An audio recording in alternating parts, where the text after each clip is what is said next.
Can you hear me, Ashley? Okay, thanks. Yes.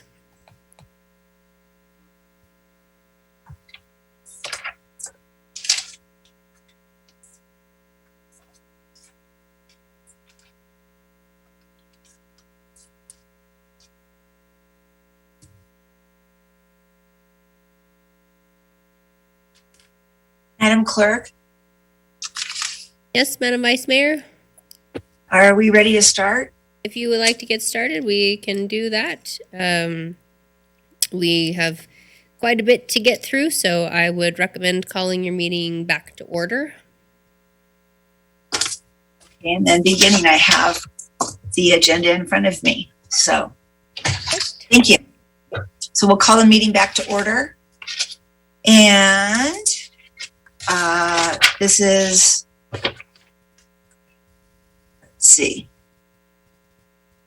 I'm going to open the public meeting and let the record reflect that City Council is opening the public hearing for agenda number I-1, case number LDC 21-00036, 6000 Plymouth Street redevelopment, an appeal of the Planning Commission's decision to approve number 1, a tentative map to develop a 314-unit condominium subdivision, and number 2, a conditional use permit to allow for more than 100 single-family attached condominiums. Mr. City Manager, Mr. Thornley, I understand you have a few words to say and to explain the process tonight. Thank you, Madam Vice Mayor. Good evening, everyone. I'm Doug Thornley, the City Manager here in Reno. Thank you for being here this evening and choosing to participate in the public process tonight. Before we get started, I want to go over the ground rules for our appeals and how we handle them and what the process looks like for how we move through this in an orderly fashion. So just to make sure everyone's on the same page, we'll start with the public hearing process. After I get through, City Council is going to make ethical disclosures. The public hearing is open, and they'll formally receive the comments submitted by the public on this item. And depending on the volume of public comment associated with these appeals, that may take some time. And so we'll ask for your patience there. Next, the City Council will hear a staff presentation that provides background and a general overview of the proposed project, the tentative map, and the conditional use permit. And after that staff presentation, council members may ask staff questions and clarify certain points that they feel will set the stage for the further appeals to come. Once that reaches its conclusion, all of the appellants will be asked to make their presentations. Unlike most cases that the City Council hears, we have a large number of appellants here tonight, about 20. And under our rules, each appellant is afforded 10 minutes to present his or her case. Each appellant will be heard, but is not required to speak. The clerk will call out the appellant's name, and that will be how the order is determined. If everyone chooses to speak, it's going to take several hours to hear all of the testimony and evidence. So again, please be patient. The clerk will make sure that everybody knows in advance, essentially when they're on deck. Be ready to present when you're called. Council members may ask appellants questions after their presentations. Touch briefly on the issue of standing that comes up so frequently on these appeals. Under Nevada law, only an aggrieved party has legal standing to seek judicial review of a decision of the Planning Commission or the City Council. In our case, being an aggrieved party means that the Planning Commission's decision adversely and substantially impacts an appellant and or his or her property. And that impact must be distinct and different from any injury shared in common by the general public. So to avoid some confusion, we'll go through a couple of examples. So traffic. Assume that you, an appellant, live next door to 6000 Plymouth Street, and assume that the projected traffic generated by the project will make it difficult for you to enter or exit your property during peak hours. Under these facts, the Planning Commission's decision to approve the project would adversely and substantially impact your ability to access your property. And so you would have standing to appeal the Planning Commission's decision and may seek judicial review of the City Council's decision tonight, whatever that ends up being. In contrast, assume that you live out in the North Valleys. Unlike the next door example, the traffic generated by this project will not affect you personally or your ability to enter or exit your property in the North Valleys. Instead, traffic congestion generated by the project will impact the general public as a whole, you included, but not you specifically, differently, or distinctly. Under those facts, the Planning Commission's decision to approve the project would not adversely and substantially impact you or your property, and you might not have standing to seek judicial review or the City Council's decision tonight, again, whatever that ends up being. So to be clear, each appellant has certified and explained in writing that he or she is an aggrieved party by submitting the appeal form to the city clerk. The appeal forms are already in the record. If, as an appellant, you wish to further explain how you are an aggrieved party, you can use a portion of your 10-minute presentation to supplement the record. After the appellants have been heard, the applicant will be asked to make a presentation. Like the appellants, the applicant will have 10 minutes to present. And at the conclusion of the applicant's presentation, council members may ask the applicant any questions they deem necessary. Council members may also have questions for city staff or other appellants at that time. When all the questions have been asked and answered, City Council will deliberate and discuss whether to uphold the decision of the Planning Commission. And at the end of that discussion, a council member will make a motion to affirm, reverse, or modify the decision of the Planning Commission. Council members will discuss and vote on that motion. The decision of the City Council is final, but could be subject to judicial review. Thanks for your attention and your patience. That's what we've got for process this evening. And unless council members have any questions for me, I think we're ready to get started. Mr. Thornley, or Madam Yes, Mayor, Vice Councilmember Mayor, Brewer. or Mayor. I just was only confused about one of the very first things you said, which was that you said the staff would make a first presentation and then we'll ask questions of them at Yes. that time? Okay. Yes. Okay, thank you. All right. Thank you, everyone. Good evening. Madam Vice Mayor, did you already open up the public hearing? Yes, we did. Okay, thank you so much. So I don't know what you already addressed, but at this time, I'm going to ask council members, do you have any disclosures? Did you meet with any of the applicants? And so do we have any disclosures from any council members? Go ahead, Councilwoman Dewar. Yeah, over the last 2 years, I have met with the applicant a number of times and a couple or a few of the appellants, but by no means all, maybe Okay. a couple. Okay, thank you so much. Any other disclosures? I do have a disclosure in interest of full transparency. I'm disclosing the fact that I have a personal and non-business relationship with Jessica Sferraza. I understand she's been retained by the applicant as a consultant on this project. On this matter, I've sought guidance from our city attorney. I do not have any commitments, financial ties, or obligations to her. Please accept this disclosure for the record. Okay, Madam Clerk, was proper notice and any correspondence received? Madam Mayor, proper notice was given on this item. For correspondence, we received 123 letters in support of the appeal, 1 letter in opposition, and 8 letters of concern. Additionally, as was stated at the beginning of our meeting, we do have 37 voicemails. So the appropriate time for that, Madam Mayor, would be for us to transition to listening to those voicemails at this time, if council would like. All right, perfect. So let's go into public comment.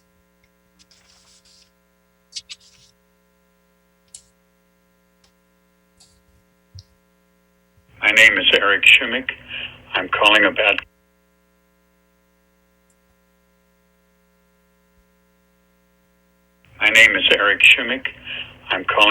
case number LDC 21-00036, 6000 Plymouth Street redevelopment.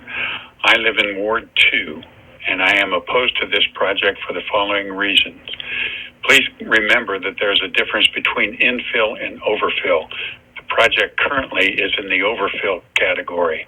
It should be cut back to a more reasonable number of units, like the original proposal of, say, 130 or 140 units.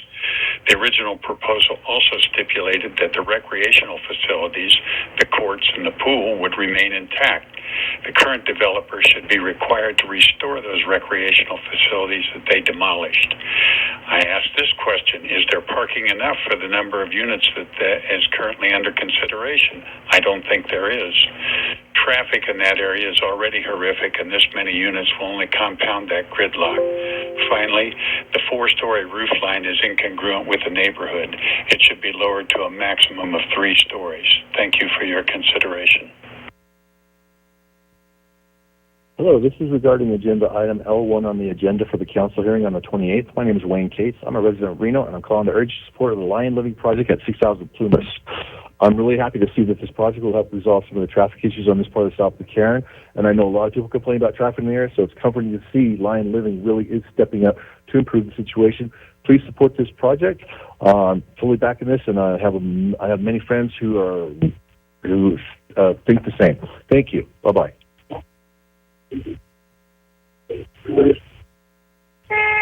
Hello, this is regarding the agenda item I1 on the agenda for the council hearing on the 28th. My name is Haley Berryman. I'm a resident of Reno, and I'm calling to urge your support of the Lion Living Project at 6000 Plumas. I'm really happy to see that this project will help resolve some of the traffic issues on this part of South Mccarran. I know a lot of people complain about this traffic in the area, so it's comforting to see that Lion Living really is stepping up to improve the situation. Please support this project. Thank you. Hello, this is regarding item L1 on the agenda for the council hearing on the 28th. My name is Rocky Olivas. I'm a resident of Reno, and I'm calling to support of the Lion Living Project at 600 Plumas. Issues on this part of South Mccarran. I know that a lot of people complain about the traffic in that area, and it is comforting to know that Lion Living really is stepping up to improve the situation. Please support this project. Thanks.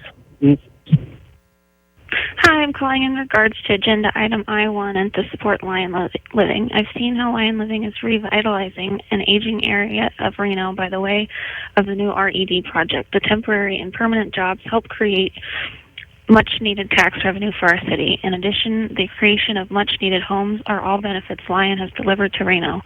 Much the same, I know they will transform an underutilized site in the southwest of Reno into something we can be proud of.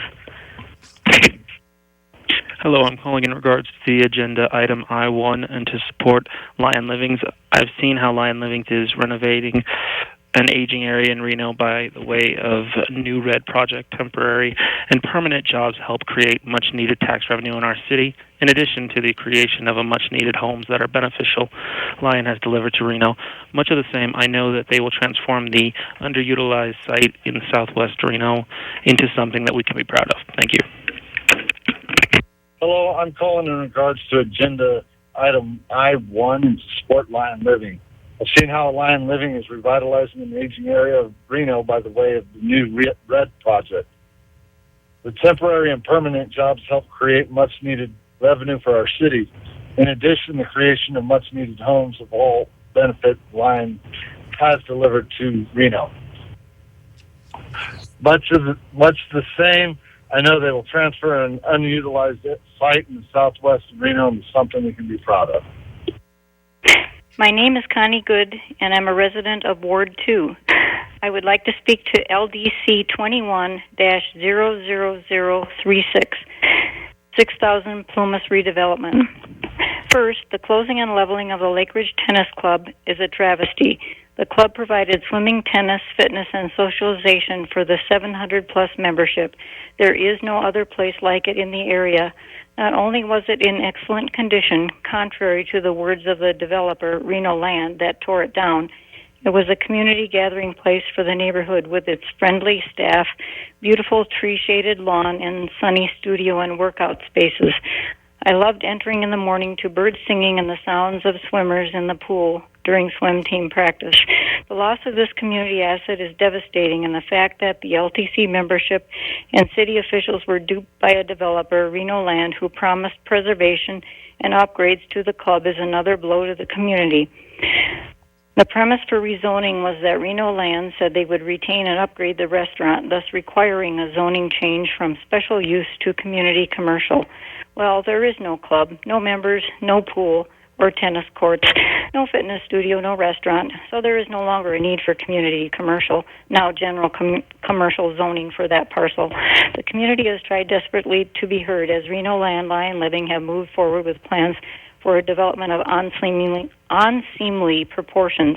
The neighborhood surrounding what was once a special place is filled with two-story homes, condos, and apartments for families, couples, and singles, and is zoned MF 14. Look in any direction and you will see that this is fact, exempting a couple businesses to the south. Thus, this LTC parcel should match that zoning designation, MF 14. Residents of Ward 2, myself included, have voiced concerns about Reno Land Lion Living's plans for development on this site. I have objections to its density and height, the lack of adequate on-site parking, the traffic produced for two currently overwhelmed intersections, the safety of evacuation in a fire from the 1,000-plus homes on Ridgeview Drive, the design of the buildings, and the destruction of landscaping. I look to you to rezone this site to an appropriate MF 14 to match the neighborhood and send Reno Land Lion Living back to the drawing board to design something suitable to the site. The developer should consider community input this time as they have promised and demonstrate their honest concern for building compatible neighborhood housing. Thank you. Hello, I am a Reno resident and I am calling in regards to agenda item I-1 and to support Lion Living. I've seen how Lion Living is revitalizing an aging area of Reno by the way of the new RED project. The temporary and permanent jobs helps create much needed tax revenue for our city. In addition, the creation of much needed homes are all benefits Lion has delivered to Reno. Much of the same, I know they'll transform an underutilized site in the southwest Reno into something we can all be proud of. I think we can all agree that area definitely needs some help and some revitalizing. So thank you very much for your time, and I am in support of agenda item I-1. I'm in support of Agenda 11 item. I believe that this is a positive thing for our community. I love what they are trying to do and incorporate. Actually, they're trying to incorporate just an area and provide a need for people that could have some type of living that's new to our community. And I love that jobs that are being, I guess, filled with this opportunity. And so, yeah, I'm a resident here in Sparks, and I'm always for anything that can uplift our community in a positive way, and especially with everything that we've gone through in the past year. I think it's a welcome project, and it has my support. Thank you. I'm calling concerning the corner of Lakeside Drive and Mccarran, where they're going to cut down the trees. I can't believe that they would take away something beautiful that has taken years to grow, just so that they can get in and out of a certain area and put up a wall. That makes virtually no sense. Please leave some beauty here in this part of Reno. We love those trees, and we do not want to see them cut down. I feel so badly about that if you do. Thank you. Yes, I live in Lake Ridge Terrace, right off Plymouth, and the building of the golf course area is going to bring more traffic to already horrendous trafficking on Mccarran Boulevard. Also hear rumors about doing something down on Lakeside and Peckham, and rumors about doing golf course over here in Lake Ridge.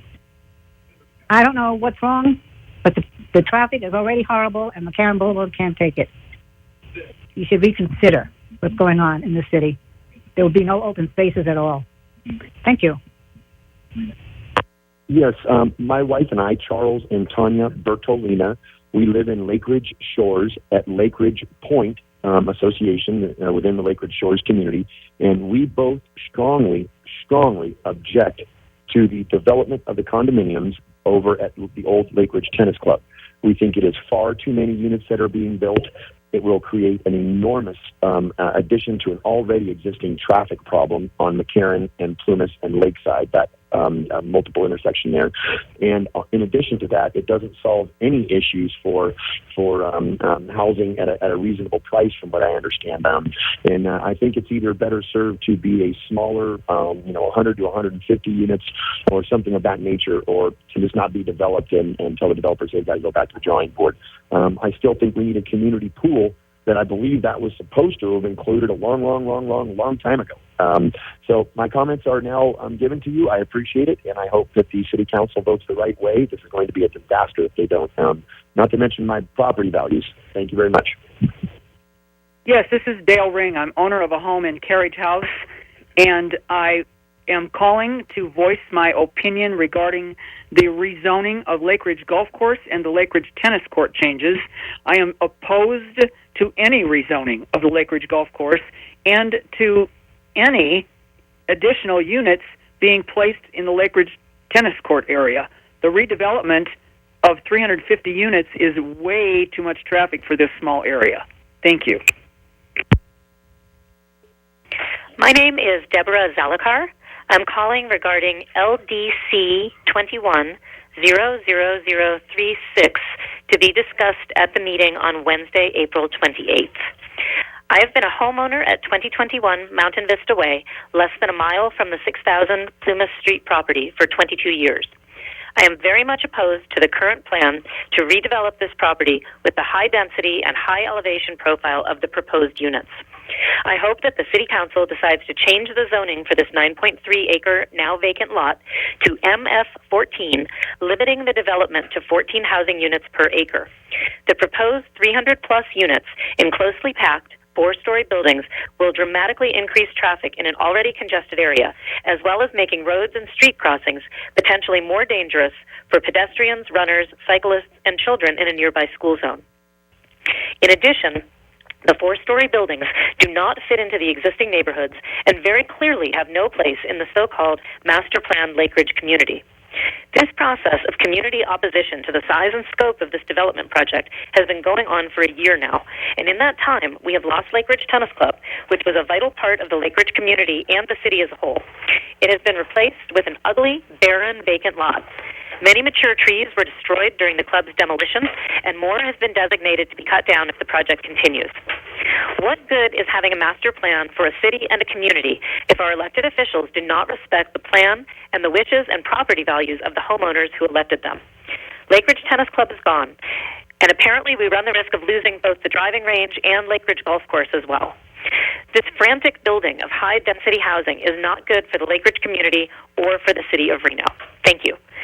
If I have entered the wrong button to push to distribute this message, if you could please forward this message to the appropriate extension for consideration. Hello, my name is Jeffrey Lawrence. I'm at 1938 Villa Way South, Reno, Nevada 89509.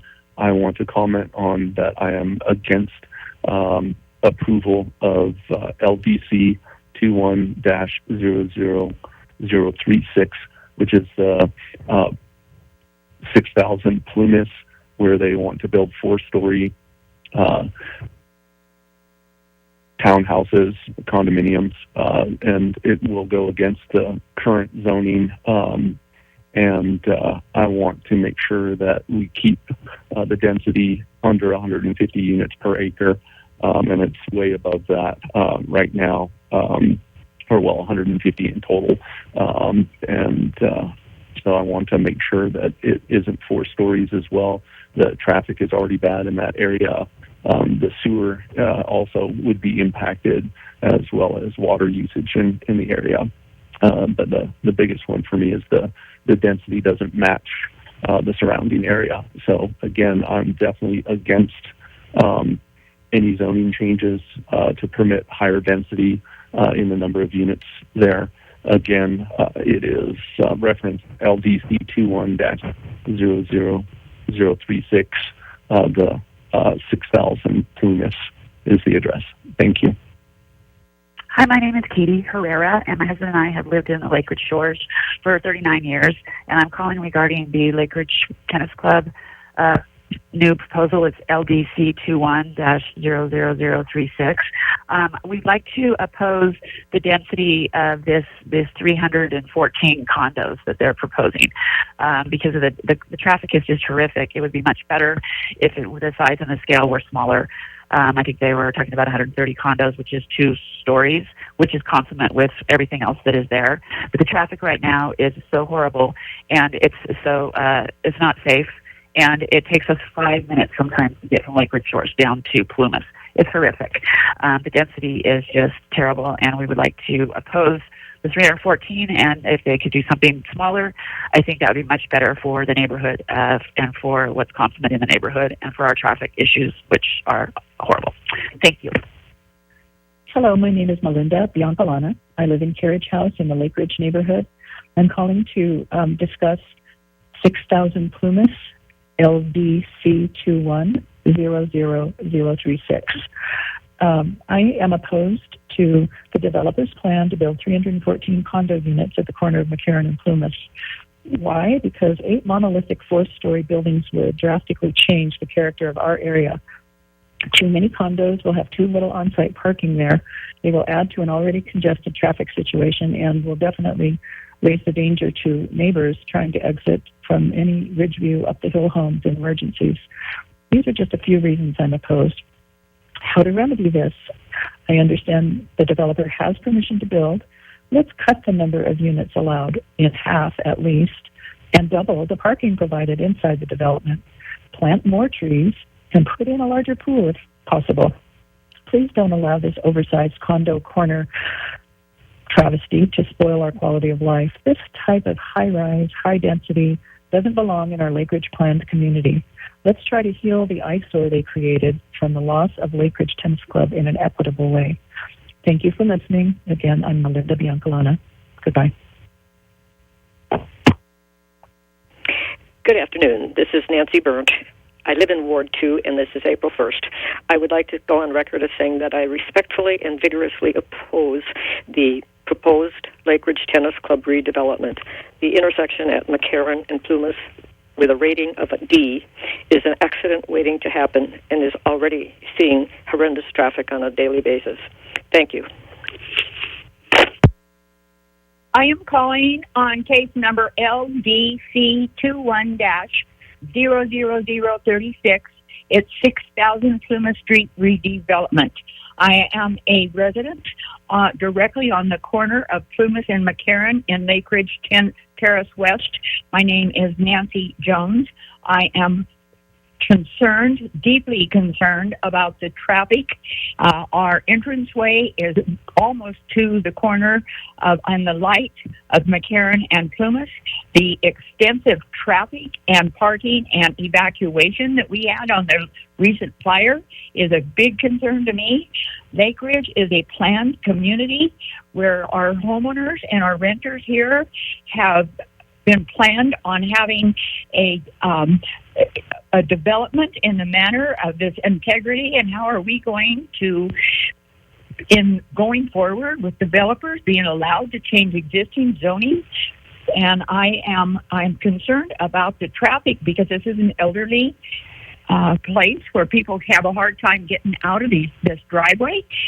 Anyway, I'm leaving my comments for your meeting on that's coming up in a day or so. My name is Nancy Jones. Please be aware of the traffic and the parking and the evacuation. And you change the plans of a planned community. I don't understand.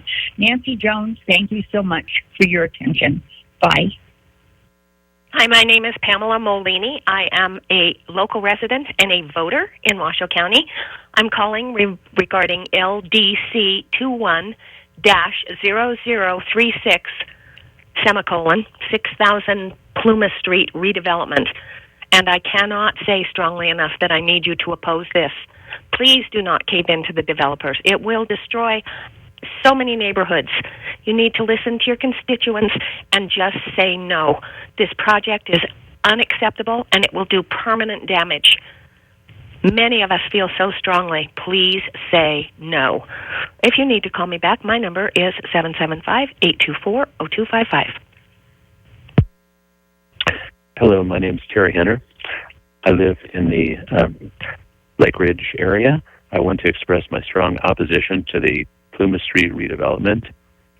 I object to its impact on the golf course, on the neighborhood, on the flow of traffic. It's going to be detrimental to the whole area and disruptive to the community as a whole. I want to make sure to reference the case ID, LDC 21-00036. Again, I am absolutely opposed to this redevelopment issue. Thank you. Hi, this is in reference number L like Lima, D like David, C like Charlie, 21-00036. Once again, LDC 21-0036 for the hearing on April 28th regarding 6,000 Plumas and some mature trees I'm calling because I do not want these trees cut down. My name is Wendy Thomason. I'm a registered voter in the County of Washoe, Reno, Nevada. My name is spelled WINDYTHOMASON, Wendy Thomason. And my telephone number is 775-384-4155. Once again, I am a registered voter in the city of Reno, in the state of Nevada, Washoe County, and I am in opposition to those trees being cut down. I do not want those trees cut down. It's so aggravating that you guys are doing this in the city.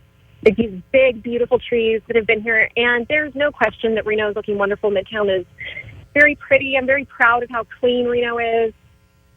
It's a beautiful place. Thank you for all that you're doing. However, Old Southwest is beautiful, and these trees are beautiful, and I think we all know that it isn't just about the aesthetics. There's a very important place that trees play in life and what it's providing. And once again, my voice is strongly in opposition of the loss of those trees. I don't want them touched. I want them staying there. And I believe in you to make the right decision when voting, which is to leave them alone. Thank you. Have a great day. Good evening, Madam Mayor and members of the council. For the record, Dan Morgan, on behalf of the Builders Association of Northern Nevada. We call this evening in support of your approval and affirmation of the Planning Commission approval of item I-1, 6,000 Plymouth Street redevelopment. We believe that this is a perfect and appropriate infill project based on its proposed use and scope, as well as its compatibility to the surrounding area, adjacent zoning, and densities. We believe that this infill project meets all the necessary and required findings for approval. Thank you very much for your service to our community and your time this evening. Hello, my name is Donna Keats. I'm making a comment about the April 28th council agenda item, case number LDC 21-00036, 6,000 Plymouth Street. I'm asking you to reverse the Planning Commission decision to approve the project at 6,000 Plymouth Street. The reversal is justified on the basis of not being able to make the findings for CUP, finding number 2 and number 3. The conditional use permit procedures in the RMC are intended to ensure compatibility with surrounding areas. In order to ensure the compatibility, the scale of the development should be consistent with or transitional to surrounding areas. The proposed height and cumulative mass of the buildings are out of scale and architecturally incompatible with adjacent development. They lack both transitional density and architectural elements and will be a visually abrupt interruption to the viewshed. Regarding finding number 2, proposed land use and project design compatibility with surrounding development. There's an incompatible density. The project density is 33 DU per acre, and the surrounding density is roughly 20, 23, something like that. But you should be aware that 64% of the units are in 3 buildings on the south side of the property, adjacent to residential development at a density of 18 dwelling units per acre. As far as incompatible design, the architectural style, material, and building height are distinctly different from adjacent developments to the east and south. Views of the north and south buildings as seen from Plymouth and Lakeside are illustrated on elevation plans and demonstrate the lack of compatibility with or transition to surrounding development. This abrupt change in building style, material, and height will negatively impact the visual integrity of the area. Regarding finding number 3, the proposed land use and project design consistency with applicable development standards. They don't meet the requirements for accessible parking. They don't have enough for the number of spaces provided. The architectural and development standards illustrated on the site plans don't appear to meet the requirements of RMC 18.04.1003, ground level interest, building massing and form, or the requirement for setbacks for building heights over 35 feet. Public pedestrian amenities, other than a sidewalk on Mccarran, are lacking. Setback requirements. You should be aware that the applicant is already in negotiation to sell the right-of-way. The advertised setbacks for this development are mythical. Smaller setbacks will increase the visual incompatibility with surrounding development. Because you're going to get rid of a whole bunch of what they're saying there. Oh, we have such a big setback. Okay, the geotechnical report doesn't apply to this project anymore, so the application should be deemed incomplete in the absence of a relevant geotechnical report. I submitted written comments to you that explain this better. Yes, I'm Joanne Carrows. I live in the Lake Ridge Terrace condominiums, and I'm concerned about the building at the tennis courts and also on the driving range of the golf course. The case LDC 21-00036. Appellants is the group I am with, and I oppose the development of 6,000 Plumas. Mccarran Boulevard is already choked with traffic, and I think we need to keep the green space so we can dissipate all the gas and carbon dioxide that is being created, and with more to come. Also concerned about where is all this water coming from. We are building all over Reno, and we've always had a shortage of water. We need to keep the green space, make our homes livable the way we've wanted them and found them. Thank you. My name is John Taylor, and I am calling regarding agenda item I-1. I am a lifelong resident of Reno, and I cannot succinctly express my love for this region. Suffice to say that I can't imagine ever leaving it. Development is messy, and change is scary. But nothing is forever in life, and a city that is not actively developing is a city that is dying. That is why I support change and development, because to do otherwise is to stagnate and fail. I support Lion Living in their goals to develop the former Lake Ridge Tennis Club site. Thank you for your time. Hello, my name is John, and I'm a resident of South Reno. I'm in support of the development that Lions Living is going to do at 6,000 Plumas Street. We all know that we need more housing in Reno, and infill projects like this make a lot of sense, both environmentally and financially for our city. Please let Lions Living build their project. That's all I can say. Thanks. Bye. Hello, this is Judith Campen. I live at 2100 Chicory Way, directly across the street from the 6,000 Plumas item that's going to be under discussion tonight. I would like to go on record again as being very opposed to this. There isn't any housing within blocks and blocks and blocks over 2 stories. I don't want extra traffic from a 4-story condominium complex that's supposedly senior housing, but nothing has been said about the rents or the selling price. So it's definitely not low-income housing. I also would like to say that the ambience of this neighborhood is why I live here, and I will be very disappointed to see it ruined for all of us that are living here now. Thank you so much. Yes, my name is Catherine Pryor, and I am calling about the 6,000 Plumas project for Lake Ridge condos, and I really am against it, and I think there's going to be way too much traffic. The parking will be bad. The building is too close to Mccarran, and the people density will be too high, and the building is too close to Mccarran, as I said, and the neighborhood, the style, I mean, it's just going to be a nightmare for all these people. I used to live in the area, and it's already really, really bad traffic up there, so I feel like that this project should be canceled and done something else, like a restaurant that was in there before. I mean, that was really nice there, and things were really nice to go to there, and now it's going to be a nightmare. Anyway, I want to give my opinion. My name's Catherine Pryor. I live at 2209 Dominic Drive in Reno, Nevada, 89521, and I used to live in Chardonnay Village, so I know the area really well, and I am against it. Anyway, hope my message gets through. Hello, my name is Zach Sarver. I'm a resident of Reno, and I just want to support this development for agenda item I-1. I think it's necessary to have projects like this to fill in and keep housing prices low. If we don't start filling in our projects around town like this, we're going to have issues with housing prices in the future. And as a homeowner, I realize that it's advantageous for me to not say this, but I still think it's the right thing to do to increase our development in the area in a financially smart way. So I urge your support. Thank you. Hello, I'm Megan. I'm a resident of South Reno. I support infill development such as the 6,000 Plumas project, agenda item I-1 on the City Council agenda. We all know that we need more housing in Reno, and infill projects like this make a lot of sense, both environmentally and financially. I urge your support. Thank you. Hi, this is Nicole Thomas, and I'm calling in regard to agenda item L1 on the agenda for the City Council hearing on the 28th.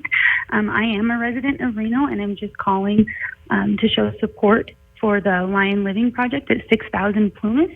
I'm happy to see the project. I think it's going to help with a lot of things, such as traffic down at the south end of town, especially on South Mccarran. I know that a lot of people complain about it, and I'm really happy to see that Lion Living is stepping up to improve the situation. Please support this project. Thank you. Dear all City Council members, my name is Sally Tate. I'm calling in regards to case LDC 21-00036, 6,000 Plumas Street Development, the Lakeside. It seems like our city has an agenda to approve developments in all areas, regardless of major concerns about impact to specific areas and how the development size and density is really compatible with the existing neighborhood. Fact and point, the recent discussion about development in the hills with the wild horse migration and need for water, where it was well documented with true science about the geology of the area and well-validated frequent seismic activity, yet again, little debate and again approved. We must be accountable to the community. I suspect in a few years we will be presented with another lawsuit due to earthquake destruction and poor water control due to runoff. But that's okay, as the current members will no longer be on the council who voted for it. As for the lakeside proposed development, it is outrageous to even think and consider such a massive plan in that neighborhood. A 4-story complex should not be allowed in this area. The neighborhood would be swallowed up by such a monstrosity. 314 condos for this area is excessive and must be scaled down. The impact on the roads and traffic, as well as compatibility with the community and environment in an already well-established neighborhood, is not appropriate for that area. If the development is to occur, which obviously it will, let's not pack in max units, but scale the project down to a more acceptable blending into the community neighborhood with a 2-story construction with perhaps 130 units. That is a better city planning approach, other than plugging in major construction on any available land source. Yes, we can say no to a developer no matter what perks they try to use with us. Again, my major concern again with any development is water source. I had mentioned before that for Las Vegas there was a drop of 14 feet of water this year at Lake Mead and snowpack much less. Are you also aware that there is currently a drop of 4 feet at Lake Tahoe? This is not sustainable no matter what computational algorithm are used.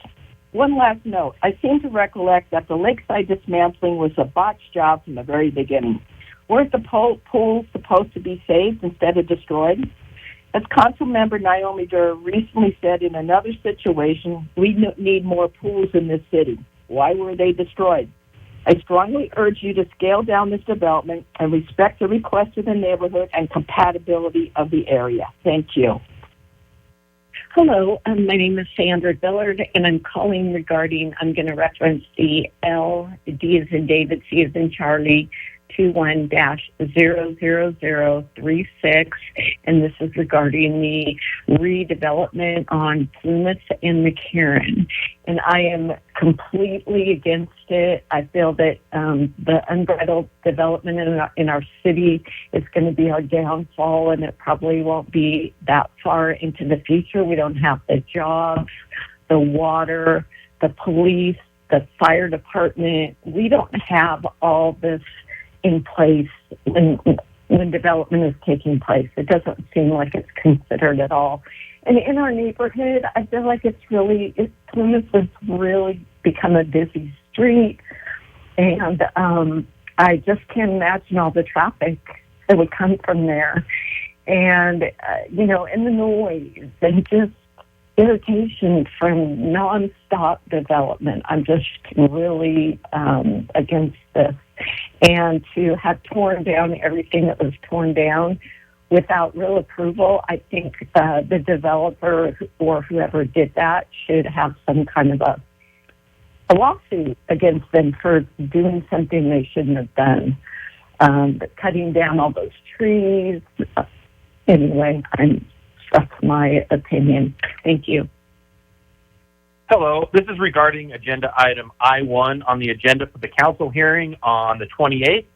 My name is Sean, and I am a resident of Reno, and I am calling to urge you guys to support the Lying Living project at 6,000 Plumas. I'm really happy to see that these developers are going to start to alleviate some of the traffic issues, especially that problem area on Southwest Mccarran, and that, a lot of people I know complain about this. I'm one of them. It's a nightmare to commute during the day and in the evening at that part of Mccarran. So I'm really happy to see that the Lion Group is stepping up and trying to fix that. And also the mere fact that, we do have a shortage of housing in this area, and it's nice to see another project, a nice, well-thought-out project going up in Reno.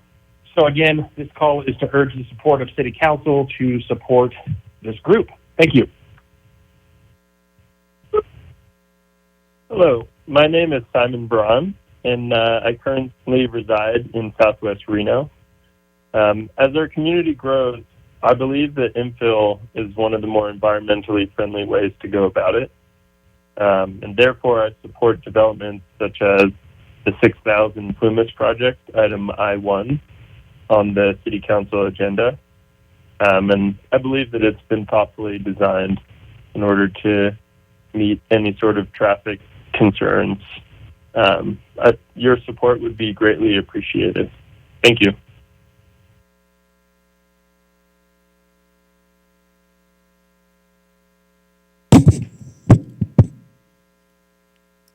All right, Madam Mayor, with that and council, that is the end of our public comment.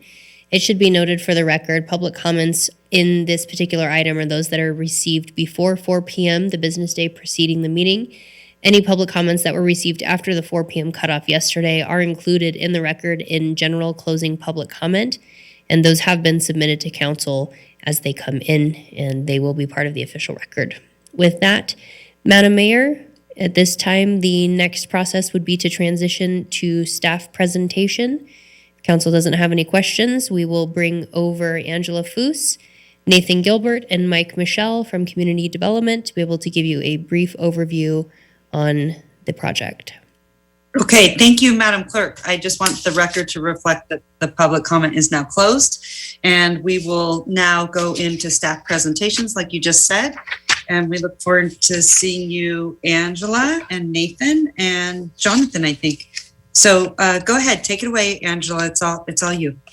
Good evening, Madam Mayor and members of the council. Angela Foose, Assistant CD Director for the record. To give you a little bit of history on this project, over the past 2.5 years, you've seen about 3 projects, or at least heard about 3 projects. The first one was that zone change.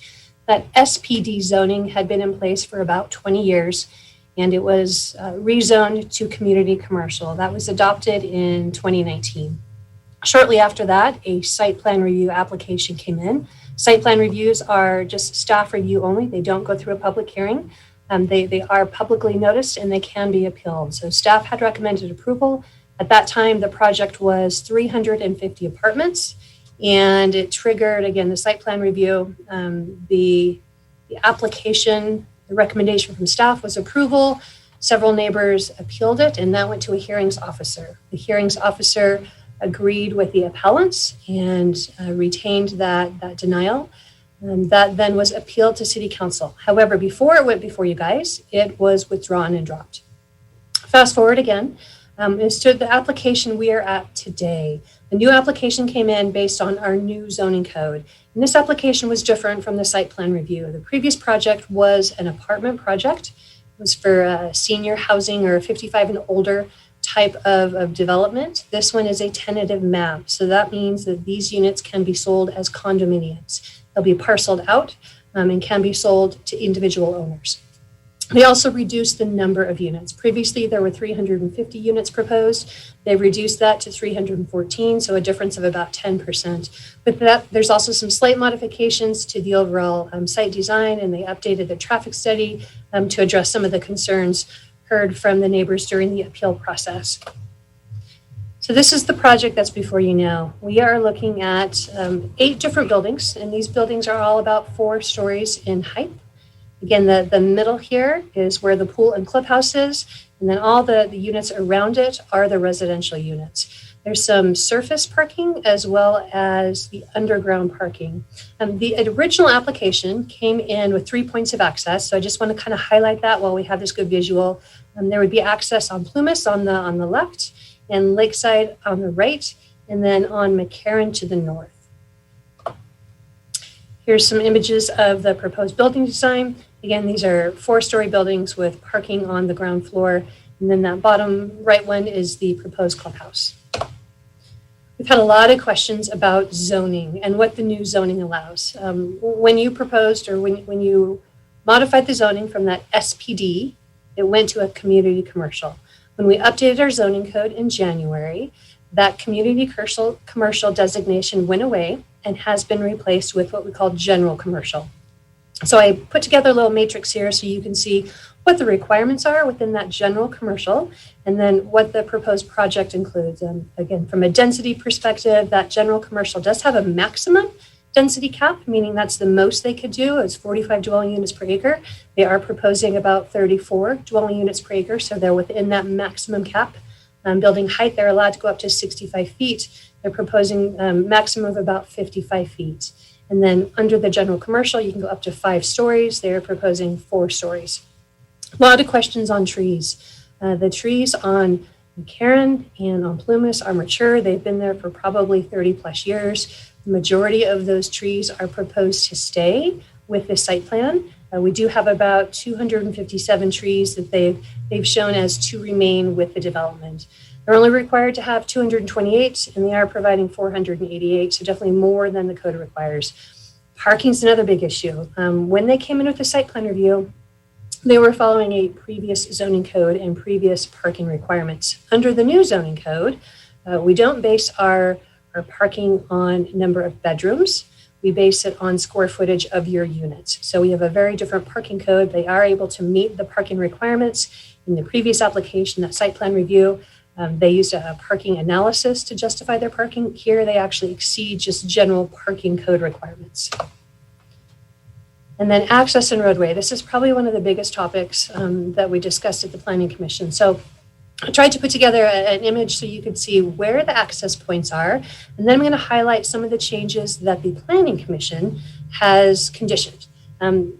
The green areas here on the left is your access to Plumas, and on the right is your access to Lakeside. The application initially proposed access to Mccarran Boulevard. The Planning Commission conditioned that access go away. They had proposed, right now they have 2 points of access on Mccarran, so they were proposing to get rid of 1. Planning Commission proposes that they got rid of 2, so that's conditioned. The other critical thing that Planning Commission conditioned that's part of the traffic mitigation is this yellow line here. So on Mccarran, you can turn left if you're going on Plymouth Street. You can also turn left if you're going on Lakeside Drive. But it's not one lane. So when we run into issues with what we call stacking, where you have a lot of cars backing up on Mccarran and they can't get into their left turn lane, it just kind of clogs parking and adds congestion. So they have been conditioned to make one long left turn lane between Plumas and Lakeside Drive. That blue line there is the new sidewalk that is also proposed with the project. There's currently no sidewalk on the stretch of Mccarran, and so with this project, they will be required to put in that sidewalk. Oh. And that concludes my presentation. I do know we have a handful of consultants on the line, but from our team, we have Nathan Gilbert, who was the planner that worked on this, and Mike Michelle, who is our engineering manager, also available to answer questions. Okay, thank you. Do we have any more staff presentations at all? No? Okay, thank you very much. So at this time, I'm going to take some questions from council members. Go ahead, Councilwoman Dewar. Yeah, thank you so much. Thanks, Angela, for the presentation. Can you just go back to your presentation? Sure. I just had a very few quick questions. You can start with the last slide.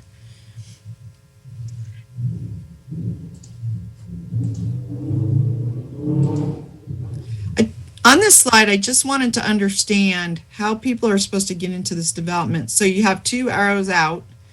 Let's say you're coming from the east, from the shopping areas, going down Mccarran. You're saying you could turn on Lakeside or Plumas, and then would you cut across traffic? Is there a divider strip there? I mean, how would this work? Yeah, both of those green arrows, you can go in or out on those access points, but those are the only two access points in and out of the project. There's no access on Mccarran or from the south. Okay, I did listen to the Planning Commission, and I thought they had suggested on both sides of Mccarran adding a longer turn lane. Could you Correct. show us That what yellow is? line here is the longer turn lane. So that's going to be a middle turn lane. So whether if you're going east or west on Mccarran, you will now have that middle turn lane to get into so that you can turn on both of those intersections. And that's with no widening? Correct. So they would take out maybe a travel lane and just make it a turning lane? Is that what you're saying? There's currently some landscaping in there. And so the way it's designed now is you have turn pockets at both of those intersections, but they're short. So when you have a lot of traffic trying to turn left at either of those lights, you have cars backing up on Mccarran because they can't get into the left turn lane. So this would help alleviate some of that stacking coming from both directions. And then last question on this, when you're turning in from, let's say, Plumas into the development, are you crossing traffic there? Is there a stacking lane there? I'm going to defer to the traffic engineer. Off the top of my head, I couldn't tell you. And the same if you're turning, let's say, left onto Lakeside from the shopping, do you stack up there to be able to turn in? Like there's traffic going to be stacked up. I wanted to understand it just a little bit. Yeah, and again, Lauren Shilson from the consultant side, he put together a traffic study and identified traffic at each of those intersections. And so I'm going to defer to him on those studies and the results of those studies.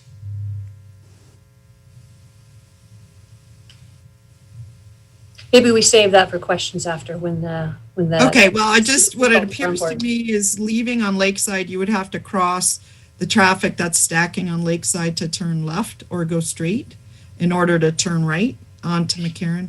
Yep, and let's wait till Lauren Shilson can come in and describe the traffic conditions as they exist today. Oh, I thought you said he wasn't joining us now and would come later. And maybe Ashley, can you bring Lauren Shilson into the meeting? Yes, we will promote Lauren. All right, Lauren, you should be unmuted. Lauren, I don't know if you heard my question, but I'm basically asking how you enter and exit on where the green arrows are. If they're stacking on Plumas, Lakeside, how you leave onto Lakeside Drive and let's say take a right-hand turn onto Mccarran. Do you have to take a right onto Lakeside and come back and do a U-turn, or how do you cross the traffic to go right, to go east? I did hear your question, and hopefully you can hear me. Yeah. So, as Angela noted, both the green arrows have access both in and out. That's correct. There's also a left turn lane on Plumas to enter at that driveway. An existing left turn pocket is there. And then there will also be access exiting only onto Mccarran. So where the red X to the right is, that is an exit only driveway. Oh, there is an exit. Inbound movements would be removed. And the removal of those inbound movements from Mccarran is what enables the lengthening of the left turn pockets on Mccarran, so you can make those go back to back in the space that they currently are today. But right now there's a left in movement that would be removed so that the left turns to Plumas and Mccarran can be lengthened. That's how the benefit is gained. All right, I don't want to take longer than my turn. So what you've just told us is one of the red X's is actually allows out. Correct. Are they keeping that? I apologize. Okay, and then my question on Lakeside Drive, like you want to go east on Mccarran. Did you explain that? If you want to go east on Mccarran from that location, yes, you can exit, turn left, cross that traffic, and then right turn onto Mccarran. I think that's going to be challenging. But it's such a short distance to the light there that I think it's going to be very challenging. But I just wanted to hear your address. And I'll be very brief. That's a very minor driveway in the scope of the project. Most exits to go east on Mccarran would happen from that location where the right-hand red X is. Out Plumas? Directly out to Mccarran. Okay, thank you. Thank you. I had one other question just about condos. I want to give others turn, though. I just wanted to... Madam Mayor, I will end the screen share from Ms. Foos's computer. That way you can see if any other council members have their hands up, so we can make sure we're going through our rotation properly. Okay, perfect. Go ahead, Councilwoman Breckus. Thank you, Madam Mayor. So, Ms. Fuse, I saw that when the zone change occurred, it was 9.4 acres. It was 3 APNs. This includes the same 3 APNs, but it's a request for only 9.3 acres. Where'd that other 1.8 acre that was rezoned as community commercial, where is that? It's the same parcels. I think it's probably a rounding error. A rounding of, that's a big rounding error. That's 9.3 acres is shown on this from my analysis of the legal, but I do have the, because you gave us the record of the zone change, it's 9.4 acres. So I was just wondering if there was, that's a pretty good size. So, and all of our applications do require a legal description. So in the legal description, that's what we're going to go by. Again, I think it was probably a rounding error. It's the same parcel numbers. There's been no changes to those parcel boundaries. So that's the conclusion I'm going to have to come up with, is it was probably just a difference in rounding. Okay. Let me ask you something also that's been confusing to me through this review of this record, is the zoning change seemed to call out this common area, I think it was common area 13 from the subdivision, the existing subdivision on the premises, which also includes the condominiums to the south. So it's all one part of one subdivision.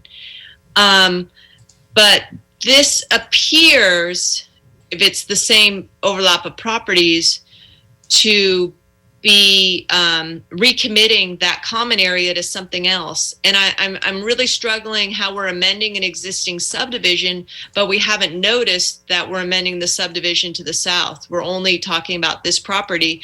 And in my consideration, particularly as we get into findings, they're interlinked.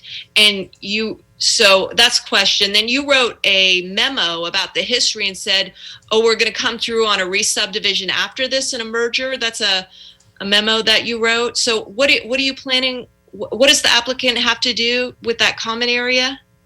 So there are currently 3 parcels as part of this application. And so as part of their tentative map, they are combining those 3 parcels and reconfiguring them into 314 units. So that's done typically, you can do it in 2 ways. You can do it through a tentative map where you, again, combine your existing parcels and then reconfigure them. Or if you didn't have a tentative map process, you could do it through a merger and resub parcel map. So 2 different processes, but either way, it's a mapping step. And so in this case, they did it through the tentative map process. But you said that in the memo that you wrote to the council that they would have to come back to address that common area 13. So did I interpret that correctly? I will clean it up then for the record. They have 2 ways to merge parcels together. You can either do it through the merger and resub, which is an option. They could do that today. It doesn't require a planning commission approval, or through the tentative map process, which requires, again, that public hearing process.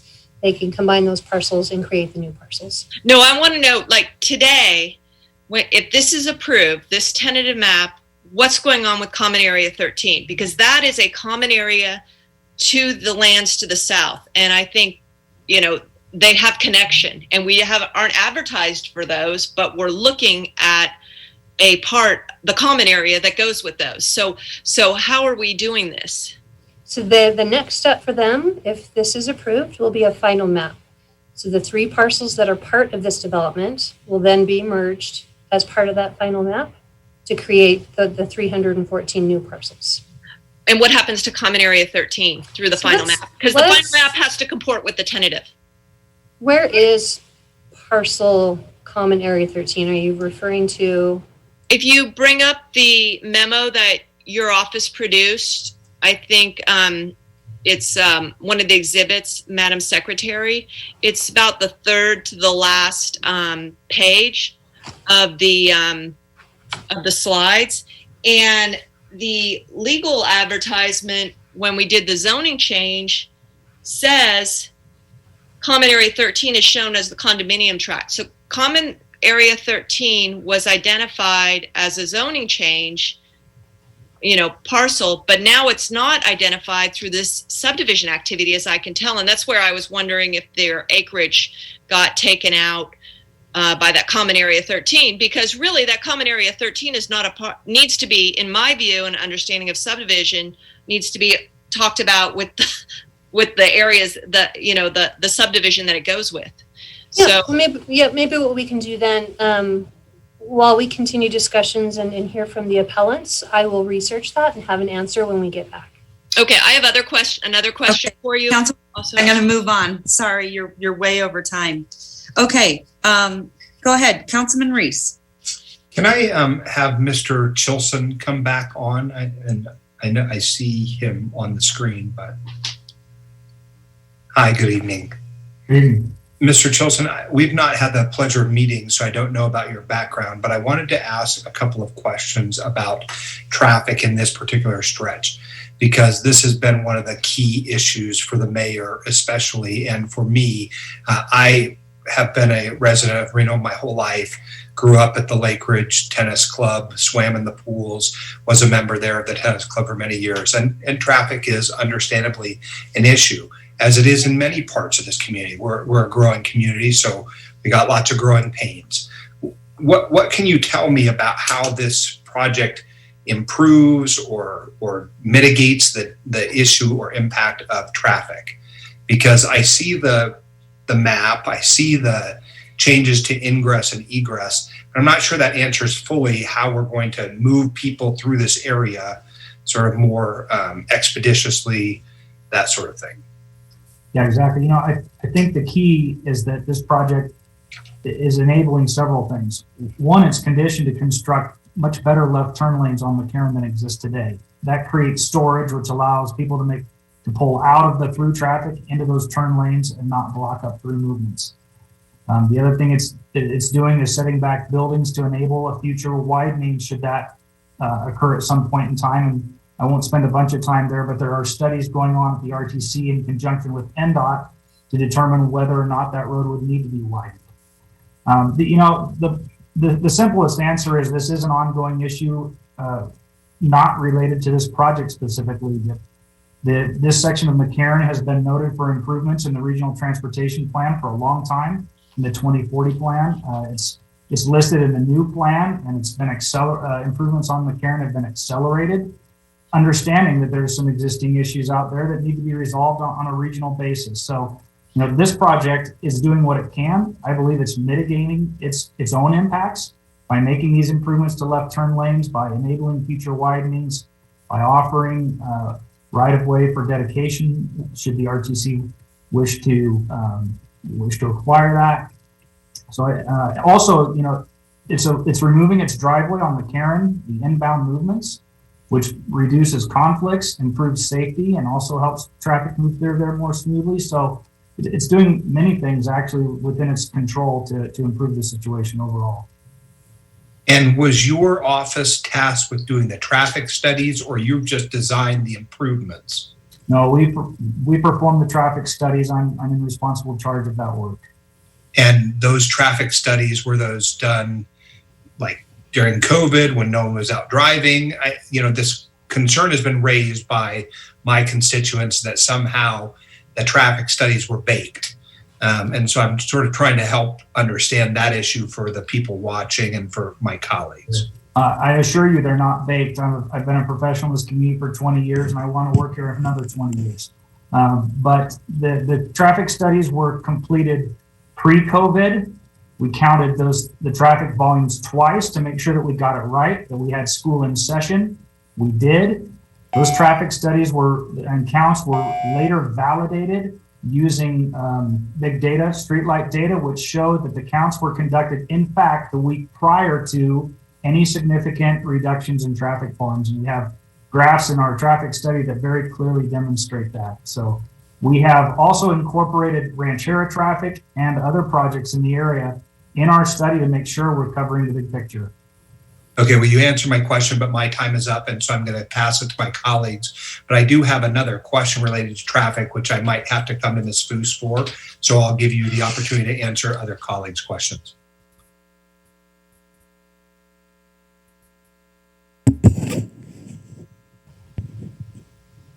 Mayor, you're on mute. Are there any other questions from council members? Okay, heading it back to Councilwoman Dewar. Yeah, thank you. On the second round now. Thank you. I just wanted to understand about the condo style development. Ms. Foose, are all of the units, quote, condos? Are they apartments? Are they condos for rent? It doesn't matter to me. I mean, I don't have a preference either way. I just wondered what they're trying to do. For this project, so this is a condo map. So the next step for them will be to actually do the final map, which creates individual units that can be sold. So you have a couple options. You as the developer, not you. The developer has the choice to record that final map and keep all of those units under one ownership and rent them like apartments, or he can sell them as individual condo units. Okay. And then what is the size of these? I mean, are they 1 bedroom, 2 bedroom, 3 bedroom? What are we looking at? They are 1, 2, and 3 bedroom. And again, varying size. I believe the applicant has, again, some of these answers for your questions, and it's part of their presentation. But they are studio. I know you're doing traffic based on apparently size. So I guess if you make smaller units, you have less parking to provide. But what I'm concerned about, and I hope to hear it addressed, is that if you have multiple bedrooms, that's multiple people, even a mom and a student, or a dad, with a small family, whatever it is, or just a retiree couple, usually have more than one car, usually have 2 cars. So I'm just trying to get a better sense of it and understanding the parking ratio. I understand what you said about it's about square feet. I don't know if that works in this location, just because there's really no off-site traffic parking. Much of that is filled, already today with existing development. So there's no really place to expand out. So I'm going to be looking for some information on that. And then thank you, Mr. Reese, for asking about how will this improve traffic. It's challenging to understand how putting 314 units with potentially more than one person in them, maybe on average 700 people or 600 people overall, would somehow improve the traffic. I understand the improvements that are being made, and I think that's fantastic. But I also think at the same time we're talking about making improvements, we're adding to the congestion. So I'll look forward to hearing more about that, not necessarily from you. And last question was about height. I heard different things. So the last time we heard about this project, I had heard that they were 4-story, 65 foot. And now I'm hearing it's closer to 50 foot. I don't know, does that count the roofs? Could you just explain that? The maximum height allowed in the zoning district is 65. That's probably where you're hearing that number. These buildings are 4 stories, and they're about 50 feet in height. And they vary because they have different housing types. So the average tallest is about 50 feet. And that includes the roof? If it's a roof like this, we measure to the middle of the roof. We don't measure to the top. Okay, thank you. Okay, Councilwoman Breckus. Yeah, Madam Clerk, while I am asking Ms. Foose a question, would you bring up Exhibit F to this as it's loaded onto our, our online system? And within Exhibit F, the last page of Exhibit I is the existing subdivision map, as I understand it, for this property. Ms. Foose, were you able to figure out what happened to that 6,000 square feet between the zoning change and this request? No, why don't we come back to that after we hear from the appellants? Okay, I want to ask you another question about condominiums. This came in under the new code, correct? It did. Okay, under the new code, which I don't think that it changed from the old code, but in terms of, let me see if I've got it here. Here I have it. Whoops, sorry. What I'm saying is, the purpose for the residential condominiums is to increase housing ownership. And so as we go through the findings, I'm having a hard time saying that that intent of housing ownership, and then hear that the applicant gets to decide whether or not these get apartment or condoed. So why to me, if you had a condition or it was a project proposal that it's condoing out individual units, to me that would meet the intent statement of the ordinance. But you're saying it's at their discretion, to be determined later by them at their discretion. Sure. Every condo development in the entire city has ownership. And so you as a private property owner can go buy 10, 20, 30 condo units. You can buy all the condo units. This is no different. If you choose to buy 314 condo units, you can then live in them or you can rent them. Typically when we see condos, we see people selling them. But I'm as being full transparency, that there is no restriction that says how many people are allowed to own a condo development. So but if I could, because of our rules that we don't allow a lot of time to ourselves to deliberate, I'm going to cut you off. 1806-301, the purpose and intent section of the residential condominium ordinance states that the purpose is to provide for the housing needs of all economic segments. We have an article to regulate condominiums to ensure a reasonable balance of rental and ownership housing in the city and a variety of individual choices of tenure type and price. And number 4 is to encourage the goal of owner-occupied housing. Okay, so I did not see any analysis, and maybe I missed it in the staff reports, of this purpose and intent of the condominium ordinance. Was it just, why wasn't this part of the analysis? It wasn't part of the analysis. It was not. No, the applicant came forward initially with an apartment project. I think they heard a lot of concerns from the neighbors that the neighbors didn't want apartments in this neighborhood. So I think the applicant took that into consideration and came back with a condominium development. Okay. I think we need to analyze it to the purpose and intent of the condominium ordinance. But let me ask next, I have very little time, is about setbacks. Because as I move towards the findings and I understand what the land adjacent and the subdivision that it's a part of, what is the overall landscaping for this? Percentage-wise, I think they're about 35%. Okay, it's 40% next door. And then what are the setbacks? How are setbacks? The front is 10, the side is 10, and the rear is 10. Now, is that to each condominium unit? From the each apartment, each building? From the exterior property line. No buildings can be within 10 feet of the total exterior property line. Okay, that's a very different design, and I think Commissioner Marshall brought that, or Johnson brought that up quite a bit, and I see how, I understand how those setbacks are different. And then that common area, can we bring up that, and I'll wait for my next chance, but I'd like to see that exhibit when the clerk brings it up. That's the one I want to ask you about. Thank you. Councilmember Brakes, as I'm looking for that, can you please clarify what you are looking for? When I'm looking on our online meeting portal, I see we have exhibits A through C. I don't see an F. If you can point me more of what I'm looking for while I'm trying to run the meeting, I can try to pull it up. Yeah, it's the media, City of Reno media portal, and there was an exhibit F that got uploaded, and it's a analysis that the staff did on the history of the Lake Ridge. And it has exhibits A through J, and exhibit I, the last page, shows this common area property that is associated with the subdivision. And I'm just trying to understand how it's being, what's going on with it, because it's part of the subdivision next door. I understand. So this is the memo to council is what the item is called on the portal. Yeah, I'm sorry if I didn't call it exhibit F, but I think I thought it was exhibit F. Okay. Okay, moving along. Councilwoman Jordan.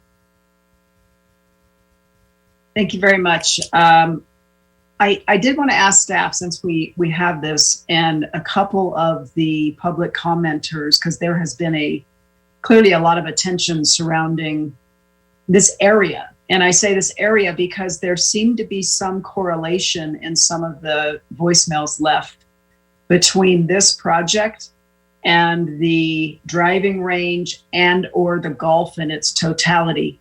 So can Angela or somebody clarify for the record what we are dealing with here tonight?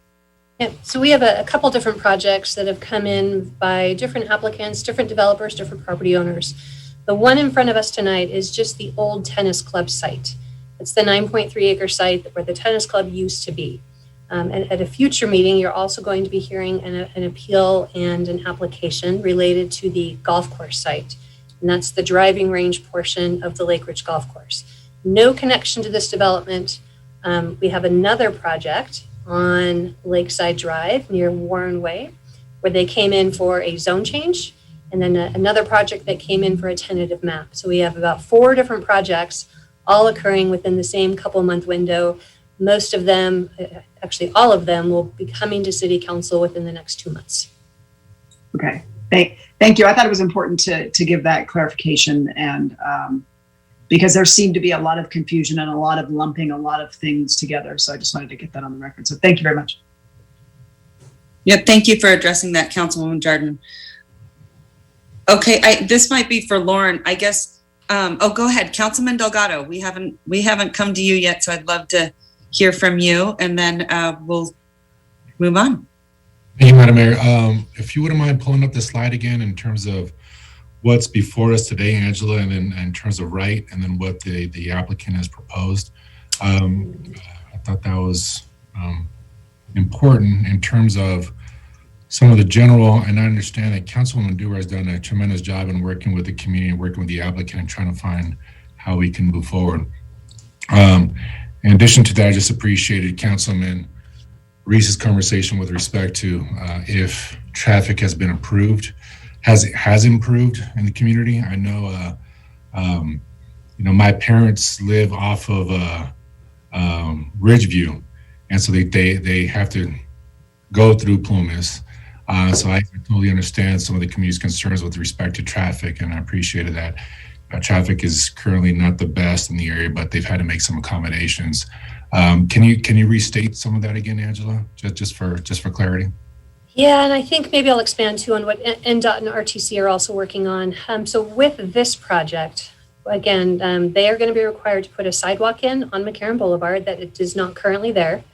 They are also required to put in that, I'm going to call it kind of a middle turn lane on Mccarran Boulevard that will stretch between Plumas and Lakeside, so that we won't have cars backed up on the access way of Mccarran going, east and west. They'll have that middle turn lane to kind of pull into as they're waiting for their light to turn left.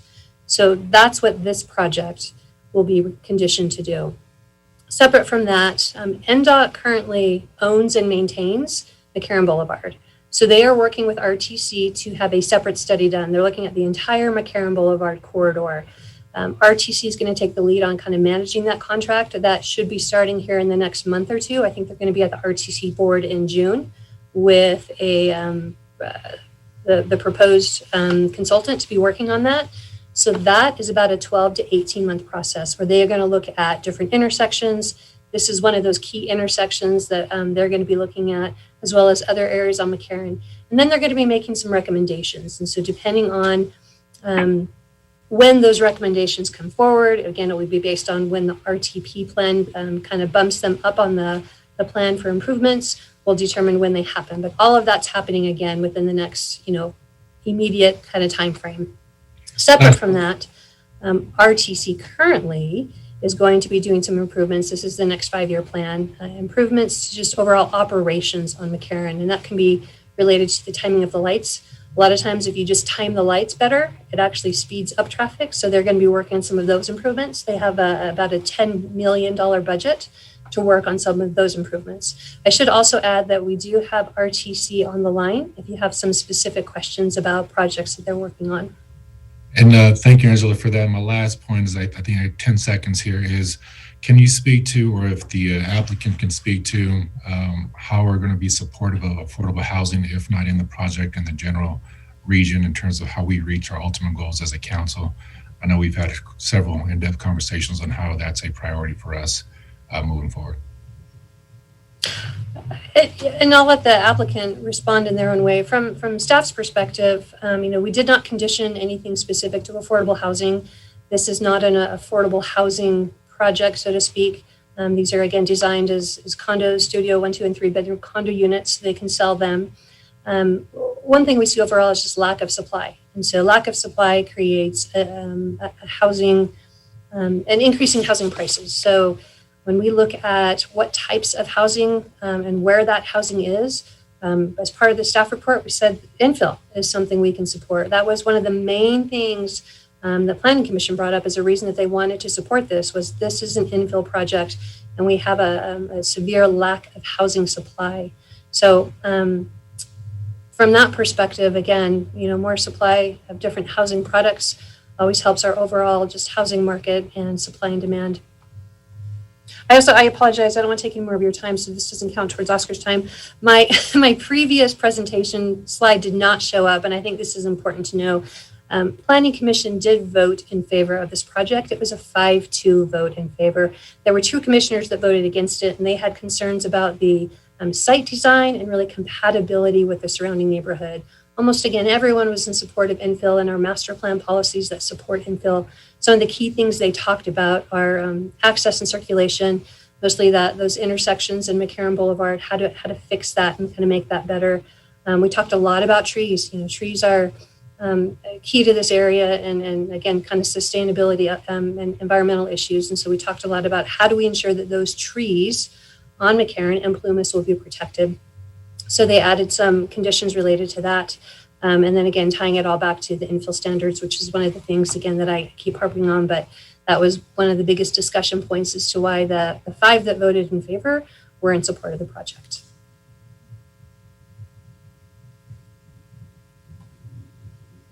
Madam Mayor? Can we go back to our main screen so I can see everyone, Madam Clerk? Perfect. Okay, thank you so much. Go ahead, Councilman Reese. Thank you, Madam Mayor. I guess, Ms. Foose, I'm going to start with you because you've left off where I wanted to ask a question about. You've answered the Planning Commission question, but I want to ask 2 questions, and then the third one may be more complicated. First, what is the maximum density that is available on this particular section? Like, what is the maximum thing that anyone could have built here? The maximum density is 45 units per acre. So at that 9.3, it would be about 418 units. Okay. So this developer did not try to maximize or squeeze every inch out of it, is what you're telling me. Correct. They are proposing 314. They could have added another 100 units and met that maximum density. And what are the other permitted by right uses that could be built here?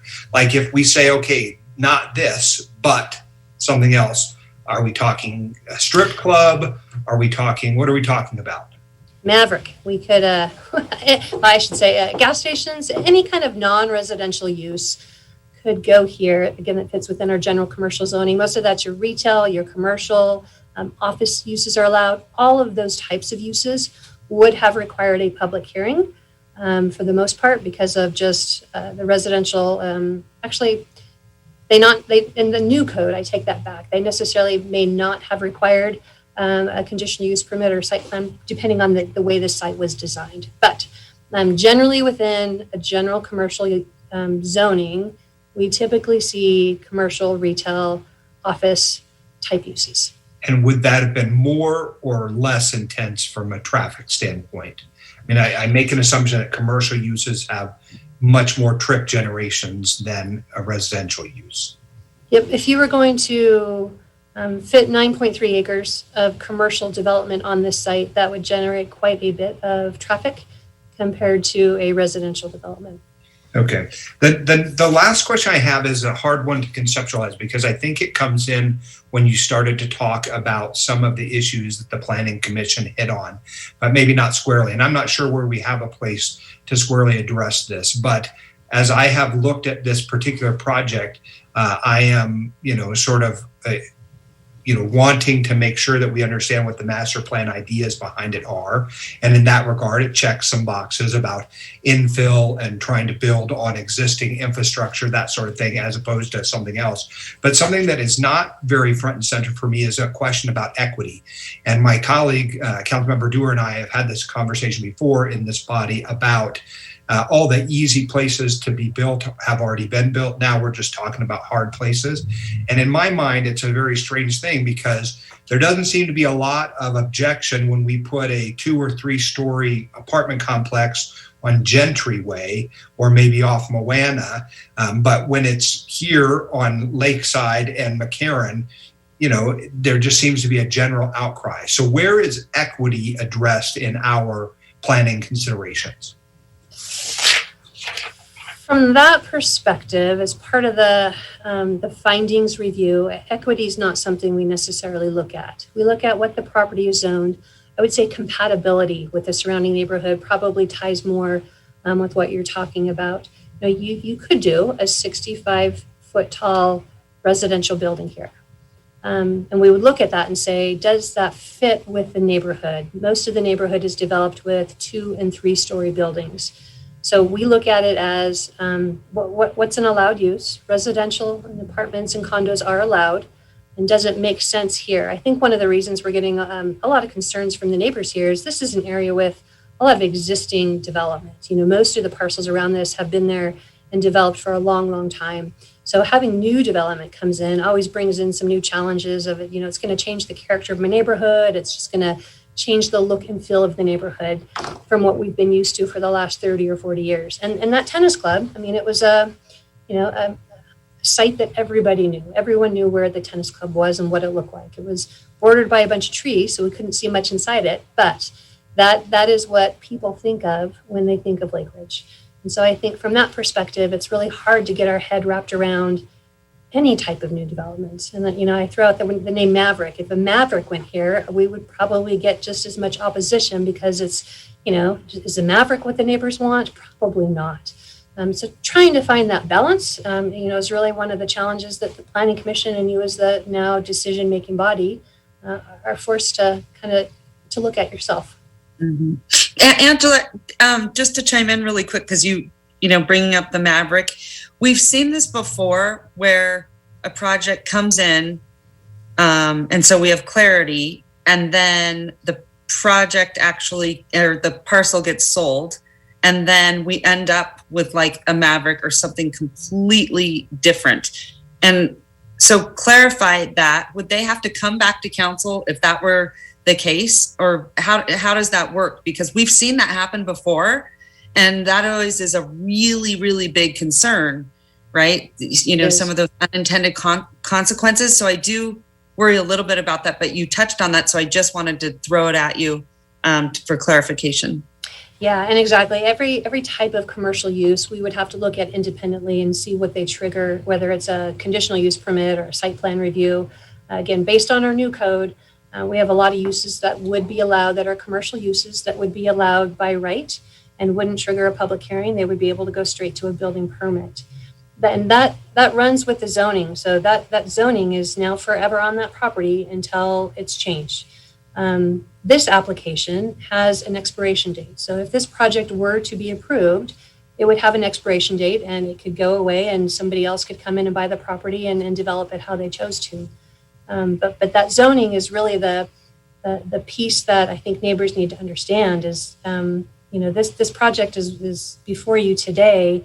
It may be something else on another day if this particular development doesn't move forward, and they may not have the opportunity to weigh in because it could go straight to a building permit. Yeah, I worry about that because we have seen that before. So I just wanted clarification what purview the council has, in those instances, because we've seen it and it can be frightening. Go ahead, Councilwoman Dewar. Yeah, I just want to, since we kind of veered off into this conversation, I wasn't going to really discuss this right now, but I just want to make it clear.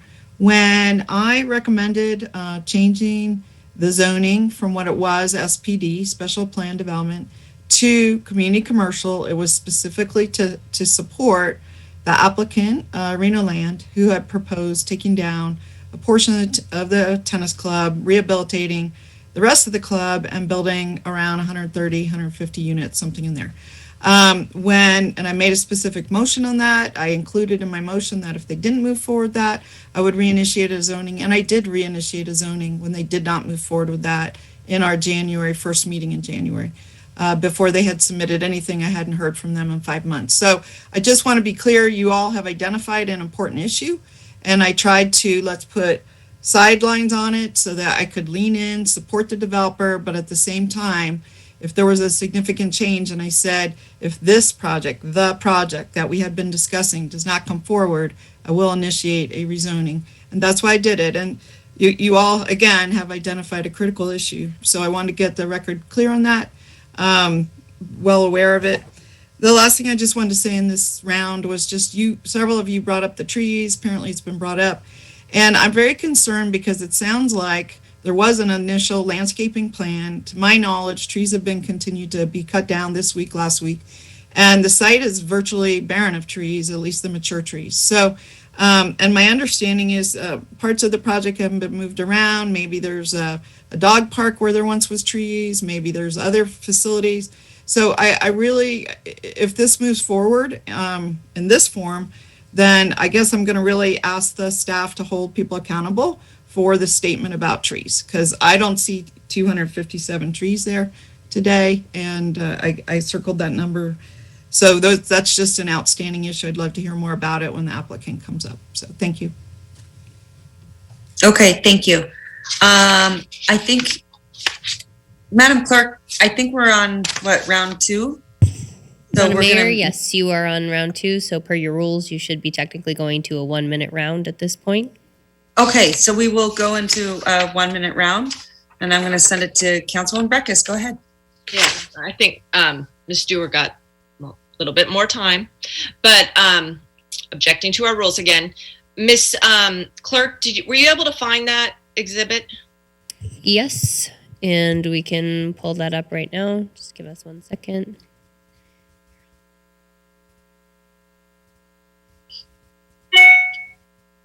So this common area, if you could move down a little bit on it, that common area parcel, do you have it up?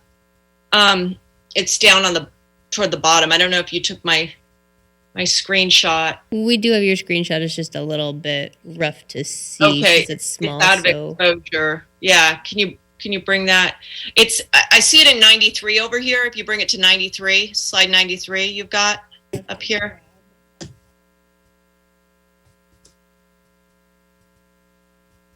On the side.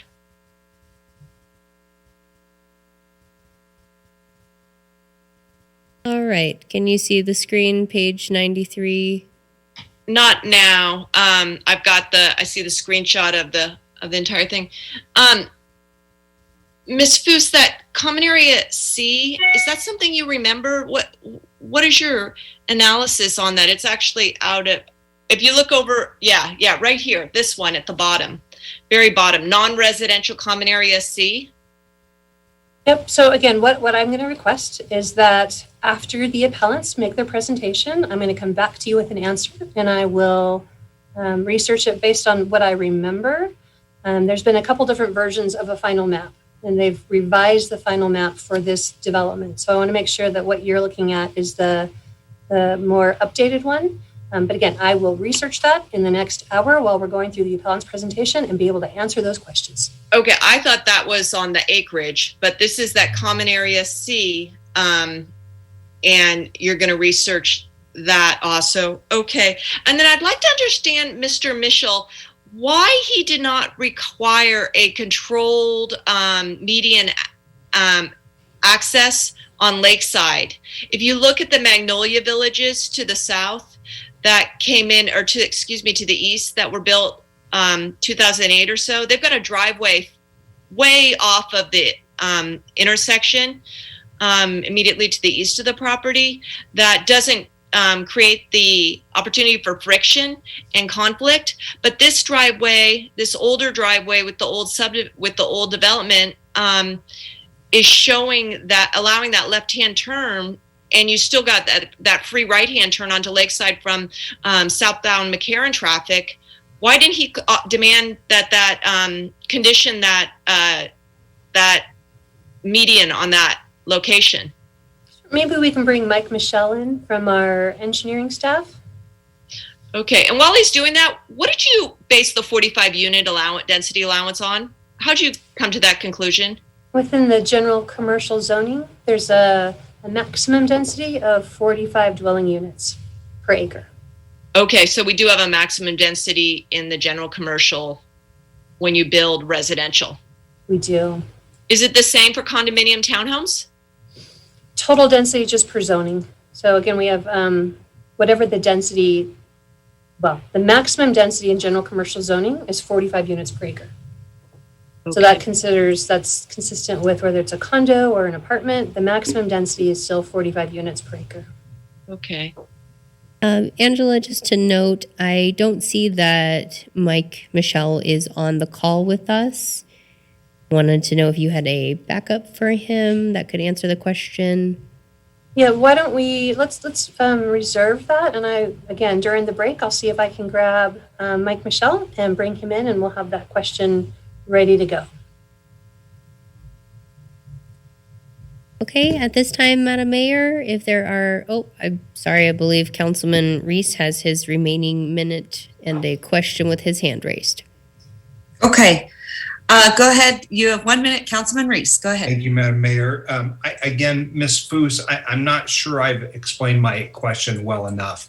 I have had the opportunity to read a book by David Rothstein called The Color of Law, and I make an assumption that perhaps you have too, because it's kind of a planning deal. But the point of this book is that, zoning, and a lot that has gone into historical zoning, is based on inequitable principles, and that the history of zoning has led to some inequities in our communities. And I am very concerned about our lack of ability to focus on that piece through the zoning code or in any of the regulatory framework. And your point to me, I think, was that can be addressed by compatibility. I think the problem I foresee is that it's both a sword and a shield. If you like the project, you defend it on compatibility. If you don't like the project, then you say it's not compatible. It's kind of like, I see it and I know it when I see it. That does not sit well with me. So I guess I'm trying to push for some broader acknowledgement that there are some general inequitable things that occur at times with zoning for which we have an obligation, I think, to, sort of challenge those norms. And absolutely. And I think a lot of where that stems from is often what we call the NIMBYism. Often in, I would say maybe poorer neighborhoods, we don't have a lot of public interfacing during public meetings. When we get to developments or communities or neighborhoods that are more affluent, we have a lot of public involvement. And so we tend to hear more either for or against in neighborhoods that are more engaged versus neighborhoods where there's maybe more apartments. A lot of times people that rent aren't paying as much attention to what's going on around them because they're not committed to that property, right? They're renting, they're not buying. So I think those are all very fair comments and bigger picture, probably something we as planners should be looking at more often. Okay, moving along. Any last 1 minute rounds for anyone that I missed? No? I'll just ask. I won't take even 30 seconds. I just meant to say about the trees, I'm concerned because I believe watering has stopped. And so while there might be an intent to preserve these existing trees, which are a hallmark of both the neighborhood and this property, I don't know that they're going to make it. So I would just point the developer to that issue and make sure that they are, as they do their excavation, that they're not harming tree roots and that they continue watering and maintaining. It's been an issue on almost every project that gets let go. So just a word of caution. I'll stop there, Mayor. Thank you. Okay, thank you. Councilman Delgado, go ahead. Thank you, Madam Mayor, and just appreciate so much Councilman Reese's just comments and perspective on some of these issues that are hard for us. It hasn't been that long where we're dealing with issues with respect to current development and also dealing with our wildlife, right? And so we talk about infill. And then we're talking about the incidences related to infill and the issues related from creating new communities within communities. And so there's never really, it's always going to be tough. It's always going to be hard. But I know that I've had many conversations with many of my community members who are often not able and willing, or not willing, but not able to attend some of our meetings to talk about their changing communities. But that being said, I'm hoping that the applicant is listening to us, because we've also held somewhat of a standard at the council with respect to, if you're not building affordable, then you're helping us build affordable. If it's not market, then if it is market, then you're helping us with the overall cause with respect to our region's issues. You're part of the solution versus just kind of also just interpreting what other communities can feel or what their thoughts should look like. So if the applicant is available, I'm hoping that they'd consider some of the standards that we kind of set forth, whether it's in terms of supporting our housing trust that a lot of us care so deeply about. One of the issues I know a lot of the neighbors have talked about is the pool that has gone away. I, for one, I probably would never have attended the pool, because I don't think I could have imagined my parents affording a membership to be a part of a private pool. But I totally understand that that was an asset for the community that they cared about. And we're also in an issue of just working on and building new public infrastructure and assets within our city that everybody will have access to, not just the privileged. So my hope is that those the applicant that's listening to us can help us on those fronts as well. Housing, parks, pools, and so forth. And I just haven't heard that yet. And I know they're caring. And so throughout the process of the appellants hearing their issues, my hope is that we'll, at the end of this conversation, hear some other conversations from the applicant with respect to how that will help us get to where we need to. Thank you, Madam Mayor. All right. Thank you. Okay, moving right along. We are going. I'm sorry. Excuse me. Can I be heard for a moment? Sure, go right ahead. I just wanted to ask, would it be appropriate to take a 10-minute break or a 5-minute break before we start with the appellant? Sure, absolutely. Happy to do that. Okay, so let's get on that right now. Actually, why don't we come back? Why don't we come back at 8? Sound good? Thank you. Okay, thanks everyone. See you soon.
Madam Clerk, should we start? Madam Mayor or Vice Mayor, if you would like, we can get going. I believe that Madam Mayor is logging back on and listening to us while she's trying to get reconnected. So we will go ahead and call your meeting back to order at this time. And at this time, Madam Vice Mayor and Council, we will transition to the appellant's presentation. As was noted with City Manager Thornley's explanation when we first opened the public hearing, the appellants are allowed and allotted 10 minutes for their presentation. They have been in contact with my office and we have identified the order. I will read those out loud at this time. Our plan is that we will bring over 3 appellants at a time. That way they know who is next on deck so we can avoid additional transition periods. Again, we will have 3 up on the screen at all times. If council has questions after the presentation, they may ask those, though we do ask that you contain them if you can until the end. The first to speak today will be Linda Cross, followed by Margot Pisevich, followed by Steve Topol, followed by Karen Swobe, Nicole Larson, Megan Schuster, Cindy Chandler, Jim Kristoff, Michael Tilbrook, Sharon Weiss, Margaret Crowley, and then last to go will be Garrett Gordon on behalf of the applicant. So at this time, Mayor and Council, as was indicated before, first to speak today will be Linda Cross, followed by Margot Pisevich, followed by Steve Topol. As a reminder to each of our applicants today, as you are promoted from an attendee to a panelist, you will be able to share your screen if you have a presentation. Please be mindful of anything on your desktop. Again, we do ask that everyone minds rules of decorum when it is not your turn to present. Please ensure that you are muted so that way we don't pick up any cross information in the background and our audio is clear. Madam Clerk and IT, can I just ask, can you resend to all of us a link as well as a phone call? I'm having Wi-Fi connectivity issues and you can see my screen going in and out. So I apologize for that. And I know we've had problems all day long with the gremlins in the system, but just want to make sure that I have those accessible if I have to switch devices. Yes, Councilman Reese, thank you for that. We will resend that information to council so that way it is at the top of your email for accessibility. So at this time, Linda Cross, you are first to go. You may begin your presentation. Please be mindful, I will have a clock running and we will proceed. Should also be noted for the record, Council, we did receive a number of the appellants have decided to defer their time to those listed today and will not be presenting. They have submitted that to me in writing. It is part of the record. Linda, we are asking you to unmute on our end. You may do so and speak at this time.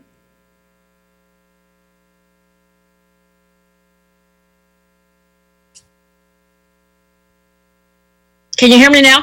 We can hear you, Linda, and the floor is yours. You may begin your time. Okay. Well, first of all, good evening to everybody. I know it's a long evening for all of you. It's even longer one for me because I had computer problems last night and I lost my whole presentation.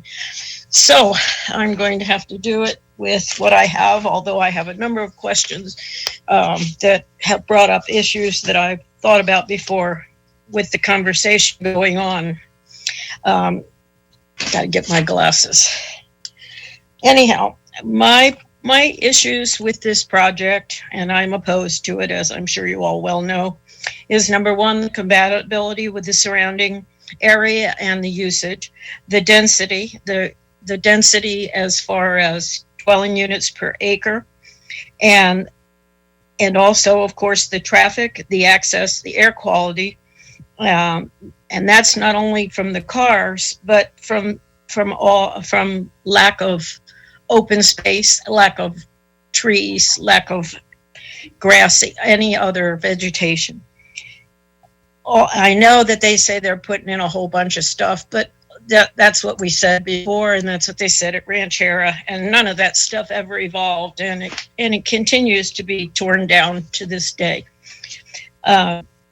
Also, I'm concerned about the overload of our utilities, the water, the electricity.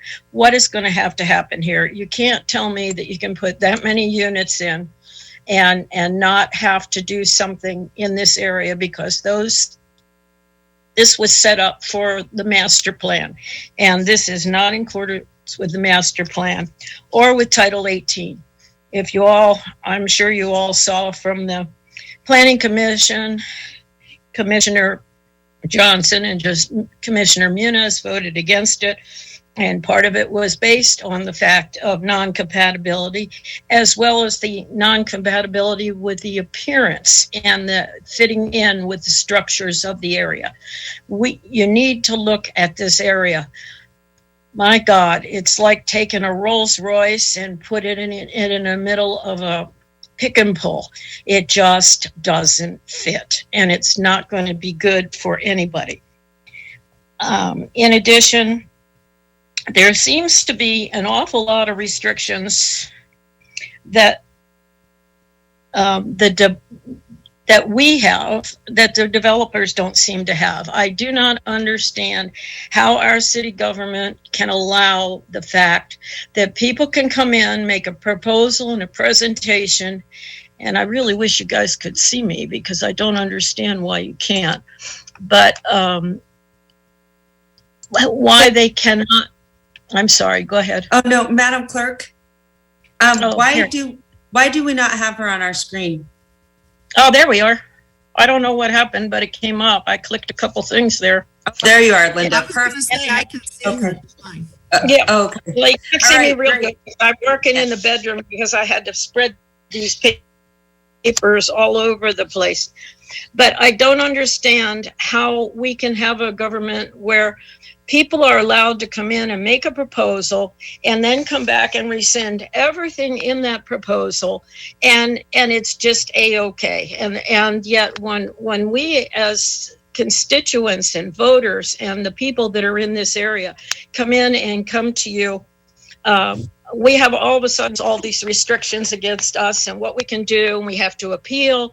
And then even an appeal doesn't do any good, because right in the middle of the appeal, you allow the developer to go in and demolish everything. How can it be that the council doesn't have it should be part of the code that no work can be done on anything, no changes, no removal. The only thing you could do would be to water the plants when something's in an appeal, and then you won the appeal. So what?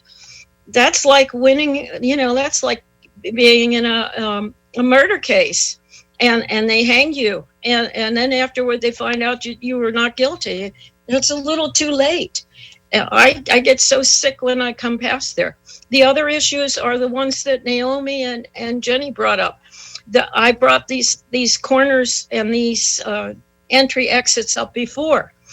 That, and I don't care what your traffic guy says. I live here and I've been out there and I've watched it, and I've been right behind somebody who decided to turn in there that didn't have a signal and almost ran into the back of him because you're turning off of Mccarran onto Lakeside. When you do that, there is just a narrow space before you have to be there. And if you have people that are coming down the hill who can make right turn on red, and they're in that little alleyway there to make that turn on to Lakeside, you're going to have a backup.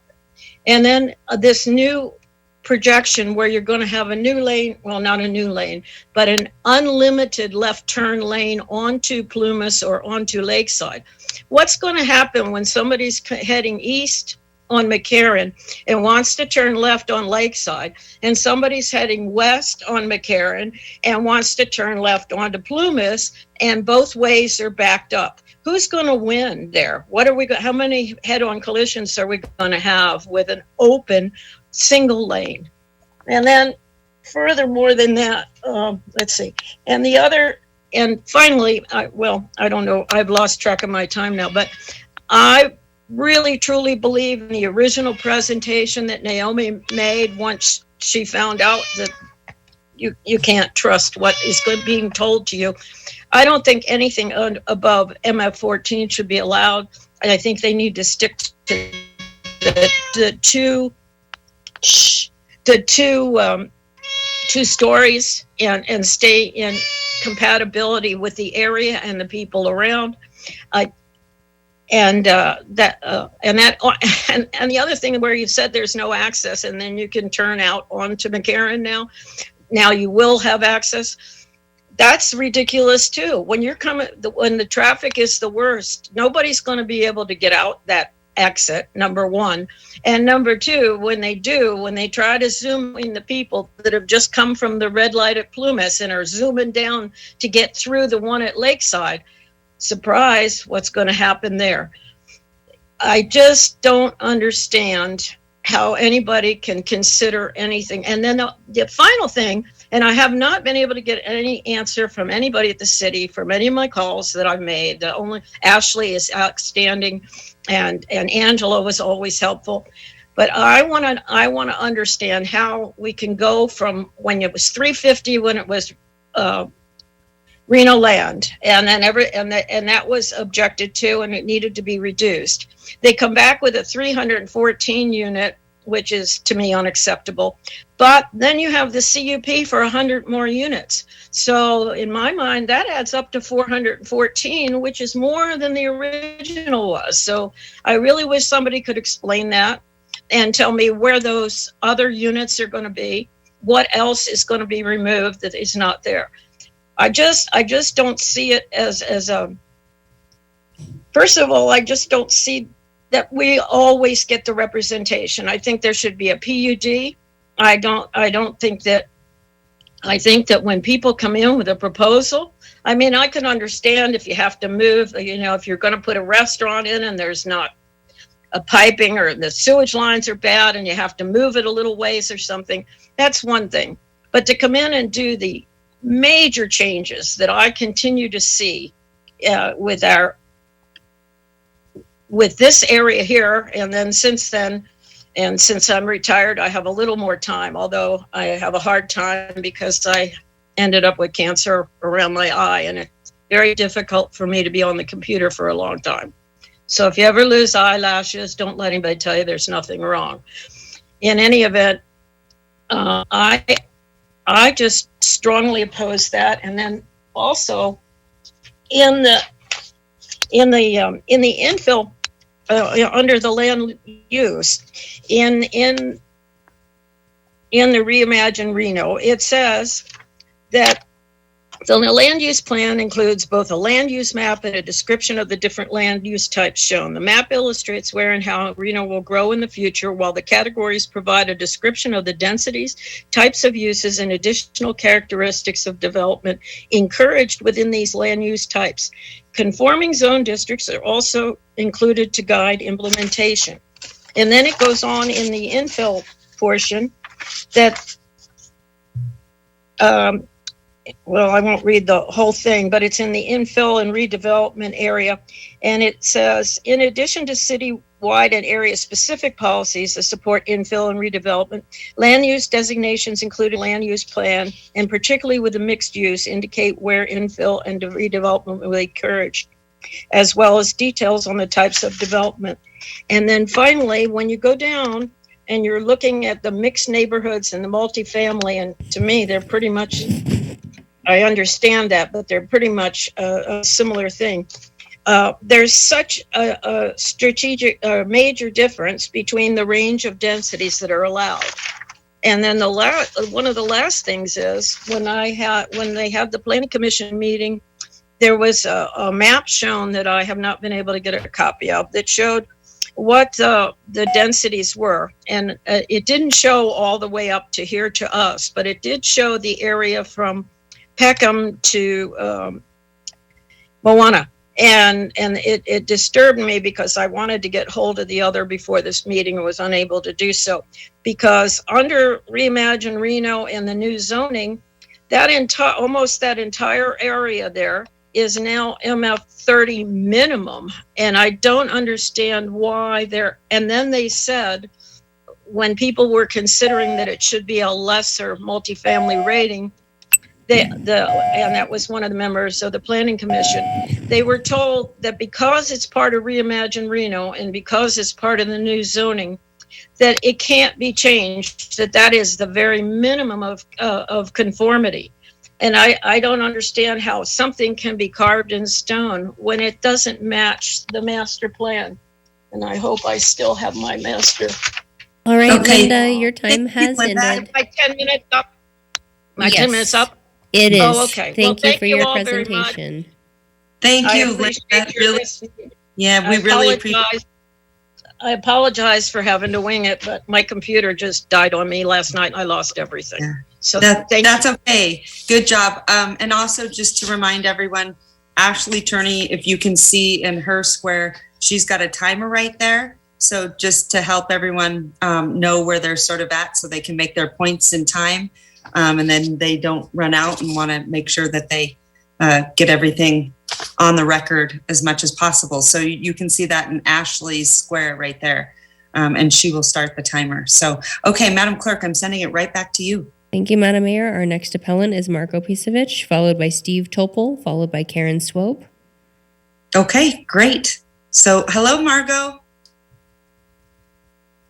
Oh, I think you're on mute.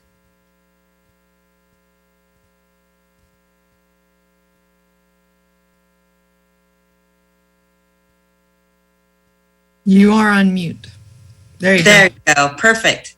Thank you. My name is Margo Piskovich. I'm retired and I own a condominium in 2015 Branch Lane in Lake Ridge Villas. I am going to ask for an accommodation. I've talked with Mr. Topol and he said he could give me 5 minutes of his time because this history is somewhat convoluted. I would also like to present where I think the statutes are in conflict. And so I do need a little more time if I can use some of his. All right. So I understand then you will get 5 minutes of Mr. Topol's time. So that will give you 15 and Mr. Topol 5. Yes. Okay, perfect. Go ahead, Margot. The floor is yours. Thank you. I did not receive a notice because the condominium is more than 700 feet away from the tennis court. And I am requesting that the notice, I know it's state law, it's only 750, but I would like to request that the city, as a part of doing business, increase that to 1,500 to a half mile. I also disagree with Mr. Jordan's letter that he sent last night that while standing may be an issue for the courts, it's definitely not for the city council. I guess he's contending we should have this matter dismissed because we don't have standing, but I think we should be able to speak to every one of our elected officials whenever we need to. And I think his proposal is undemocratic. The history of Lake Ridge I found in some older documents and requested from the Planning Commission on March 23, 21. I learned yesterday they can't locate them either. This development started in the early 70s. It was called a special plan development by Mr. Jasic for homes in the golf course, and the same for Mr. Topol and the Topol family and the apartments and the tennis club and amenities. On March 29, 1984, there was an order of abandonment for the property adjacent to Mccarran that was signed by Mayor Safraza. I don't know if the Lion Land's traffic plan is going to work considering that. On November 19, 1984, there was a covenant with the land transferring it to the tennis club, requiring the owners and successors to maintain the landscape and the property in perpetuity. Apparently, this was not enforced by the city. And in January of 85, there's the grant bargain and deed sale. November 16, 1988, there is a Planning Commission report dated that day that I received from Councilwoman Dewar, so I'm assuming it's in the record. The Topols requested a zoning change for which we would consider to be a timeshare today, but it was considered a different thing in that day. And it also was located in a common area. The documents also stated in November of 1987, the City Council approved the expansion of the facilities and asked that this be in the record. I'm asking this document be in the record. They had to expand the facilities in order to get this change of what I would call a timeshare. Contrary to Lion Living's position, the tennis court and all amenities were doing fine until closed by the governor on March 17, 2020. According to the Reno Gazette-Journal, Mr. Bowlby was a developer in California and Nevada and was doing, according to the paper, an extensive search for a partner to help develop neighborhoods. He picked California developer Lion Living, as they had the expertise in building multi-story apartments, including two-story apartments. The two became co-partners, and both were involved in Ranchera, Plum Lane, and later the tennis club. In 2019, Mr. Bowlby purchased, I don't know, I thought it was 9.4 acres, but now it's 9.3, for $8 million from the Lake Ridge Tennis Court from a short sale in the bankruptcy court. On July 21, 19, the meeting was held at Ranchera, where 200 folks, give or take, attended, and the presentations were made by Mr. Bowlby and Wood Rogers, an engineer. And basically, it was keep the amenities in 150 units. On July 30th, 2019, there was a neighborhood advisory board meeting with Wood Rogers, again, keeping the club and the amenities, building 150 units. And they wanted to have the units to preserve the tennis club, and they needed the commercial zoning to obtain finance for the club. On June 10th, 2019, the zoning request was prepared by Wood Rogers and went to the Planning Commission. On August 21, 19, the staff report changed the special plan development to community commercial. Two people appeared at the hearing, and basically none of the folks of the 200 or the appellants appeared, as they relied on the representations of the developers. On September 23rd, 19, the city council met and the zoning was passed. On September 25th, 19, Mr. Bowlby was on Channel 2 and said the goals were to upgrade the club and construct new homes with the goal of improving the club. This was the first mention of 300 units. On April 10th, 1920, the second site plan was given to the Planning Commission with 350 units versus 150, 8 four-story buildings. And the Planning Commission, I assume, sent out notices within that 750 feet. On May 15th, 1920, the site plan was approved, 132 opposed to it and 2 in favor. And this matter was then sent to the hearing officer. And this is interesting. On May 27th, 1920, Lake Ridge-Reno Partners, LLC was formed in Delaware. And in Delaware, you do not need to list the members. It is listed in the Nevada Secretary of State's office as a foreign LLC. Also on that same day, Lion Housing, Lake Ridge, LXXX, which I assume is the Roman numeral for 80, became an LLC. And those two entities were formed at the same time. Lion Living and Mr. Gordon Pierce took over the project. I don't really know what happened to Mr. Bowlby at that time. Lion Land's attorney, Mr. Gordon, attended the hearing, and to our knowledge, the two companies were still involved. Around May 27th, 2020, Lion Lands demolished everything, knowing the matter was on appeal. On July 16th, 2020, the hearing officer rendered his opinion in favor of appellants. With respect to the zoning, which I'm going to talk about, he indicated that they were very much interrelated. I would put that in quotes. However, he said, my charge as a hearing examiner for the SPR decision does not afford me discretion to overturn the CDD finding based upon the alleged conduct by Reno Land. All I can do at this point is to highlight the discrepancy between Reno Land's words and the actions as clearly articulated by the appellants during the hearing. On July 26, 2020, both parties appealed to the City Council. On August 26, 2020, Lion Lands, through Mr. Gordon, withdrew their appeal and there was no hearing. The first request for a zoning change came on October 14, 2020, in a letter requesting a zoning change to MF 14, which would be 12 to 14 units versus 30 to 32 units per acre. The zoning runs with the land, not the project. So there was no response from the city manager, the city attorney, or the council. On January 2021, a new site plan was submitted to the Planning Commission with a new name, 6,000 Plumas, and a new switch on the deal. We have a second bait and switch, but still the same partners and the same Nevada-Reno Partners LLC. On January 13th, 2021, Councilwoman Dewar did place the zoning change on the agenda, as the city can legally request the change. There was discussion, but no vote taken. On July 17th, 2021, this matter was set before the Planning Commission, and they made the decision that there was, well, first of all, on that date prior to the 17th, all of us made a request to do the zoning first. Again, there was no response from the city manager, the city attorney, the planning commission, or the council. And at that point, the planning commission said, and the staff said it met the code. But the interesting part was there was a letter not only to Lion Living, but also to Lakeside-Reno Partnership, LLC. On April 1, 21, there was a file of a notice appeal and 19 appellants. We tried to limit this so we could make this quick. Initially, in my opinion, the plan is in violation of Chapter 18.01, Article 2, Section 2E and G, and Title 22, Chapter 278, NRS 278-250, subsections H, I, J, M, and Section 3. There's a real conflict between infilling and compatibility and enhancing neighborhoods. And I think this is something the council really needs to consider. I did speak with Mr. Smith of the Truckee Meadows Regional Planning Authority, and he advised me that there is an oversupply of housing based upon the projected population growth.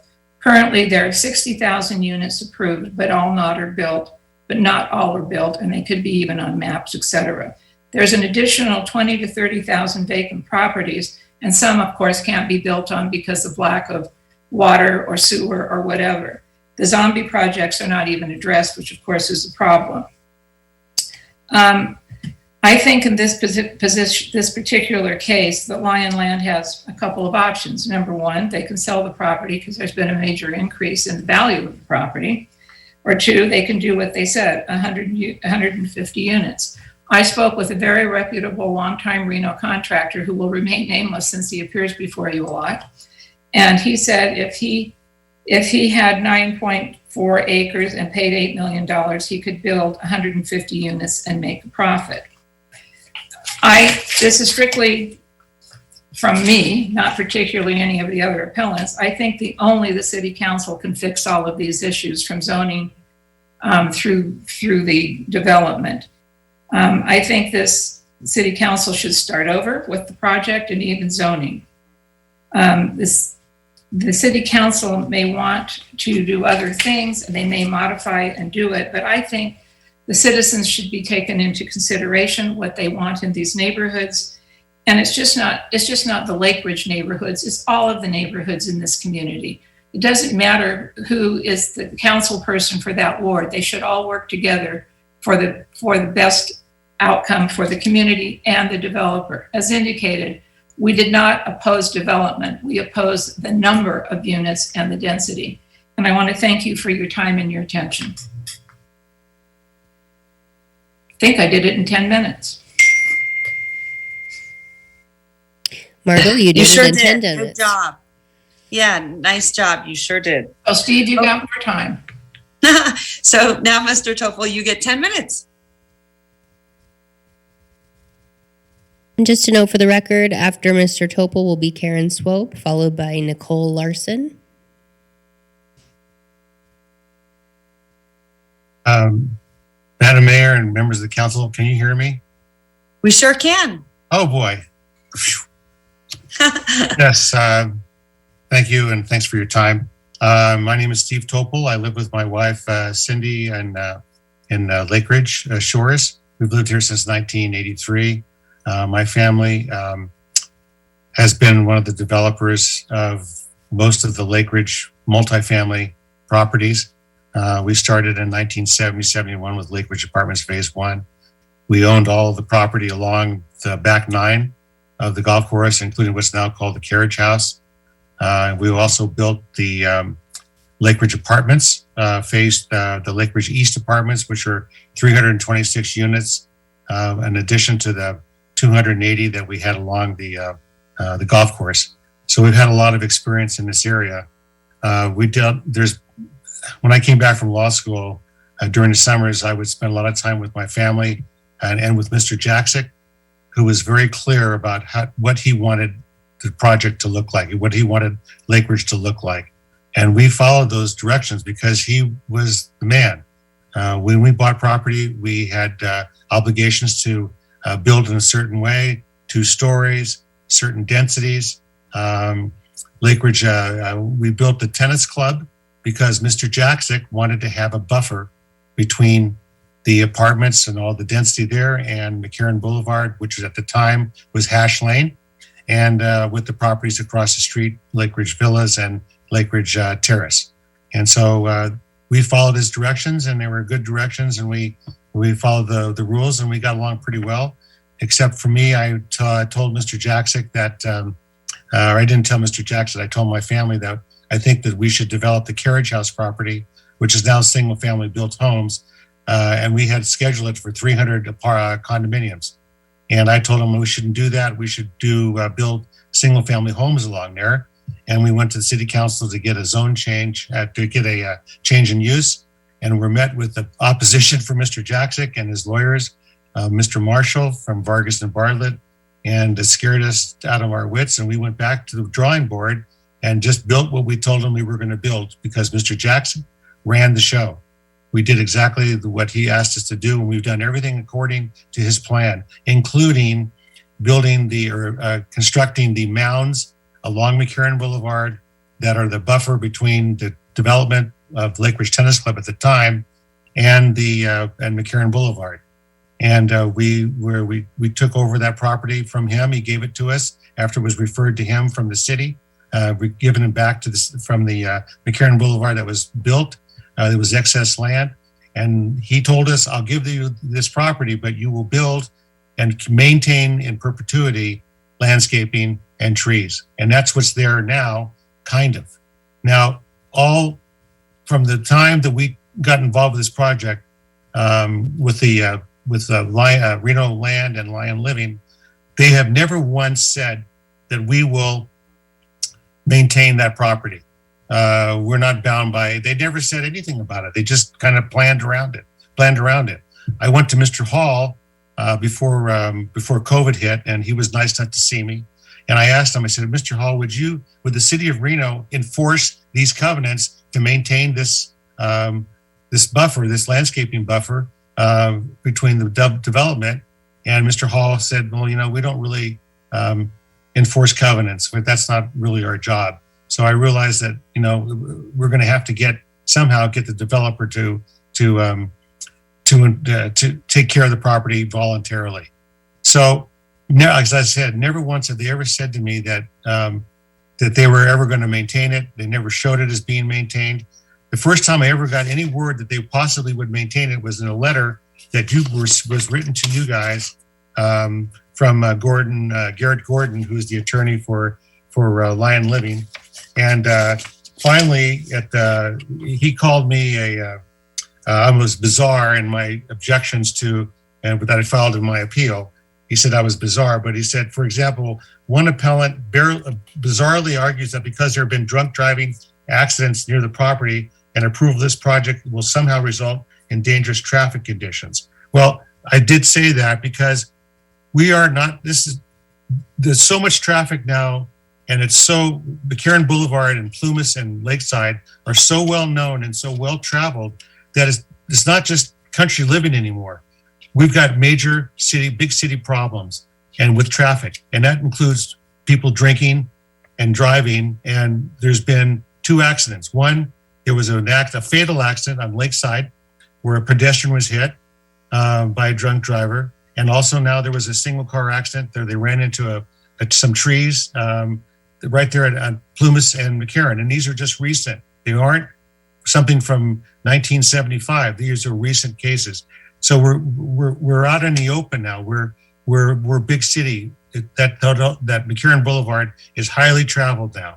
So the traffic it's crazy. I travel it every day on the way back and forth to work. My family's there, and it's gotten worse and worse and worse. It's taken me sometimes 10 minutes to get from my house across to Lakeside. So it's a big deal. It's a big deal to me. But also, Mr. Gordon says that same appellant argues the project should not be approved because the order of abandonment and a covenant running with the land recorded against the property require landscaping along Mccarran to be maintained, despite Lion Living's intent to maintain the proper landscaping in concert with all requirements under the city code and any covenants and conditions running with the land. That's the first time I've ever heard him say that, hey, we're going to maintain it. But it's not being maintained. It's not being maintained. If you go over there and Naomi mentioned it, you can see that they're already in violation of these covenants because the land is not being maintained. There's no water. The trees are dying. The grass is dead. There's no mowing of it. It's just it's abandoned. And it's supposed to be, according to the terms of the covenant, it has to remain all times maintained in a beautiful condition. And you should have the documents that show what their obligations are. They're not living up to them. And you can't blame it on construction. They're not even doing anything within the last year. They just totally have abandoned maintaining that property. I want that property maintained. We spent a lot of time and money getting that done for the benefit of our community, of the Lake Ridge community. That's a part of when you drive in there, there's a sign that says Lake Ridge, a planned unit community, 700 acres, Robert Trent Jones Golf Course. That landscaping is important. If we listen to what Lion Living said at the Planning Commission hearing, which is what I based my appeal on, they said they're going to add a third lane in there. They're going to do this, they're going to do that. There's no room for a third lane without taking down that mound, without making it just like everything else along Mccarran Boulevard. It's going to take away the character of our Lake Ridge lifestyle and the Lake Ridge subdivision that's existing. And I'd like to see the whole thing start all over again. The whole process, these guys have to start all over again. And I just mentioned that there's a legal concept, mainly in criminal law, that's called the fruit of the poisonous tree. And it says that if the source of evidence is tainted, then anything gained from that, the fruit being the fruit from the tree, is tainted as well. Well, the initial zone change that was granted to Reno Land, who was the partner of Lion Living, was based on misrepresentation, the bait and switch argument that was existing at that time. And they got that zoning, and from that they've been able to build this process where they're now going to have 315 condominium units and zone changes and all this other stuff. It all came from that poison tree. Any of the fruit is tainted as well. And the fruit is the approvals that have been given to them to build this project. I would hope that we would recognize this poison tree and make them start all over again with a more understanding and compatibility and sympathy for the neighborhood, not just infill of 4 stories. It's not compatible with what we have. And I thank you for your time. The end. Thank you for your presentation, Steve. Got it. Next is Karen Swope, followed by Nicole Larson, followed by Megan Schuster. Good evening, Mayor, City Council. For the record, my name is Karen Swope, and I am going to try to share my screen. We practiced this morning. I'm a little nervous about it. So I might get it. Yay. See if it works. Okay. I took this set of video clips on May 27th, right before Lake Ridge Tennis Club was destroyed. I'm aggrieved because the developer misled me and others as part of their zoning request. And more significantly, I know Mccarran is a state highway built with federal funds. I use it at Plumas several times every day. And I'm going to quickly talk about 2 points tonight. The first being the condition of Lake Ridge Tennis Club just days before it was turned down. And secondly, the decision before you tonight. The developers contended that the club was, quote, dilapidated and run down. It was a 40-year-old building and needed some investment. But as you can see from these clips, it was well maintained and very clean. I would put it up against Collin and the other clubs except maybe the new Arrow Creek project, all of which were much more recently built. Lion Living representatives told us when we met with them last August that they had toured the club before it was purchased, so they were very familiar with the condition. On the day our appeal was heard, we asked Lion Living not to tear down the club until a decision was rendered. They objected, and 3 days later, as if to flex their muscles and intimidate us, the demolition began. I've been involved in this effort since July 2019, so 2 years, when the club members were invited to ranch here to learn about the plans for the club. In attendance were well over 100 members, Councilwoman Doer, developer Chip Bowlby, and Jessica Sfraza. We were told 150 units, along with most of the club, minus the indoor courts, pool, and a few outdoor courts. I wasn't happy, but felt the developer had the right to build what they had presented. It was a good compromise. It balanced their business interests with those of the community. They then went on to secure a zoning change based on the proposal that they relayed to us. When COVID hit, the developer used the opportunity to sneak in a completely different plan, which is almost identical to the one you consider today. This change drastically tipped only toward the developer's interest. The community lost all its benefit. We contested the project and overwhelmingly won through appeal. Since that time, several hundred letters and phone calls have poured into City Hall, overwhelmingly opposing the project. We have worked very closely with Councilwoman Doer. I did not know her well before, but have found her to be accessible and someone who listens to developers and her constituents. In the absence of NABs, live public meetings, and difficulties in meeting with staff and council members, I think it is important that, more important than ever, that you listen to each other and carefully consider supporting the positions of your colleagues. Councilwoman Weber, Jordan, Breckus, and Councilman Delgado, you know your wards better than anyone. If in the future you joined an outpouring of community voice coupled with an appellant officer's judgment showing significant problematic issues with the proposed project, I would hope that all your colleagues would defer to your position. You are your constituents' voice, especially during COVID. You all are driven by the same desire to serve your citizens in your neighborhoods, just like Councilwoman Doer. I ask you to listen to our presentation to understand why the project in its current configuration is not even close to appropriate for the neighborhood. And just as importantly, listen to our voice on the council when you make your decision. Thank you for your time. All right, thank you for your presentation. Karen, next to speak is Nicole Larson, followed by Megan Schuster, followed by Cindy Chandler. Okay, go ahead, Nicole. Hello, everyone. Thank you for allowing me to speak today. I would like to share my story from my heart.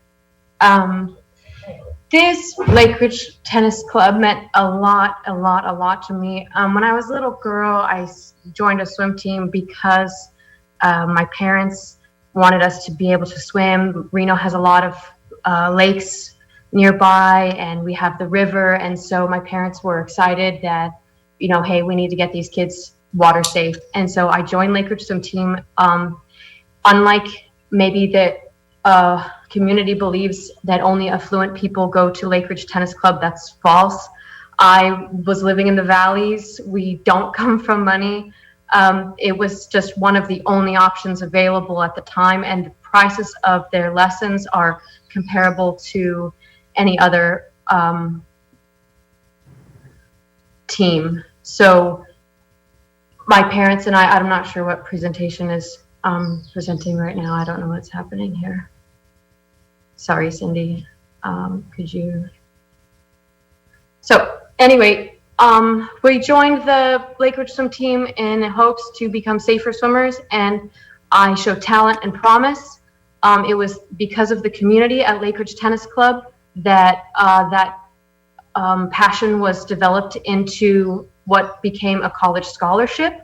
And I'm very, very proud to say that I earned a college scholarship from Lake Ridge Swim Team, and that community builds and develops the mentality that people can say to each other, hey, you know, he joined the Olympic team at this pool and in this community, I can do that too. And if not the Olympics, I think I can earn a college scholarship. And so it was just this really wonderful area that we're not losing just a facility and replacing it with housing. You've lost and closed doors to opportunity to the youth. And that's primarily what I'm speaking on today, is how saddened I am by the loss of opportunity for all the younger children that we have. My 8-year-old niece burst into tears when she drove by and saw the demolition and was like, can I still swim? And it's like, I don't know. And I'm going to make sure that we find pools for you to swim in and the children can have the same opportunities as I did. With that, we'll move to my presentation. So, I'm going to screen share here. Here we go.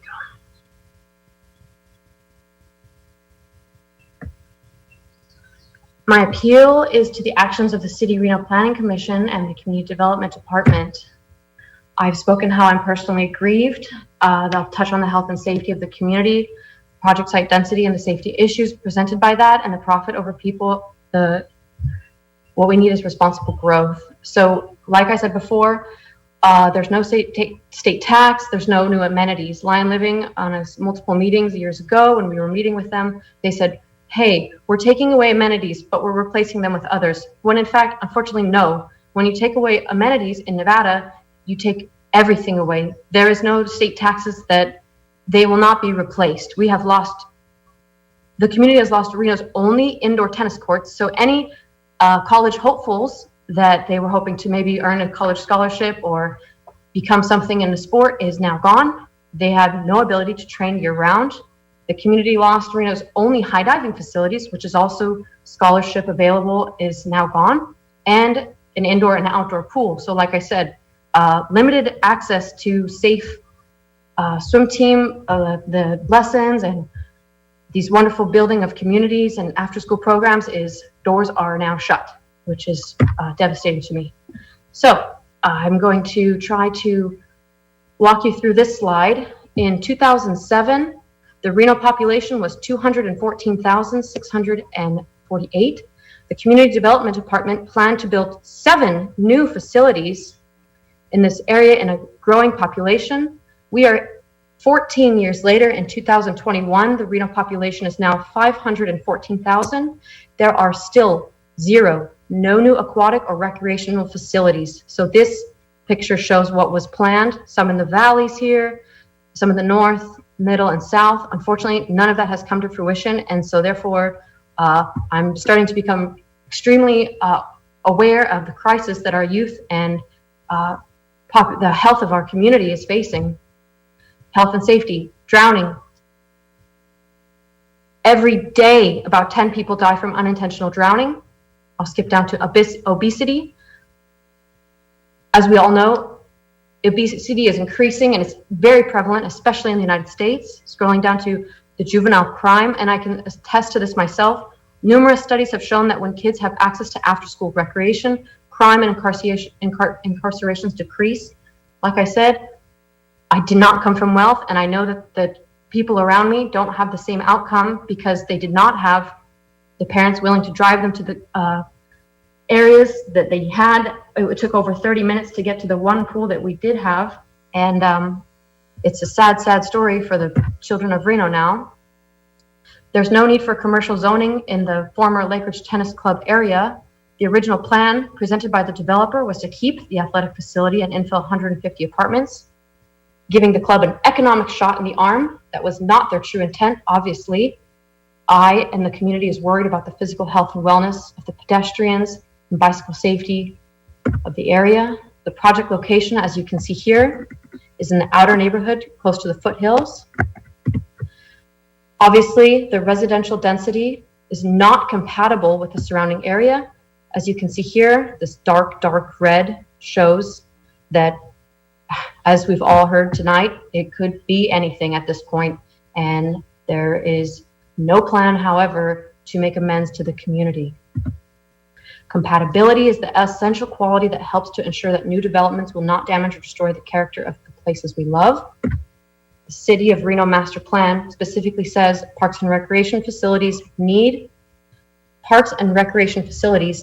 should be reevaluated as land use and zoning designations are changed or assigned as described in the concurrency management section of this plan. So again, as we're rezoning these areas, I don't hear how the community development department or any planning department has decided that, hey, maybe we need to reevaluate our needs. Nothing has been said of that. Again, The first developer site plan did not meet Reno Municipal Code. Here we have the letter from the citizens that won the appeal, and now the developer withdrew their last plan. I can tell you that Ms. Foos made grave errors in the last site plan review, and even tonight she's rounding significant errors and having, I think, a project of this gravity demands a higher level of attention to detail and not huge mistakes done by the Community Development Department. And if we're aware of those mistakes, hopefully we can have the oversight to watch out for large developments not getting passed through with inaccurate data. Legislature concerned about obviously legislature is concerned about preservation of neighborhoods. Nevada statute says the comprehensive regional plan must include goals, policies, maps, and other documents related to population, conservation, preservations of neighborhoods, land use, and transportation. More legislature is concerned about preservation of neighborhoods. The Truckee Meadows Regional Planning Agency also, I'm reading the highlighted areas to preserve time. The preservation of neighborhoods and revitalization of urban areas is important. Profit over people. Removal of our precious community resources hurts the community. Reno City Community Development Department and City Council are the only advocates for the people. The developers do not have the wider community's needs as a first priority. The new housing is more appropriate in areas that provide new jobs. Example, the USA Parkway is a great example of how we could provide affordable needed housing where the new influx of jobs are coming, and you wouldn't have to tear down a community gem to provide affordable housing. Thank you for your time. Family and community health first. I hope that all of the Honorable Reno City Council members today can make the best possible decisions for the health and wellness of our community, your constituents. I understand I have 30 more seconds. I'm just going to say thank you for letting me speak from my heart. I know that I'm a bit emotional, but this is obviously something that I'm very passionate about. And so I appreciate all of your time today. And thank you for considering the impacts of the greater community. Thank you.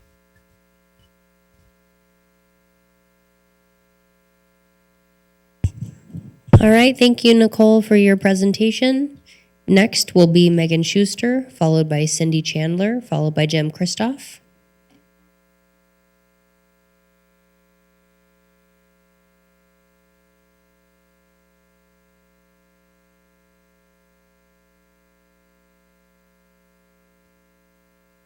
Can everybody hear me? Yes, we can, Megan. We can hear you, and you are screen sharing. You have the floor. Thank you. Good evening, Mayor Sheeby and council members. For the record, my name is Megan Schuster, and I'm aggrieved for the following reasons. 6,000 Plumas is at the gateway of the Lake Ridge master plan community when you're traveling west, and this development, for all the reasons we're discussing tonight, will impact Lake Ridge as a master plan, low density neighborhood. And so there will be an impact on overall property values in Lake Ridge, including mine. The applicant's intended development is about 1 mile from my home. Mccarran is the primary access way to my home, and the development will result in a big increase in traffic. And on an even more personal level, the higher traffic increases the safety risk to my husband and my son, who are both competitive runners, and you might see them, they're always out training on Plumas, Lakeside, and Mccarran. Moreover, we bought this forever home specifically to be right next to the club because my son had been training competitively with Sharon as a competitive swimmer of the lake swim team. So this evening, I'm here to appeal the Planning Commission's approval of the redevelopment at 6,000 Pluma Street. The applicant's site plan is not compliant with CUP 2 and 5 and finding 2, specifically Title 18, which talks to conserve and maintain mature residential neighborhoods through the mitigation of adverse factors and through appropriately scaled and planned infill development. The planning commissioners should not have been able to make these findings for the reasons that I will now discuss. At the Planning Commission hearing, the widening of Mccarran was discussed at length. The applicant is already in talks to sell the right-of-way to the RTC to accommodate adding in a very necessary third lane. Any setback with this any setback with this development must take into consideration the width of this third lane. A new sidewalk and retaining wall will both impact the amount of screening available and the setback of the buildings on Mccarran. Since the applicant demolished the club last June while we were in appeal, this is just a reminder to everybody here that there used to be 2 rows of trees for a building that was set back 200 feet from Mccarran. The applicant's site plan ignores their intent to sell the right-of-way for a third lane. The 58 feet peak tall buildings are far too close to the one-story buildings across Mccarran, and there is inadequate screening of these massive structures. This is the rendering the applicant shared with the Planning Commission. The evergreens screening these buildings must be 60 feet tall or as high as the peak pitch, which is 58 feet for these buildings. And the staff report states that the evergreens on Mccarran are somewhere between 20 and 35 feet. This artful rendering gives the impression this is a fully screened development with no major visual impact. Also, of all the renderings shared by the applicant with the Planning Commission, the view from Mccarran was conspicuously absent. I hired a landscape architect to rebuild the site plan to scale to visualize the true project. The ground plane in this rendering is the applicant's ground plane. This is a closer reality to what the project will look like. No 60 feet evergreens screening 58 feet tall buildings. There are only 30-foot trees there possible to screen. Now, other than talking about traffic, most of the other questions by the planning commissioners were a lot of discussions on screening and what would the effect be to the screening. Seeing a visual simulation from the vantage point of Mccarran was a critical element that was not provided to the planning commissioners. And in my personal opinion, the planning commissioners should have requested a continuance to see this simulation, to be sure that they were comfortable with the reality of what they were approving. Since the applicant did not prepare that rendering, I did. I want to highlight first that the screening that is currently there will be further negated by the removal of 7 40-year-old evergreens in order to move back a portion of the retaining wall to add the sidewalk. There are 7 mature evergreens on Mccarran that will be cut down. And just one thing to note, I do not remember in the 3 times I listened to the Planning Commission video over and over again, I did not hear of any conditions that they said to protect trees that came up earlier in this presentation by, I believe, staff tonight. This is our new potential reality. The applicant should be conditioned to move the sidewalk and retaining wall behind existing landscaping to maintain all of the trees on Mccarran. This perspective highlights the dog park right here, where according to the tree plan that I've studied, looks like that's where a whole bunch of deciduous trees are supposed to still be. And this retaining wall that's going in right here will severely disrupt the root zone of the existing trees, and most probably all these trees will die.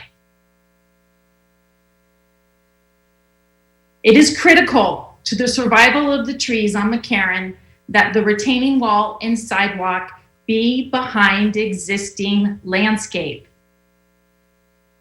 Please, City Council, apply conditions before it is too late and the applicants cut down these trees.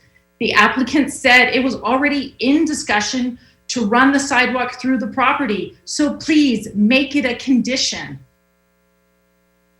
In this slide, I have layered over the applicant's site plan with their 40-foot setback over the footprint of the former Lake Ridge Tennis Club, which had a 100-foot setback to the indoor pool and a 200-foot setback to the fitness building. The applicant's 58 feet tall buildings are just too close to the single-story homes across Mccarran and the two-story apartments to the east. Also, a 40-foot setback might sound like an ample setback. Again, please consider that the former club was set back 200 feet, and that building was only 36 feet tall from the ground level. I understand the code for general commercial is 10 feet, and the applicant is in excess with their 40 feet. It was pointed out at the Planning Commission hearing that the 40 feet was done to allow for the widening of Mccarran, as they're already planning on selling the right-of-way. What will the setback be when they sell it? It came up. It's going to be 25 to 30 feet once they sell that part of the land. That's not true. The setback is not going to be 25 to 30 feet because for 3 of the buildings on Mccarran, the setback's going to be as close as 19 for building 4. And keep in mind, this is where they want to take down the 7 trees and they're going to mitigate it with 10-foot trees. So we're going to have to wait 30 years to see any sort of screening like we currently have.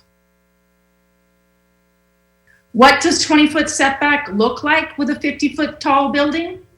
Go down South Mccarran, go past Virginia, and right at the entrance to the mall, the Homes 2 Suite Hotel has a 20-foot setback and it's a 50-foot tall building. This is even an example of what 40 feet looks like. This is totally insufficient for our 1- and 2-story mature neighborhood. Here's another vantage point, seeing how small the setback will be for a 58-foot tall building. And there's also concern, what's going to happen in the winter? Is there going to be shadowing on Mccarran? Setback is the only focus to be what is to code. The commercial buildings on either side of this lot, they're set back much further than what they need to be, and they've done it so that they can assimilate into our neighborhood. The only reason the 9 acres is zoned as general commercial is because of the promises that Reno Land made to the Lake Ridge Tennis Club members and the Lakewood residents in August 2019, because it certainly looks like spot zoning. We are a residential, low-density community that should not be forced to tolerate 58-foot tall buildings next to our 1- and 2-story residences. You can see a 58-foot tall building cannot be screened by landscaping. In summary, the screening and setback of the applicant's development is totally inadequate to make finding 2 and CUP 2 and 5. Council should consider how critical the setback is, given the applicant is already planning to sell the land to the RTC, and then what guarantee is there that there will be adequate screening and setback? Mccarran getting wider doesn't mean we should suffer. Instead, the setback should be much larger to increase the screening. And trees, they need space in order to be effective screening. We are not NIMBYs. The club is gone. We know a development is gonna come here. We just believe that we should not have our neighborhood be sacrificed for the sake of infill and density. According to Reimagine Reno, infill should not be a detriment of others. If council is not going to reverse the Planning Commission's approval using inadequate amount of information, then please make it conditional of the approval of number 1, a bigger setback to accommodate the already planned sale of the right-of-way to the RTC. Please make sure the sidewalk moves behind Mccarran and make the sidewalk be behind Mccarran and all the trees maintained on Mccarran. And also, please make the developer put in a minimum of 3-inch caliper trees now, because that's how we're going to get our screening when Mccarran is widened. Thank you very much for your attention and your consideration. Thank you for your presentation, Ms. Schuster. Moving on, our next appellant is Cindy Chandler, followed by Jim Kristoff, followed by Michael Tilbrook.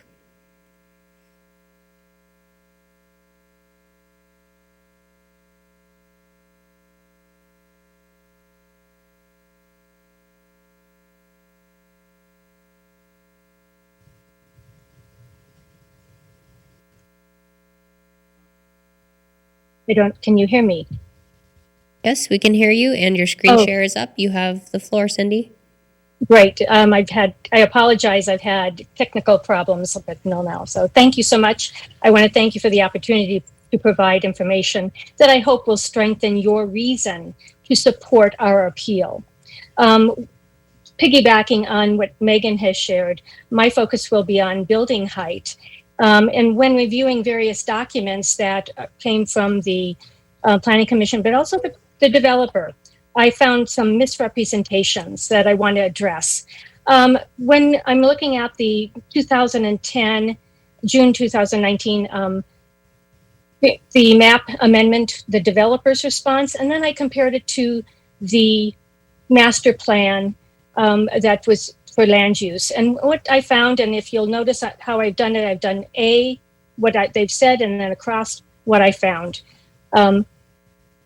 According to the Wood Rogers current development meeting, he was saying that we met the zoning designations and they reflect the similar building heights of surrounding properties, and that the height of the building is not proposed to change and doesn't hinder the solar access. And what I found is that it's just the opposite. It completely is negatively impacts because it is not comparable to the residential developments, and that as Megan had mentioned, the elevations of the height, even though you're measuring from what I heard earlier, that midway to the roof, you still have to include the peak. We will visually see the peak of every building. So that's going to be over 55 feet, which is beyond the size of the existing neighborhood. Also, one of the things that was said, according to Lion Living, that the site had a master plan designation, and that with the zoning, it was conforming. That was a conforming zoning designated as stated in the Reno master plan. But looking at the master plan, I found that GNC-G.7, the relationship to surrounding neighborhoods, was ignored during that write-up.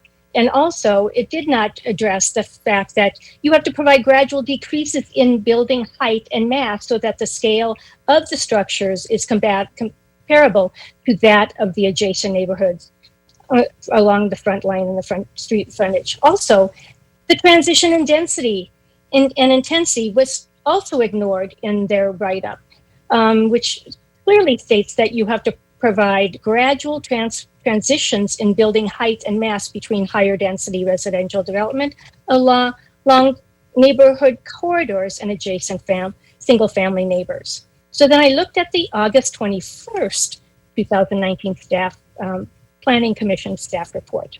And there was a statement there that said, while future development could occur at a maximum of 65 feet for primary buildings, the building height is not anticipated to adversely impact access to solar resource or increase shadowing.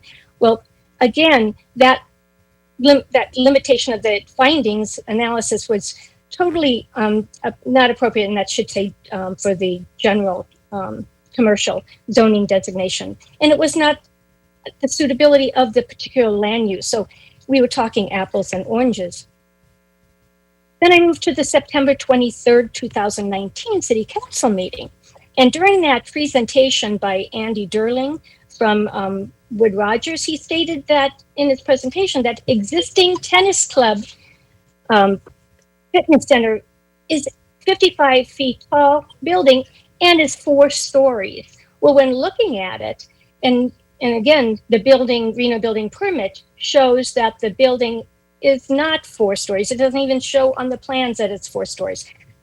And that the height was by roof, the parapets, wall, the ornamental domes, and the flagpoles, which are ignored under the Reno's code. So they're not determined in the building heights. So then again, I looked at the PC staff report where it stated that 3-story commercial buildings were on the east and the west of the subject property. Well, the factual information about that is that they might be, but they omitted the fact that the buildings are set back from the street behind a single-story building and substantially screened from view by trees. So again, I looked at it, the PC report that also stated that building heights are proposed to range from 40 and 50 feet with a mix of high pitch, flat, and shed style roofs. Codes allow building heights up to 65 feet in the general commercial district. But what the staff report omits is the height of the surrounding residential buildings, while the proposed buildings are significantly higher. The surrounding residential buildings are limited to 1 and 2 stories in height.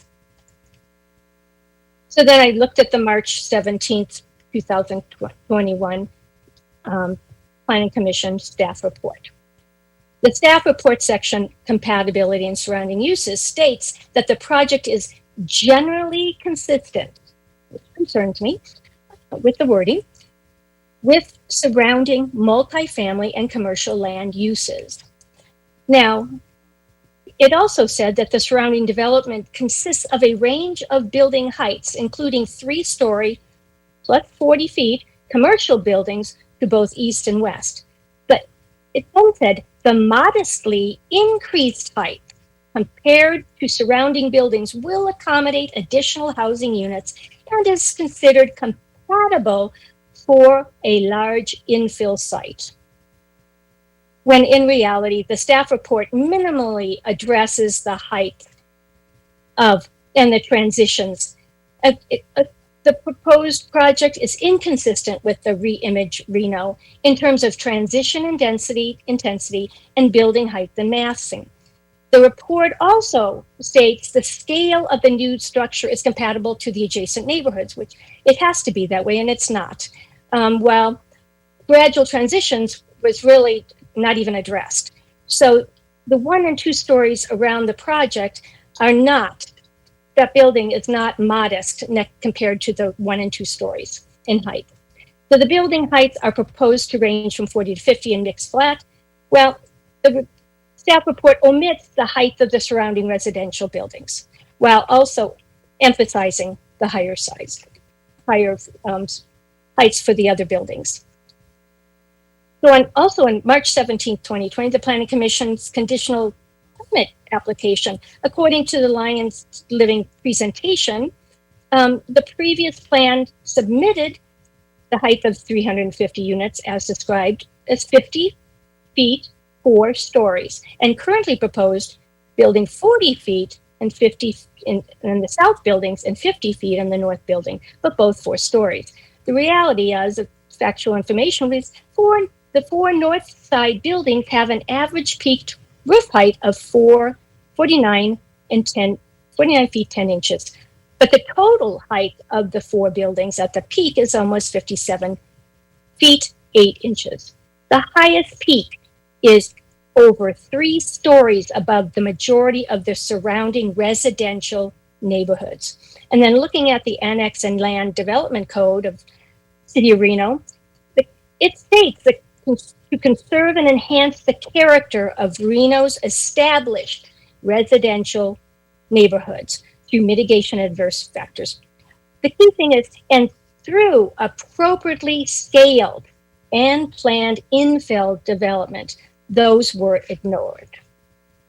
So I looked at what is substantial. So when we're looking at them redoing and coming up with another plan, the definition of substantial, considerable, notable, major change. Okay, so I looked and took the renderings of the previous renderings for May 15th, 2020, and compared them with the ones that were submitted for the 314. So one was a 350 multi-unit proposal and one was a 314. So you can see no substantial change. Now let's take a look at the other ones. Here comes the renderings of the 4-story buildings for moving from 350 to 415. The only thing you'll notice is that there's a pink on the side, on the left side, in May 15th, and those are heights. If you notice, they are not in the proposal that was presented on March 17th. Again, if you notice a comparison of May 15th to January, no substantial change, except you notice the pink is no longer on the right-hand side. What was observed is that Wood Rogers deleted some of the measurements in the newer versions of their building elevation slides. In particular, some measurements identified as building height and average height had been omitted. So where are we now? The important thing is that height is one of the key design components of the Reno Reimage Master Plan and Annexation and Land Development Code.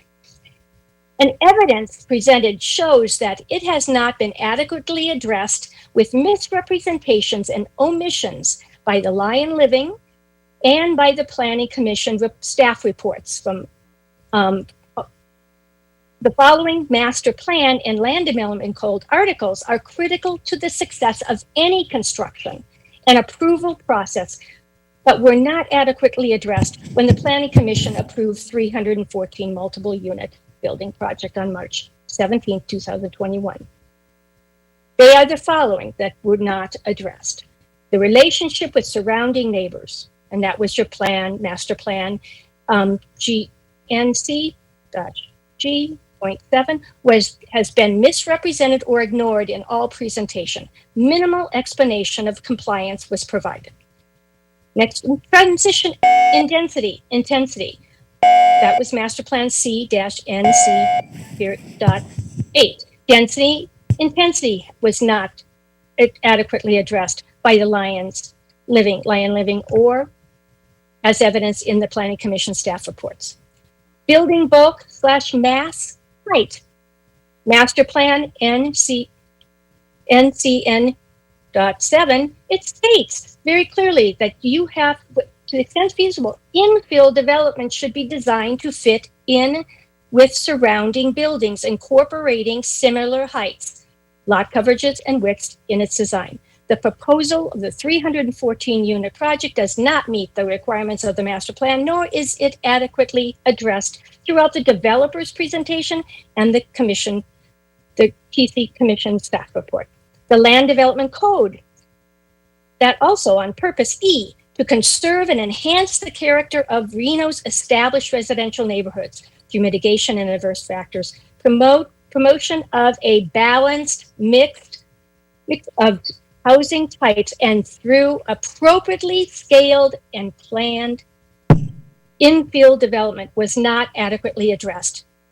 The proposed 84-story multi-unit housing project with a height of over 40 feet is not appropriately scaled with the surrounding neighborhoods, with the peaks, many of them exceeding 50 feet. The proposed project does not enhance, but rather detracts from the character of Reno's established residential neighborhoods. Compatibility is embedded in the key components, as well as the city's master plan and the land development code for new construction.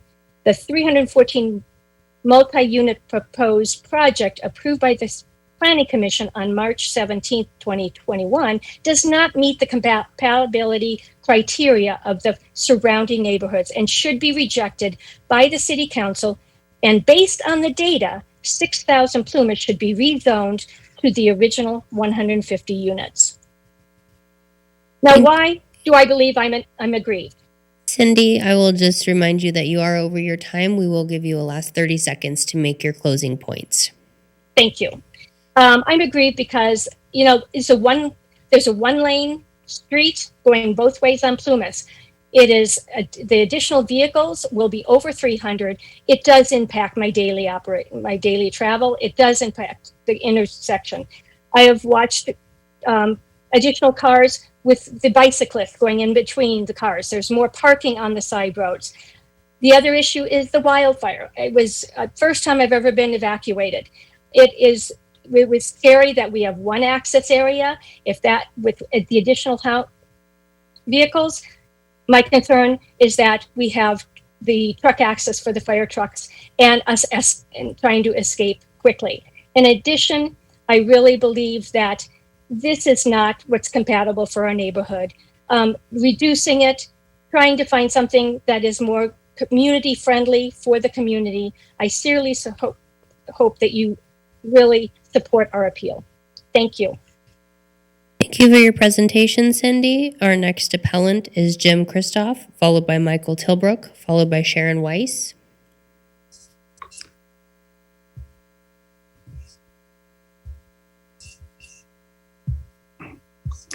Thank you, Madam Clerk. Let me start this here.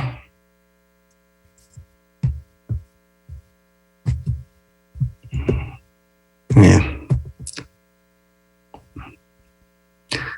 And Madam Clerk and Mayor Sheevy, if I could, Kelly Pacole from Lake Ridge Villas has offered to give me her cede some extra time for me. I think I'm within 10 minutes, but I might go a couple minutes over and would appreciate having that extra minute if I need it, so I don't have to run through the stuff too fast. Good evening. Thanks for giving me this chance to speak. We've all heard talks from developers and realtors about the need for infill, but merely packing in boxy condos and ratcheting up density doesn't meet the legal requirements. Protecting neighborhoods is required by Reno's code. It's at the beginning of Title 18 and outlines council's intent. It should be the guiding principle, not just something to aspire to. Let's take a look at the neighborhoods I'm talking about we're saving and preserving. Here's the near southern neighborhood. That's Lake Ridge Living Apartments, the closest neighbor. All of those are limited to 2-story. The closest building has a height of 22 feet to the peak of the nearest roof line. All of those buildings are spaced apart from each other and have low-pitched roof lines to make them look small. Across the street on Mccarran and fronting Plumas are the Lake Ridge Terrace homes. These homes all rise up only one level above their street. Across Mccarran and on Lakeside, we have the Lake Ridge Villas apartments and homes. All of those homes are either single-story or 2-story. They have over 300 trees for 165 homes. They have a tennis court and 3 ponds, and a wide fairway you can see from the golf course extends between the villas and the terraces. And on the other side of Lakeside, across from the villas, they have single-family homes with a density of SF5. Not only does Title 18 require that we protect the existing neighborhoods, it's required by the master plan. It says infill should fit in with the surrounding neighborhoods. The master plan goes further to say that infill should use similar heights, lot coverages, and widths. Blocky buildings should be avoided, especially along adjacent property lines. Compare the photos you just saw with the proposed buildings. 4 stories, some with very steep pitches, others with flat roofs. None of those buildings fit in with the neighborhood. Only a developer could say that. The flat roof building can only be described as boxy and blocky, and master plan clearly says that style should be avoided. Developers have a favorite term for these. It's called stack and pack. Another part of the master plan says there must be gradual decreases in mass and height, like Cindy mentioned, so that the scale of the new is comparable to the existing buildings. Here's a photograph of the nearest Lake Ridge Living apartment compared to the apartment building that Lion Living proposes to put next door. It's hard to see the living apartments because they're well screened by trees, and the photo had to be reduced in size just to match the scale. But the red lines show the outline of the Lake Ridge Living apartment, and you can see how massive and tall that building next to it that Lion proposes to put only a few feet away. And here's the same photograph of the adjacent apartment next to 3 of the Lion Living buildings. This is the density of the neighborhood you just saw. Zoning for 6,000 Plumas sticks out like a sore red thumb. It doesn't fit in with that residential neighborhood. There's nothing within a mile that is that dense. What it does fit is the classic definition of spot zoning, a single parcel of land zoned different from the area for the benefit of that owner and to the detriment of the neighbors. The density of this project will be much greater than anything nearby. Again, the master plan says abrupt changes should be avoided unless building masses can provide a smooth transition. Well, from the slides I've shown, you've seen there's no smooth transition between the small 2-story adjacent apartment building and the 22-foot high, gently sloping roof line at Lake Ridge Living, and the blocky and square 45-foot tall building they want to plant right next door. Now, across the street on Plumas, Toll Brothers is attempting to develop Lake Ridge Place. During a neighborhood meeting on March 3rd, we heard Wood Rogers tell the audience that a zoning of SF6 is consistent with the neighborhood. Let that sink in. Now we're hearing Wood Rogers say that a density of MF33 on their site right across Plumas is just fine. Toll Brothers has the resources to build high rises there, but they're sticking with townhomes limited to 35 feet. What about building style? The master plan is clear that a continuous row of identical residential buildings of any type should be avoided. Well, look what we got. We have, these are the proposed buildings along Mccarran. And here we are with a row of continuous buildings. They all look the same. No one would enjoy looking at that while they're stuck in traffic, which they're certainly going to be on Mccarran. The regional plan is also clear that preservation of neighborhoods is a priority. It's even described in the statutes. And the statutes also require that the local zoning codes protect existing neighborhoods. Now, word on the street is that council has been disappointed in how Sundance apartment complex has turned out in terms of density. I hope the same thing doesn't happen in Lake Ridge. We wouldn't be complaining if this was built on an urban corridor like Virginia, but this is not an urban corridor. Look what Lyons Partner did over on Kitsky. That block used to be visually appealing, even though it had a large number of office buildings. They were screened and well set back from the street. Now in Kitsky, what we see looks like an overgrown Motel 6 in my mind. Look at the new look on Talbot that they did. That block used to be visually appealing too, even though it had a lot of large office buildings. They were set back from the street with parking, separated by parking lots. Now in Kitsky, what we see, now in Talbot, I'm sorry, what we see is a high white wall, nothing but blank white paint, about a few inches from the curb, and a row of roofs behind it.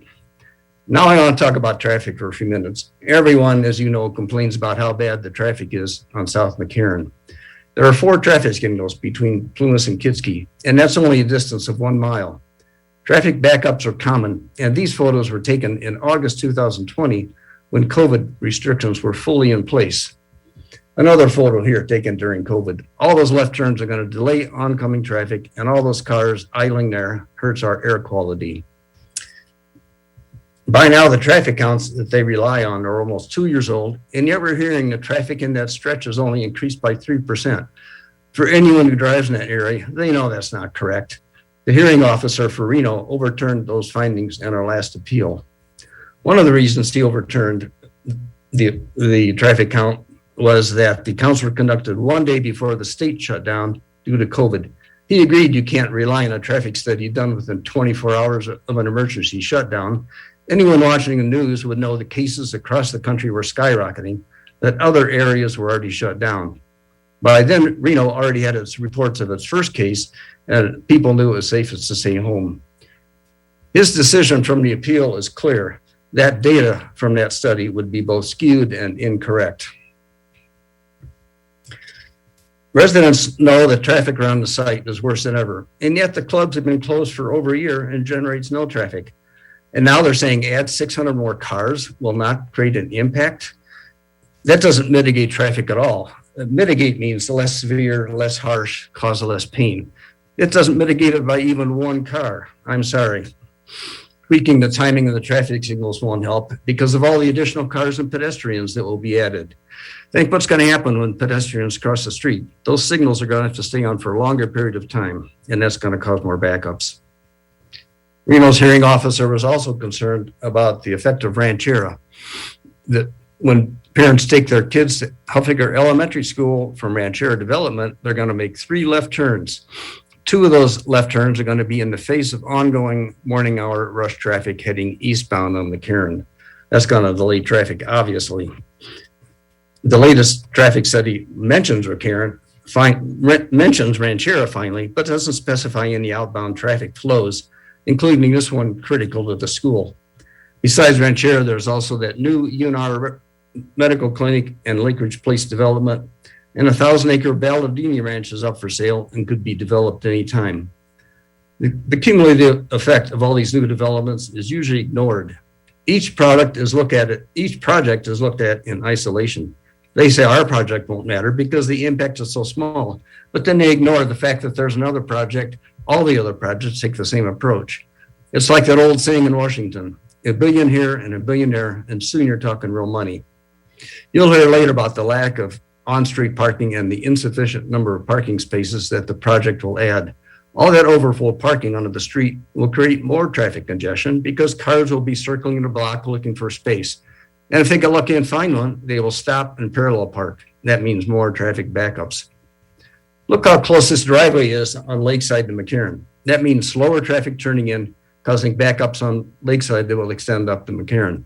That's going to increase the risk of accidents when the southbound cars on Lakeside can't get to the intersection in time. Now, the staff report that staff presented to the Planning Commission back in 2018, it described that intersection of Plumas and Mccarran as having a grade of C, which is now down, of course, to a grade of D. But it didn't mention at all the Lakeside and Mccarran intersection, which has a much worse grade of F. That's the lowest possible score. Traffic engineers call that overcapacity and breakdown. And the slideshow the council saw in 2019 also didn't show that crucial grade of F. I live along Ridgeview, and I've been affected by wildfires. The 2011 Cogman wildfire destroyed the home and others right below my property. You know we'll have more wildfires. Every year it seems like we get a bumper crop of Nevada's favorite weed, cheatgrass. Flames came very close to my house during the Pinehaven fire last November. This map shows my evacuation route. I live where the star is. Ridgeview is a dead-end road. My only escape is down Ridgeview, but there are 1,000 other residents like me in the same boat that live along Ridgeview. Once I hit Evans Creek Drive, I can either take that down to Lakeside or I can stay in Ridgeview down to Plumas. But either way, we're going to go north on Mccarran because the wildfires and smoke will be coming from the south. My neighbors and I will all be aggrieved by any increase in traffic congestion, let alone delaying emergency vehicles trying to go the opposite way up to the top of the hill.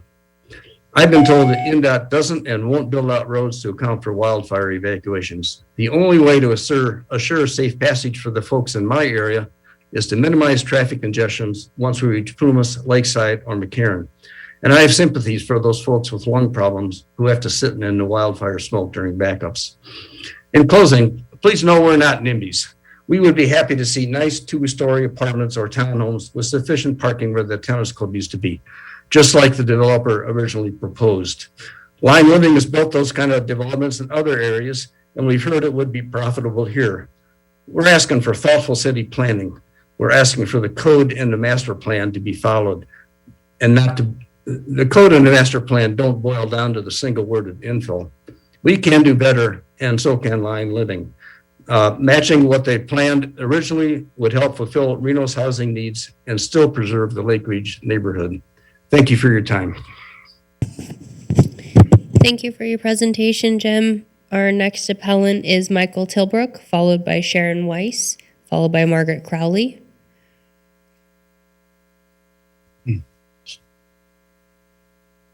Hi, can you hear me? This is Michael Tilbrook. Yes, we can. You do have the floor, sir. Hi, thank you.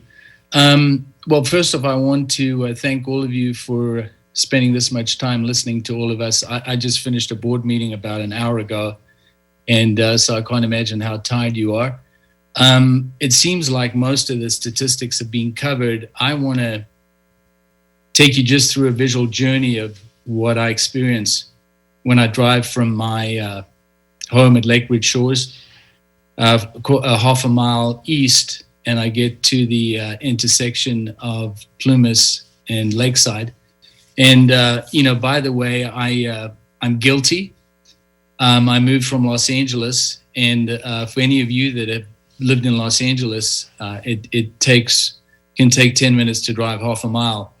And so selfishly, one of the things that I've really enjoyed in Reno is being able to get anywhere, at least up until the last couple of years, in about 10 or 15 minutes, which makes it a joy living here. I also want to thank Councilwoman Durr for being available, and even though we haven't had those neighborhood meetings, you made yourself available in March. And I know a lot of the residents and appellants on this call appreciate that. So thank you very much for that. What I wanted to show you here is just a few photos of what I took at the intersection of Plumas and Mccarran. And this has been going on for probably at least 12 months.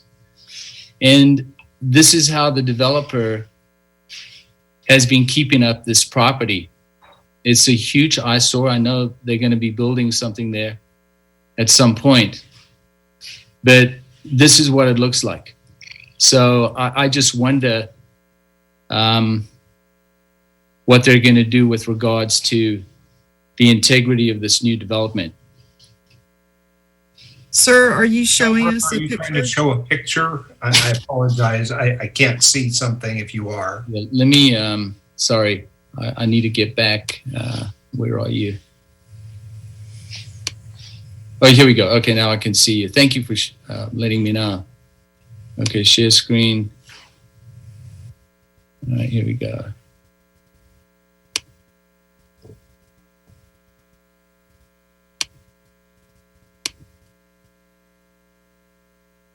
How's that? Good. Now, I want to just go back. Let me,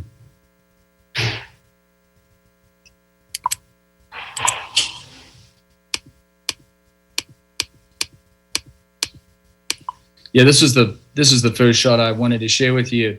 Corner of Plumas and Mccarran. So this has been like this. I mean, it's been cleaned up a little bit, but this is the eyesore that we've had for over 12 months. And that fence blows over often when there's wind. This is a picture of Plumas outside the Lake Ridge Apartments. I took this earlier this week, and I just want to share with you that there is overflow from a development, I think, that has 13 residences per acre. And I believe in the new development that Line Living is proposing, it's close to 33, which is almost 3 times as much. And this is in the middle of the week during the day, and there's overflow of traffic, of vehicles. Right outside this new Line Living development, there's 120 feet of parking space. That's it. I measured it out. It's equivalent to 5 cars. On the other side of the road, also on Plumas. So the one thing that I just can't fathom is, I think different cities like New York are different to Albuquerque, different to Reno. But as I looked at the plans, it seems as though this developer has consciously made them really, really small. And I guess the code is saying 1 space per 1,250 square feet. The majority of the apartments or condominiums, whatever you want to call them, are 1 bedroom, a den. You've got 2 bedroom, 2 bathroom plus a den, and then you've got 3 bedroom, 3 bathroom. And I looked at the rents that they're charging at the other development at the Red. They range anywhere from $600 to $3,500. I'm imagining that they're probably going to be more than 1 resident that's going to need to get to work, and the majority of them have been scaled in at 1 parking per apartment. Which, to me, the fact that there's no public transport close by. I think the closest point is about half a mile. I don't know if they're going to be driving, electric scooters, but I think that the parking itself is woefully understated. The other piece that worries me just about the current density is, and I believe that the city council are dealing with a lawsuit right now from the Evans Creek LLC, who want to develop and have you incorporate that development into the city of Reno. I know that the initial plans were calling for 600 to 1,000 homes. I'm imagining that they probably are going to have egress on Ridgecrest, and those cars will probably be driving down Plumas and Lakeside, and then they'll have a road on to Mccarran, I assume. Now, we don't know whether that project is going to move forward, but I ask the city council to very carefully look at the developments that are being proposed. We have 3 around our area right now. We've got the Toll Brothers condominiums. We have this developer coming in. It doesn't seem to really care about the property right now, and really carefully look at the traffic and congestion that it's going to create. And by the way, if you guys are open, and I know Councilwoman Durr, you live in this neighborhood, I'm going to invite all 7 of you to come to my community, and I'll hire a bus, and we can drive down Lakeside between 8:30 and 10, pretty much any morning during the week. And it's going to take us about 10 minutes to get through Plumas and Mccarran. I also wanted to voice too my concern about the driving. I've seen some really horrendous accidents on Lakeside and Mccarran. I know that the rating of those intersections is the worst it can be. I think it's a D and an F or an E and an F. I don't know if that's acceptable to you, but certainly as a resident here, it is not, selfishly.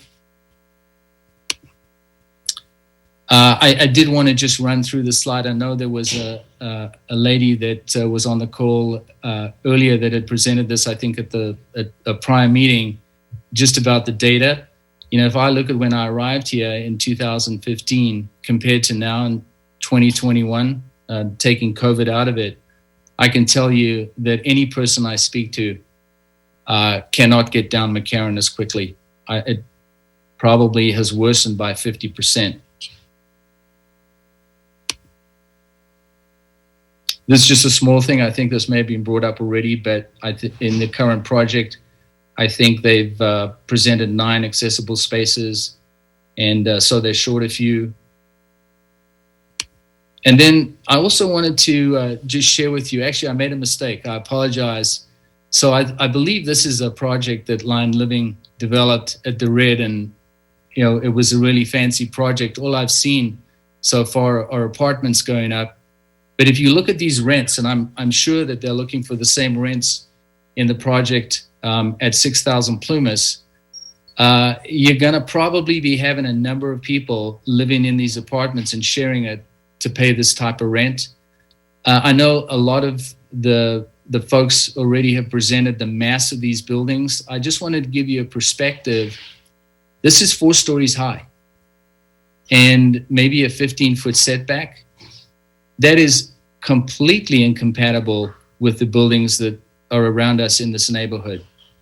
And so I would just, in ending this, just ask the city council and the mayor to carefully, not just this project, but you know, look at Reno, our development, and make sure that it's appropriate for the area, it's responsible, and we get developers to do their part. So thank you for your time.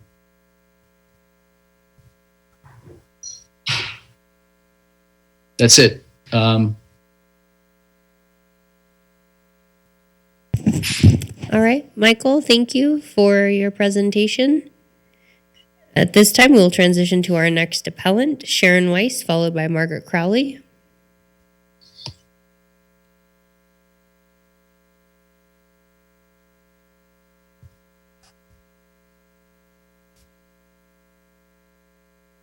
All right, Sharon, you are unmuted on our end. You may begin. Okay.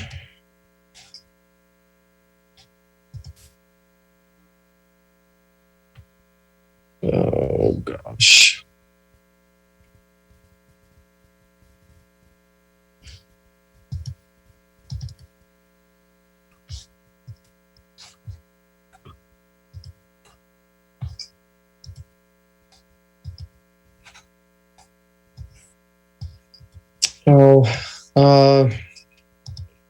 I'm having some difficulty with my screen sharing here. Sharon,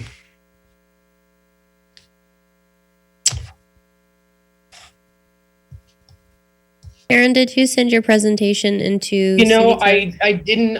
It was too big, and I couldn't figure it out in time, and then I had to go to work. Okay. So as far as your screen share, are you working on one screen or two? I'm working on. What do you mean? You have one computer screen, or do you have two? Okay. No, so I have one. Okay. So what I would recommend is if you want to open your PowerPoint on your computer or your presentation, you should have that up behind Zoom.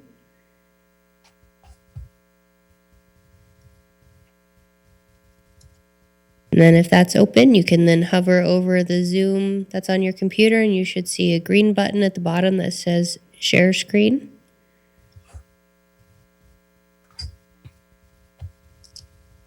Yeah, for some reason, it's taking me to some weird. Oh, gosh. Slides as virtual background. I've never even seen this part before. I've had not any problem. All right, just 1 second.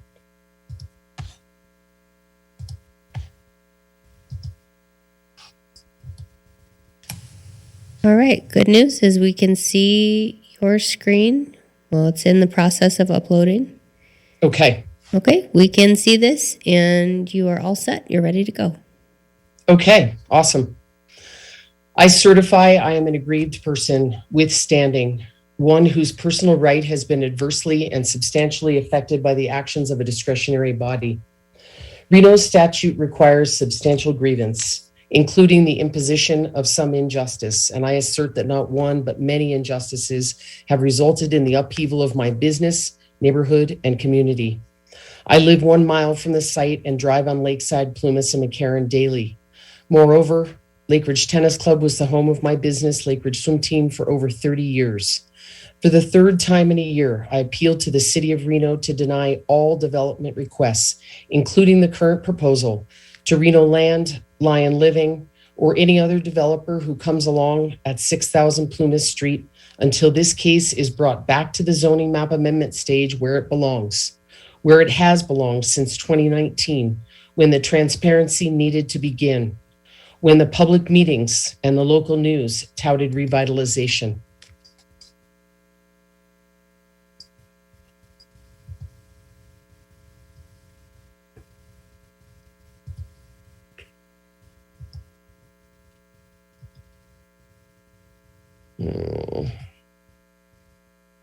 Oh no, my sound's not working.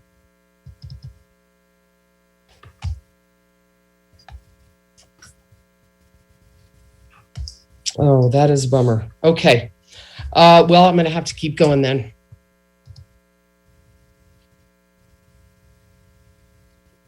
Where Chip Bowlby stood before television cameras and spoke about revitalizing the club, about keeping 5 or 6 tennis courts.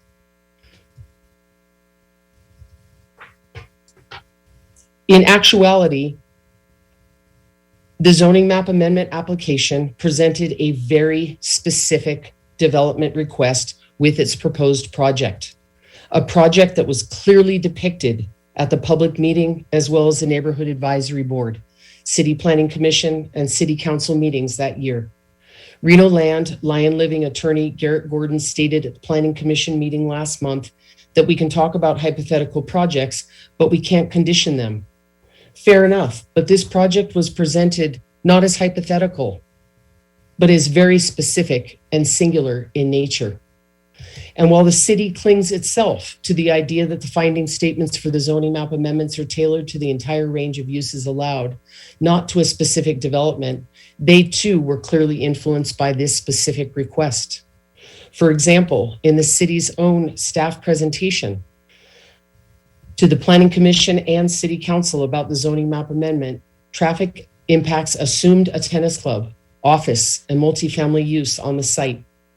Additionally, we must ask ourselves before going another step, why staff presented the level of service for Mccarran and Plumas exclusively when the intersection of Mccarran and Lakeside has a rating of F, meaning overcapacity conditions.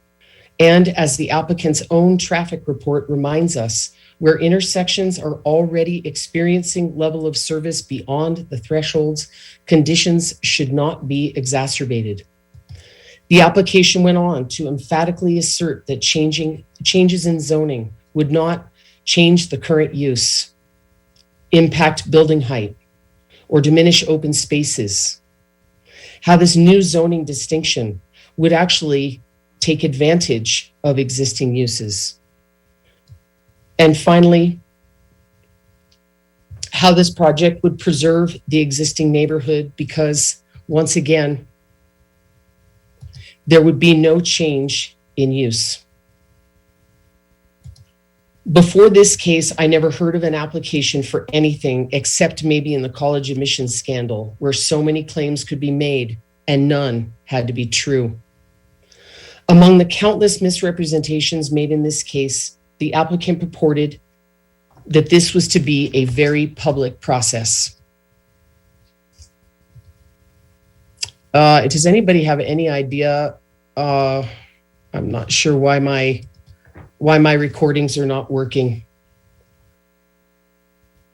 In this slide, it represents Andy Durling telling us that it was just the zoning map amendment. According to the applicant, with respect to the public, no distinction is made here, for example, between the zoning map amendment and site plan review stages. But as it turns out, these two steps are markedly different. At the zoning map amendment stage, the public can attend and offer public comment at Planning Commission and City Council meetings.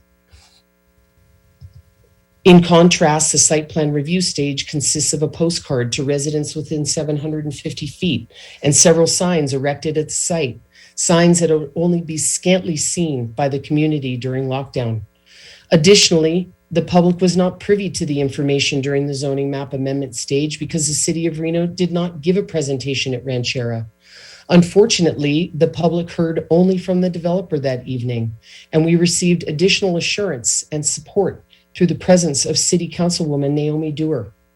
This is significant because the applicant went to considerable trouble to seek public support for its zoning map amendment request, while simultaneously downplaying the significance of this key step, arguably the most pivotal step of all for developer and citizen alike. To the Planning Commission in August 2019, Mr. Durling urged that it was imperative to change the zoning, or nothing else could really happen on the site because of the narrow spectrum of uses that were allowed. That his client had a, quote, notion to redevelop just a portion and retain the good bones of the existing facility and redevelop it and make it something new and fresh. That all we were doing in this early stage was changing colors on a map. If over 200 people attended a meeting despite a last-minute venue change to find out the future of Lake Ridge Tennis Club, one can only imagine how many people would have attended the subsequent commission and council meetings if they had been told that the actual plan was to obtain what can only be seen here, as Megan mentioned earlier, spot zoning, a demolition permit, and a green light from the city to construct 8 four-story buildings that would nearly triple the density of any development within a 1-mile radius of the site. So this very public process, reportedly transparent process, has been anything but public, as City of Reno Planning Manager Angela Foose explained at our first appeal. And for whatever reason, my recordings are not playing right now, but at our first appeal, Angela Foose explained to us that maybe one of the reasons why we were left out of the loop is because there were so many private meetings, meetings outside of city, meetings behind closed doors. That's not public. At the Planning Commission meeting on March 17th, 2021, Mr. Gordon commented, "It was not as if we came into an active and utilized club." I beg to differ. Mr. Gordon also claimed that LTC was a mess, even 30 years ago, which is curious considering the fitness building was built less than 30 years ago, and the 3rd floor of the 3-story building was constructed in 2003. I coached and taught swimming at Lake Ridge Tennis Club 6 days a week for over 30 years, and I never once had to cancel lessons or workouts due to maintenance issues. Since our program began renting pool space with the city last June, we've had to cancel more than 7. At the same meeting, Commissioner Marshall asked Andy Durling about connectivity at the site, to which Mr. Durling replied that this new project would be completely fenced in, just as the empty parcel is now, adding that LTC was almost entirely fenced in as well, which it is not. On the contrary, pedestrians could easily and did so regularly cut through LTC from Plumas to Lakeside. Commissioner Marshall also asked how we might change NIMBYs into YIMBYs, considering that every single public comment up to that point about this project was in opposition. I think a good start would be with the truth. I urge the city of Reno to follow Councilman Dewar's lead to bring this case back to the zoning map amendment stage where transparency can begin anew. Let's begin with truth, proceed with reason, and figure out the appropriate zoning distinction for this site, because neither community commercial nor general commercial work as they did with the initial proposal. Thank you. Thank you for your presentation, Sharon. Our second to last appellant is Margaret Crowley, followed by Garrett Gordon on behalf of the applicant. Hi, Margaret. Unfortunately, I think you're on mute. You are you're not. not on mute, but we cannot hear you, Margaret. Maybe turn up your volume.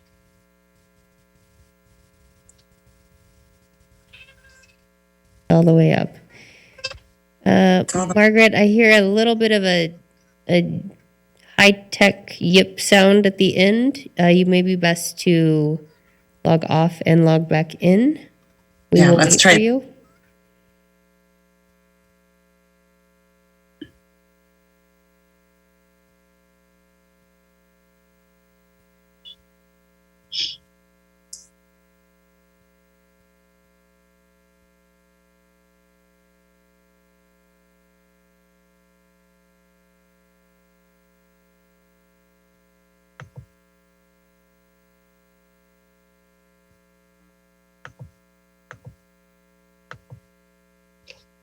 Can you hear me? We can hear you now. Welcome back.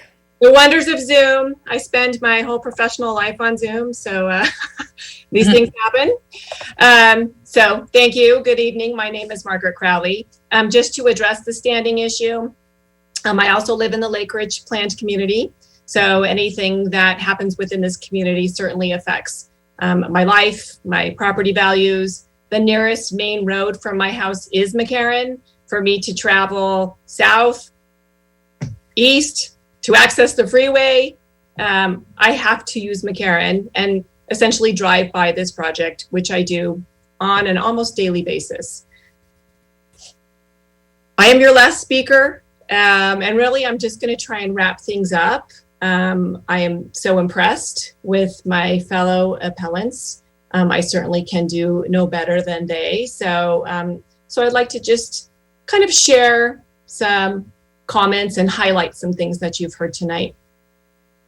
My family, the Crowley family, planted its roots here in Reno in 1966 when my father, the much beloved Joe Crowley, took a one-semester job at UNR.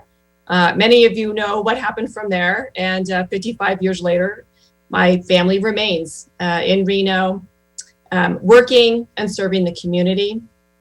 I've seen my hometown change quite a lot in these last 5 decades, and I know a lot of you are also from here and have seen the same. Reno has always been a city with a soul, with its quirky, charming, unique vibe. While some developments over the years have chipped away at the vibe, many have been successful in contributing to it. What the appellants and so many residents we talked to recently see is Reno's soul eroding. Houses crammed together, buildings out of character with neighborhoods, developments that are egregiously expensive, but generic, soulless, ugly. Those are things that take away from our charm and uniqueness, from the reason that we live here. It feels to many as if the biggest little city is becoming the developer takes all city.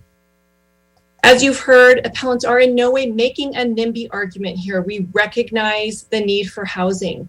Our own families, our friends, our coworkers are unable to buy houses if things continue this way. But this can't mean infill everywhere at the expense of everything else. There needs to be a balanced approach in this housing. We're at a pivotal time in Reno where this need for additional housing must have that balance against the history and character of our city.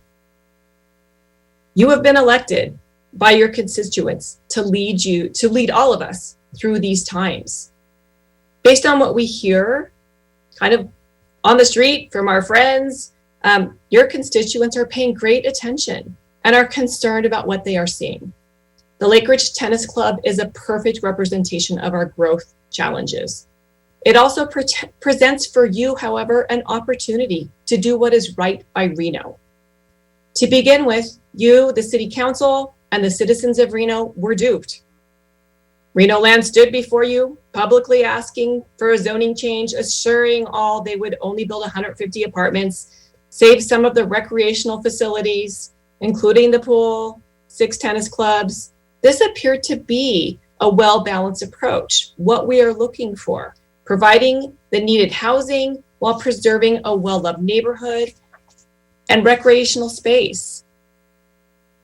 We've talked a little bit about that pool and have heard firsthand that it wasn't simply a pool for those in a nice neighborhood, that it was a pool that could be accessed by many. And I understand that there were also scholarships for children to take lessons at this pool. Now, as we know, the property has changed hands to Lion Living.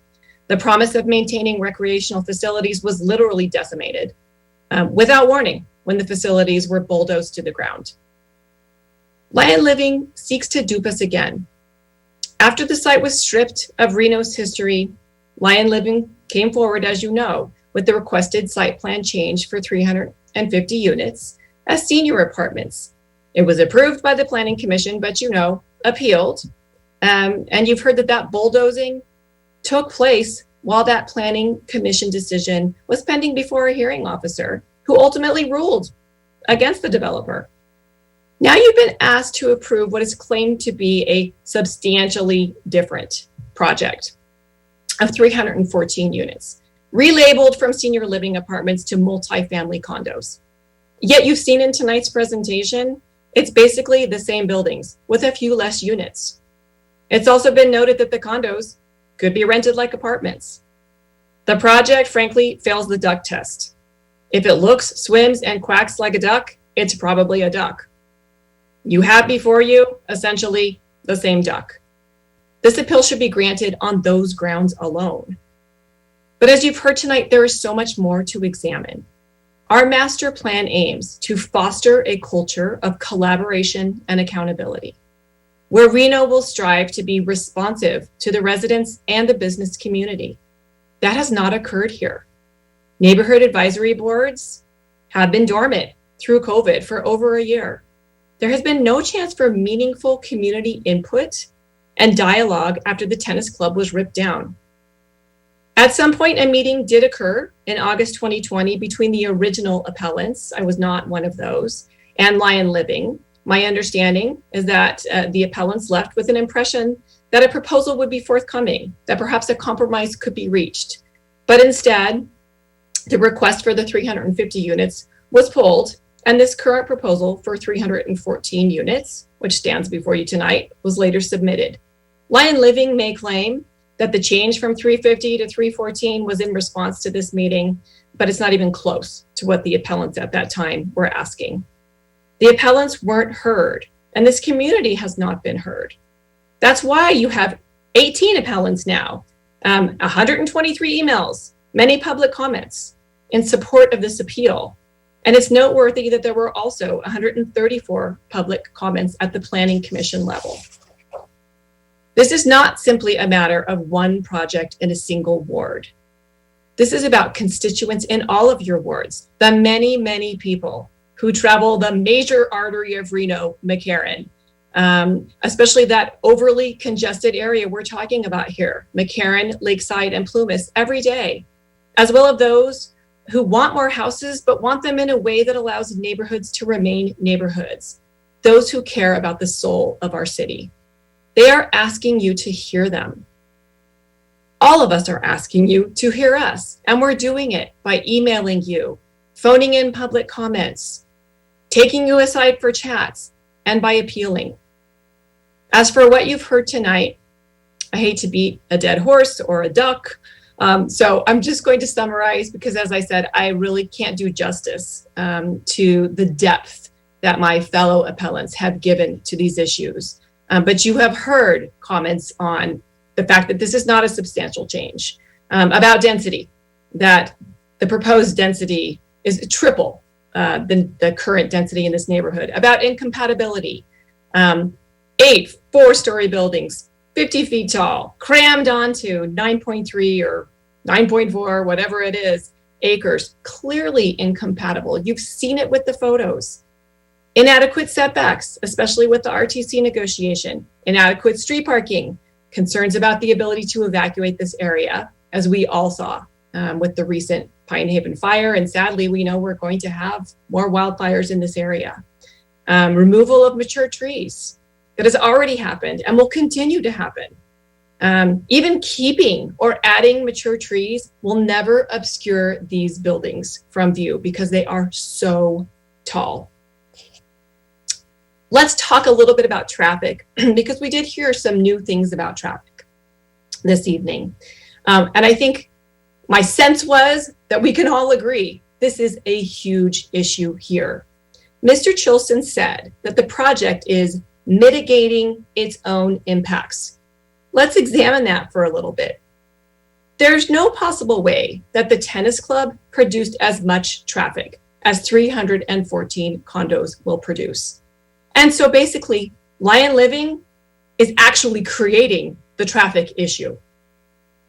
If there were fewer units proposed, traffic issues would at least be able to be better addressed.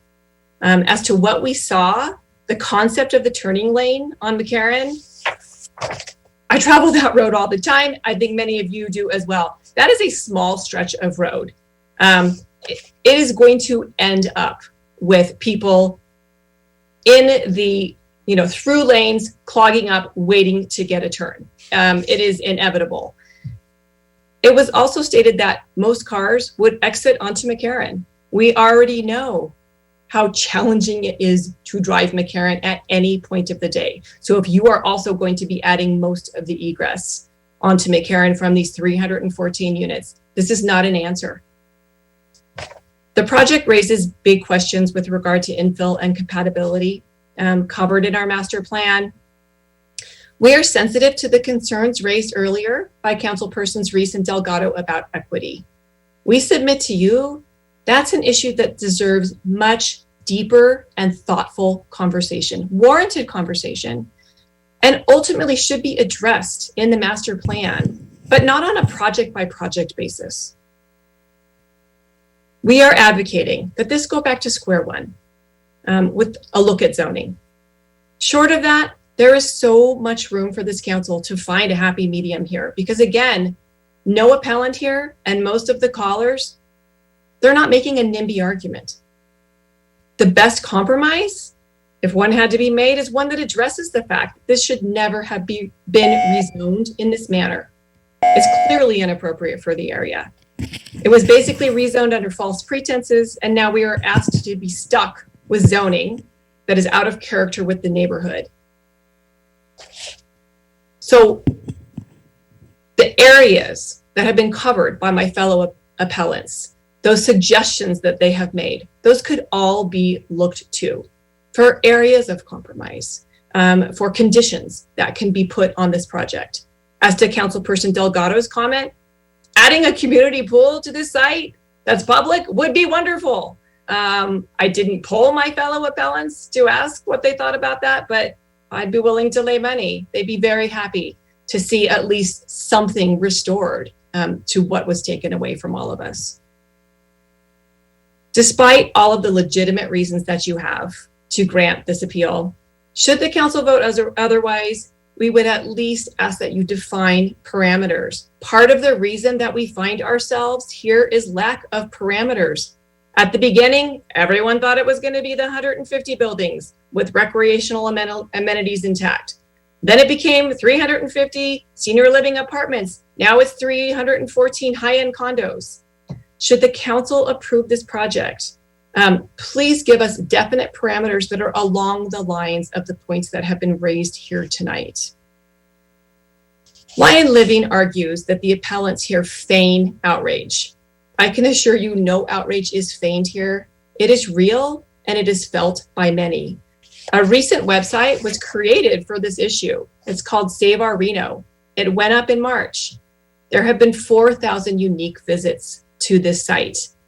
And there has been a 1,600% increase in visits to the site since April. People of Reno are paying attention. In closing, many cities struggle with the issue of balancing growth against maintaining the soul of their communities. Some have done it really well, while others have failed miserably. You, as elected stewards of our city, are tasked with making the choice of what kind of city will Reno be in the future. We ask that you take this opportunity to rebalance our community after we have received such a grave loss. We ask that you vote to preserve both the moral and architectural integrity of the city that we love so very much by granting this appeal. Thank you very much for your time. Thank you for your presentation, Okay. Margaret. Thank you. So I'm going to say, Margaret, you are Tim's sister. I am indeed. Tim is my little brother. He's the baby of the family. The baby. Yeah, The baby. we all know Tim and we know him well. Great guy, and your father too. So thank you, Margaret. Thank you. All right. Okay. Madam Mayor, with that, go ahead. We are now transitioning to your last presentation of the evening. Garrett Gordon on behalf of the applicant. We also have Andy Durling and Lauren Chilson available with the presentation.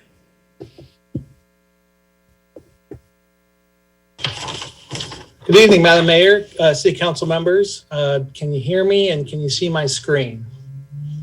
You see Mr. Thornley giving a nod. So Garrett Gordon on behalf of Lion Living, appreciate the opportunity to be before you tonight. Let me go through my presentation and then our team will be happy to answer any questions. So a little timeline I think is important here. And again, we appreciated the Planning Commission approving this application and tonight ask you to affirm that decision. So a quick timeline. In May of last year, Lion Living purchases the property in a short sale before the lender can foreclose for a residential project. I think this is really important from what you heard tonight. You don't take my word for it that this project or the old club wasn't financially viable. Just look at the history. The lender was foreclosing on it. The current owner couldn't pay their debts. The bank was foreclosing on the property to take it and auction it off, which could have been a Maverick gas station, which could have been a 7-Eleven, which could have been a very intense traffic and permitted use without any discretionary approvals. But Lion Living, with their commitment to Park Lane, which is a phenomenal project and helping out with our housing shortage, took this property, acquired this property for what? A purely residential project like they do all over the Western United States. Leading to the end of last year, the applicant, we solicited feedback from the prior appellants, listened to the opposition through the hearing examiner process, and had numerous standalone meetings. And as a result of that, we withdrew our application to go back to the drawing board. In January of last year, the City Council unanimously approved this property as general commercial zoning. So it can't be spot zoning when the City Council designates it and gives it general commercial. Of course, staff recommends approval and the Planning Commission approved the application. You heard tonight about two things. The zoning, which I've talked about, it's general commercial. We can go up to 45 units per acre, but there was a lot of reference to the master plan policies, but not one appellant mentioned what is the designation of this property? What's the master plan designation of this specific property? It's suburban mixed use. And what does that say? That residential development at a greater than 30 dwelling units per acre is appropriate. So this site, appropriate for over 30 units per acre. I would argue if we went under 30 units per acre, we're not in compliance with the master plan. I'd also say there was a comment about equity earlier. Other areas in town are master plan suburban mixed use. Those areas are okay for 30 units per acre. Why should we treat this property with this master plan designation, with this zone change, as not appropriate. So I'd submit to you 30 units per acre is very consistent with your master plan. A couple tables to share with you. What's allowed, what was submitted last year, and what's current. Last year, we submitted age-restricted rental apartment units, senior living. The resident said, we don't like it. You're trying to get around parking. You're trying to get around traffic trips. We want you to do traditional multifamily market rate, which we did. Density, as mentioned before, under a current code, we can do 419 units. Our application last year was 350, which was a 17% reduction of what was allowed. And again, as a result of hearing from the appellants that additional reductions were necessary, we put another 10% of reduction on to get to the 314. Height, 65 feet, 5 stories allowed. We're at 40 and 50 feet, an average of 45 feet. And let me tell you, surrounded by 2 buildings, the Wells Fargo building is 45 feet, and so is the M3 Magnolia development is 45 feet. So we're right in the average of the height in this area. Front setback, 10 feet required. We're at over 40 feet. Parking, 325 stalls are required. 392 are provided. We're 20% over what code requires. That's 67 XX spaces than what's required by code. Setbacks, front, side, rear, 10 feet. We heard about compatibility with the property to the south. We are in excess of 10 feet by a lot. 33 to 64 feet in the front, side and rear up to 27 feet. Trees, 34 required to be preserved. We're at 257 trees preserved, way in excess of what's required. Site plan and amenities. I think you've seen this through the Planning Commission presentation. You've heard earlier, vehicular access. I know my time is running short, so I won't repeat this slide, but clearly access points off Mccarran, Lakeside, and Plumas. Happy to answer any questions. But this is important, the traffic study. A new one was conducted in January, which included traffic volumes from July and March that were verified by street data. And it not only included, this is from the appellants, our property, but Ranchera, and also to go above and beyond, we included the impact for the Lake Ridge Golf Course proposed project, which of course was denied by staff, denied by Planning Commission, but that is incorporated in here to be as conservative as possible. What's also as conservative as possible is I always thought we should include the trips from the old club, what go from the old club trips to our trips, which are basically a wash. But what we did was go from existing conditions. So there's no assumptions of a club, of an old restaurant, it's existing conditions. And all that, taking the most conservative approach to the traffic study, Lauren Chilson, who is here tonight, made the finding that the project mitigates the traffic impacts. And how does it do that? Before I go to that next slide, let me show here. There was an argument that our counts were somehow skewed by COVID. You can see here, based on street light data, that the week we did the counts was not only equal to the 3 weeks prior, but significantly above the 3 weeks prior. Then you can see the significant drop off. So clearly our traffic study is not baked, is not skewed, and is adequate. How are we improving the situation? Not just mitigating for the findings, but how are we improving it? New 6-foot sidewalk required by code, eliminating the left turn pocket, eastbound deceleration lane, and right turning the project from Mccarran. Angela Foose said all this is going to cause less congestion and make the situation better. Again, a master plan policy that wasn't mentioned earlier, we need to be phasing out obsolete driveways. That's exactly what we're doing here. In addition to that, the Planning Commission added an additional condition, which was a great idea. Given we're removing the center turn pocket just to have a consolidated full median there, we were able to extend the left-hand turn lanes, which again reduces congestion and impact. And finally, the increased setback, 10 feet required, 40 feet given. So this access management strategy will improve traffic and meets the finding. But not only are we meeting the finding for our project, but how are we contributing to future improvements? What's that look like? NDOT's doing a study right now. Within the next year, we'll know if they need a third lane. We're setting the stage for that third lane. How? Paying $1 million worth of impact fees. RTC has already allocated $10 million within the next 5 years for improvements, which is consistent with our construction schedule.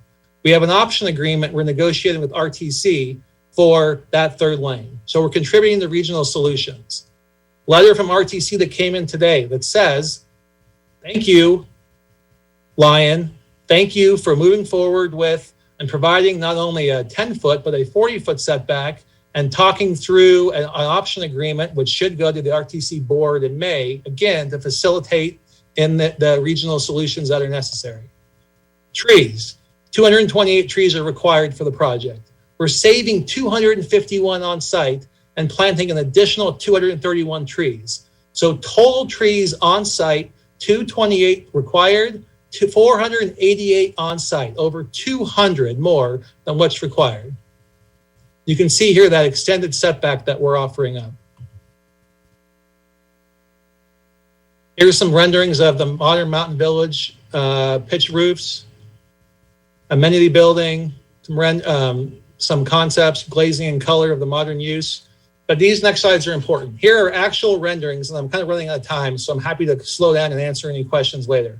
Here are actual renderings of the buildings with the trees that will be preserved. I think this is phenomenal, this corner, with these trees and the architecture. But look at the master plan policy.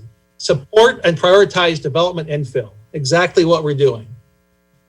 Here, another realistic rendering of what the building and trees look like.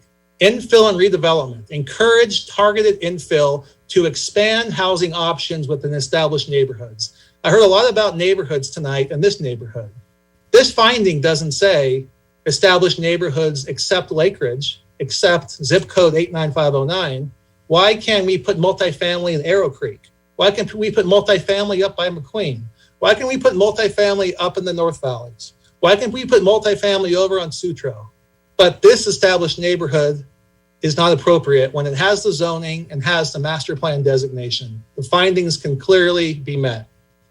Building design, articulation, you heard big block buildings. I would argue certainly that's not the case with these two renderings. We're actually massing and designing it appropriately per code. Again, the back building, oh, it's just one big blob. Certainly not here. And lower intensity to higher intensity is encouraged. So we have the folks behind us who, let me note, are probably the most impacted at all. And not one appellant lives behind us. Let me say that again. Not one appellant lives in those Lakeridge Cottage apartments who arguably would be most affected. You can see here on the left, not one of them is an appellant. The appellants do not live adjacent to this property. And here the setback was mentioned. You can clearly see there's adequate setback. I'm running out of time. I'm happy to have a little bit more time, but I'm happy if you want to stop me, Madam Mayor. Here's the last rendering of the project, and I'll stop there unless you can give me a couple more minutes. No, go right ahead. I want to see the rest of this project. Thank you. So this letter came in last year, and we had attempted to meet with the appellants, and they preferred just to send the letter with their concerns. You can see the concerns I've highlighted in yellow, and we've done our very best to accommodate and mitigate the concerns. Number one, for a multitude of reasons, the project should be considered multifamily, not senior. Done. We removed the senior designation. We're under multifamily parking and multifamily traffic counts. No senior designation per their request. Also asked us to reduce density. We reduced it 10% down to 314 units from 350. They also asked us to be as conservative as possible with our traffic study. So we put in Ranchera, we put in the golf course project, we took out the assumptions from the existing club. It's as conservative as it can get. They asked about charging station standards for electrical vehicles. That's already Lion standard practice. That's in our project. They asked about preservation of the remaining landscaping and the setback. 10 is required, 40 feet was given, and you can see we're at over 200 trees for this project, over 200 more trees than required by code for this project. So yes, this is substantially different than what was proposed before, and it was in response to the prior appellant's concerns. You've heard again a lot about master plan policies. We heard a lot about the one, established neighborhoods, which I think I made a point on before. But I know this council, many of you have been on regional planning over the years, have all worked so hard on the Truckee Meadows regional plan, which I know in other projects I've worked on, the comment was, we need to bring infill to the Mccarran Ring. Mccarran Ring. This is exactly that location, consistent with the Truckee Meadows regional plan. Also, all the time and effort you spent on the Reimagine Reno zoning code, Reimagine Reno master plan, and the new zoning code. I'd submit to you that over 45 policies confirm that this project is appropriate, from infill, from density, from you name it, environmental standards, from sustainability. Every unit will have conduit for solar. We satisfy it. That's why staff made a recommendation of approval and added 5 conditions. That was it, 5 standard conditions, because this project is the right project at the right time in the right place. So to summarize the staff report, traffic, and staff words, not mine, the project does not anticipate to negatively impact traffic in the area. RTC 2020-2025 Regional Transportation Plan includes improvements to Mccarran Boulevard in this area, which are anticipated to improve operations. So we mitigate our impacts, and we're also contributing to the regional solution with a 3rd lane if needed. Parking, I've mentioned this, we exceed code by close to 70 spaces. Building mass, staff's words, the existing mature trees and increased front setbacks mitigate impacts of the proposed building mass. Again, some more comments from staff. The total landscaped area will cover 35% of the site, well in excess of 15% that is required per code. Height, the modestly increased height compared to surrounding buildings will accommodate additional housing units and is considered compatible for large infill. Here's a quote from the fire marshal in response to a planning commission question about fire and wildfires. This is a quote. The Pine Haven fire, which I think you're referring to, this was to a response to a planning commissioner. We did have several evacuations, and we did have a little backup on Mccarran, but that honestly, that is to be expected whenever we have to evacuate people, depending on where the emergency is. What I can tell you is that this project does meet all fire code aspects. It has your primary and secondary and actually a 3rd access point for fire. It will be required to be fire sprinklered, so it does meet all fire code requirements. That was from the record at the Planning Commission.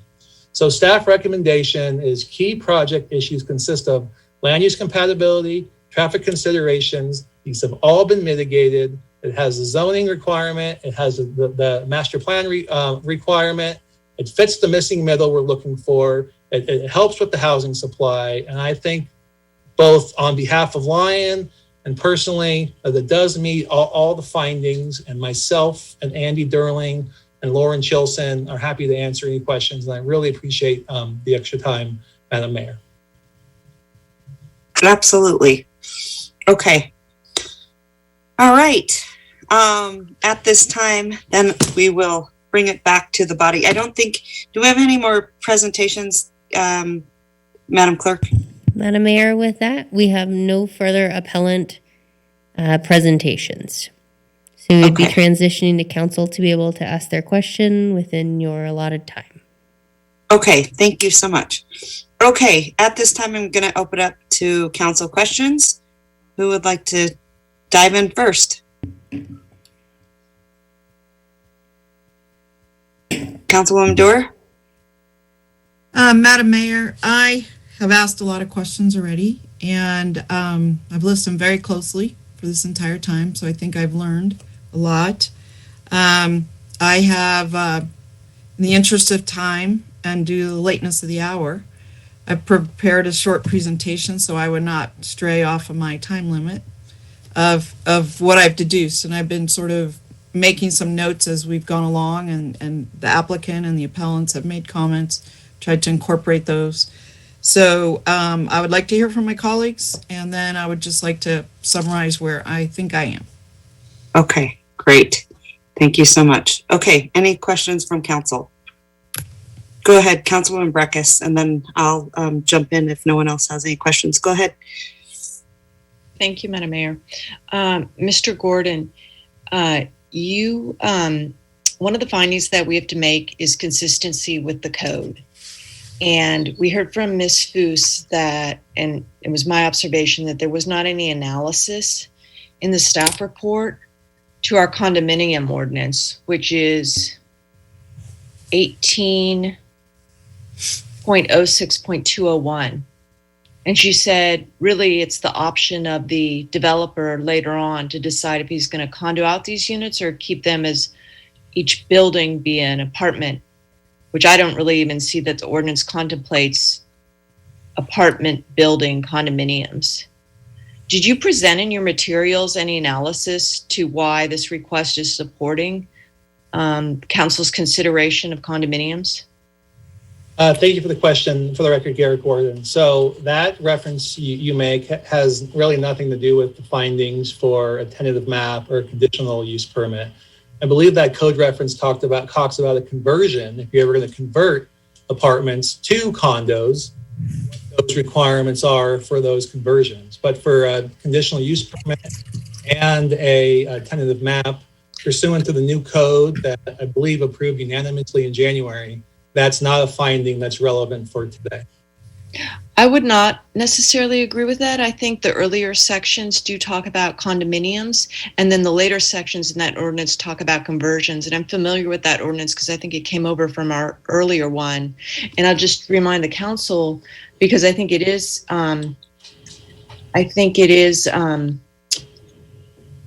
a unique product that at least should be considered. And amenities, condominium projects should represent a comprehensive integrated design which provides open space and the sublities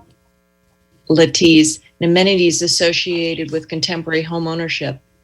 So I was wondering how you're advancing that, and then the purpose and intent statements. Well, I'm happy to go back to the site plan and talk about the amenity-rich project we're offering. I'll share my screen here. Yeah, and while you're doing that, could I ask you a question on landscaping? The landscaping page from the tentative shows 35% landscaping, I think. It was a little hard for me to read on that tentative, but it also said that included right-of-ways. Is that the right-of-way of Mccarran that is somehow contemplated to go to a wide road widening project? So the staff report says the total landscaped area will cover 35% of the site, well in excess of 15% that is required by code. That includes the entire site as it sits today.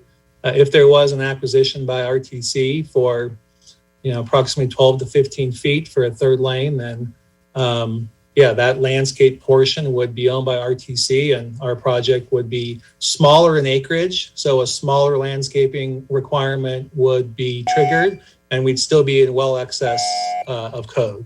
Your landscaping page says that 35% includes the right-of-ways. And so I think, because one of the findings we have to make is compatibility, and the apartments that to the south that you talked about being really the ones we should look at for standing, for compatibility. The subdivision for that showed those as 40%. So if you're showing 35%, but then reducing that down by the right-of-way, which could get you down into the 30s, I'm not seeing compatibility when I'm seeing the most applicable site of adjacency having a lot more landscaping. I'm having a hard time meeting that. At that point. Well, thank you, Councilman Breggis, for the question. So let me try to dissect that. Number one, you can't base a finding on what may or may not happen in the future. We don't know if RTC is going to come in. We don't know when. We don't know how. All we know is today, this project before you, without any speculation, not only meets code but exceeds code by 20% of landscaping. That's a fact that's before you today. Number two, the landscaping to the south, as far as compatibility, we believe not only is it compatible, you can see this rendering here with our landscaping that's in between the buildings, but we actually went a step further and showed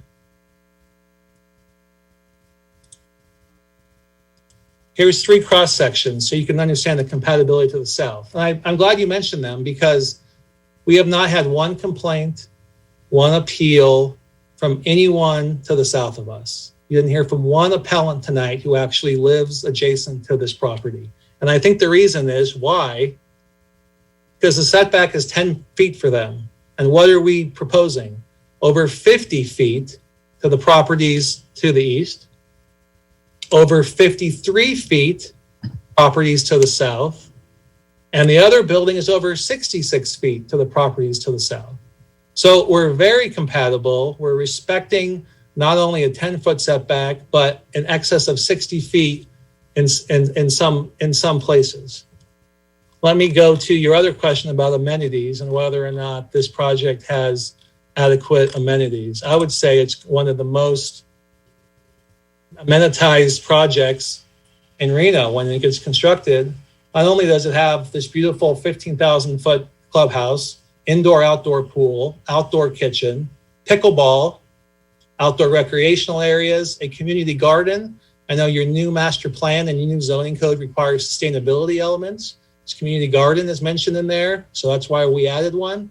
Also solar, there'll be conduit for every single unit to be able to add solar in conjunction with the HOA. An indoor amenity space in this area. We have over, as far as trees, what's required and what's proposed, over 200 trees as an amenity in excess of what's required by code. Could I just stop you there? I think your statement that, what Mccarran happens and what, can't base it upon that is you're having it both ways in your argument. You're telling me and the council on the traffic consideration that Mccarran is going to be a changed project, public works project, but then you're telling me that if it gets taken out for landscaping, I can't, I have to go with the 35%. And I guess on the other question of compliance, I'm going to ask Ms. Foose about the common area. You say this is the most amenitized project in all of Reno, but the record shows that the apartments to the south were actually amenitized by Lake Ridge, by Club Lake Ridge. They were all part of a subdivision, and it may not be the knowledge of others because I don't think it was introduced today in testimony, but it was introduced in the record that anyone who lived in those apartments had free membership to the club. That was a subdivision regulation that they were entitled to. So they were highly amenitized, those apartments. They've lost a lot. And that's why I am having a lot of hardship understanding compliance with code, because some of the conditions of that subdivision are relevant here, and as is the land. And Ms. Foose on that, here we're talking about the common area, but even the comments that Mr. Topol mentioned about some of the conditions, he was the developer of this, some of the conditions are relevant. So I think we should have been advertising a completely more comprehensive project with the subdivision that we're amending here tonight. And those are some of the problems I'm having in making code compliance. Does your client own the properties to the south? So for the record, we do not. For the record, there is zero connection between the properties to the south and this property. No CC&R connection, no specific plan connection. This is now zoned general commercial. No deed restriction, no requirement for common area. I looked through every single title report, every single survey. There's zero connection. And the subdivision condition, subdivision and the city planning approval conditions that were associated aren't relevant. They are not. There is no condition from the old approvals that are relevant to this property related to common area. If I may show you this map to answer Mr. Topol's question from earlier and yours, the history is this was approved for condos and apartments. There was some common area identified in that approval, right? Common area is owned by the HOA. Condo owners pay an assessment to their HOA for common area. Mr. Topol changed this to timeshares. As a result, and his words are right here, he did not want the timeshare owners to have an interest in any of the common area. You can see here, the purchasers of the interval ownership residential units, i.e. timeshare, shall not receive a fee interest in the Lake Ridge Tennis Club. So all that common area was taken out, except you make a point about this piece right here, which has no connection to the southerly property, legal or otherwise. But why did he do it? Because Mr. Topol didn't want to pay property taxes on it. It says the following assessor's parcel, this is the yellow one, is designated as common area and is currently not being assessed by the county assessor's office. However, any change in land use doesn't have any condition or trigger. You can change it as you will. Taxes may be due later. So actually, by doing a merger and subdivision map, combining all these parcels into one, where someone's finally going to be paying property taxes on that parcel, which I probably think is long overdue. So the record is clear. There's no connection whatsoever between the properties to the south or our properties for purposes of any land use or findings discussion tonight. I think Just that's a note for the record, we are over time. Okay, can you send us back to the body, Madam Clerk? Yeah, I'm sorry. Okay, thank you so much. Appreciate it. Okay, any other questions from council members? Councilwoman Dewar, hold on. If there isn't anyone else, and then I would imagine you're going to start with your entire time. Yeah, I'll just run through. Okay, question. One of the things that I think for me, definitely the traffic is incredibly concerning. And so what I want to get some clarification on, and I think you did mention this, but I want to just make sure, Mr. Gordon, on the traffic study, so were all these other new projects considered in that traffic study? I think you mentioned a few. Am I right? Yeah, sorry, I was on mute there. So we considered existing conditions, which include the Ranchera approvals. Then we also went above and beyond and included what was currently applied for, which was the golf course project. Now, I believe there's been some additional projects submitted since our January approval that may or may not get approved, but I can say we included the proposed projects as well as existing conditions at the time we did the report. Okay. So, and then the other thing I want clarification on, because you've talked about, well, you didn't, but I think maybe Angela did or someone on staff, but NDOT will do a traffic study, or they're going to, am I right? They'll do a, what is that? Actually, if you want to just join real quick, if we want to have an RTC representative join, he's going to talk about that study that they are. Okay. Yeah. Sorry, Angela, you're like, we've got, like, as Devin said, gremlins going on here. But so I want clarification on the traffic study, because the study is not going to be a commitment, a full-blown commitment to this road. Am I right? I mean, how does that work? I guess, hi, Daniel.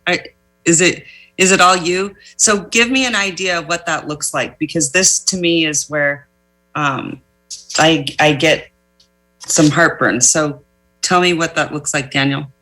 Sure. Dan Dedges, planning manager with RTC for the record. Thank you, Madam Mayor.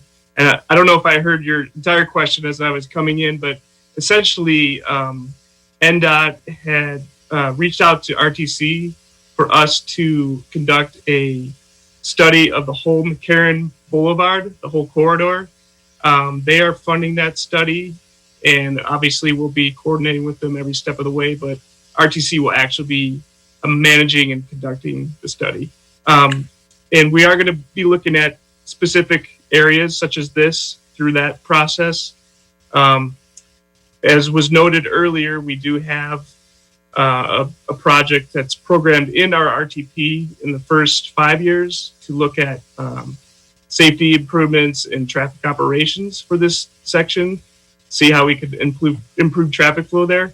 But really, we're looking to this study to kind of inform us and really kind of get into the details a little bit as to which recommendations, short-term and long-term, that we could pursue and implement going forward. And so our traffic forecast, when we developed our regional transportation plan, does show that there is some safety and capacity concerns in this section. However, we're really looking to complete the study first to inform us as to Okay. So what you're telling me, Daniel, is that a study does not equate to a commitment. Okay. And then you're also telling me that this could be 5 years. Yes. We do update our plan every 4 years, but priorities can shift. And okay. And you mentioned there are some current concerns with safety there. Can you give me kind of what those concerns are? Really looking at it in a general perspective, we don't have a detailed scope for some of those improvements yet. And just kind of going off of congestion issues, looking at holistically multimodal improvements as well, and pedestrian access and crossing. And so I don't have crash data right in front of me, but that's some of the stuff that we'll be looking at too. As we do traffic flow improvements, we want to keep that safety focus and perspective, so that anything we do would only improve that, not make it worse. So you don't have numbers from some of the pedestrian issues that we've had there, or car accidents that have taken place. Is that in your data, or is that something we have to wait for with this study? No, we do have crash data available. Go ahead. Yeah, I just don't have it at my fingertips is all, but we do have crash data available. Can you get that? Like, absolutely, we could send it to, I guess, through staff, or would that be the best route? Because the right of way too, for me, is very, very concerning. So, if we have a commitment to widen that road and we're going to do it, that's one thing, but a study is different. And so that's where I get a little concerned that what if that doesn't happen? So for me, the traffic has always been a very big concern there, because you come down off of Mccarran and everyone is, traveling at pretty high speeds. And then it narrows into like this, neighborhood 2-lane, right in that, tiny stretch. And so it's pretty apparent right there. So that's where I get concerned. I want to see a commitment. I want to see widening. I want to see the dedication of that right away.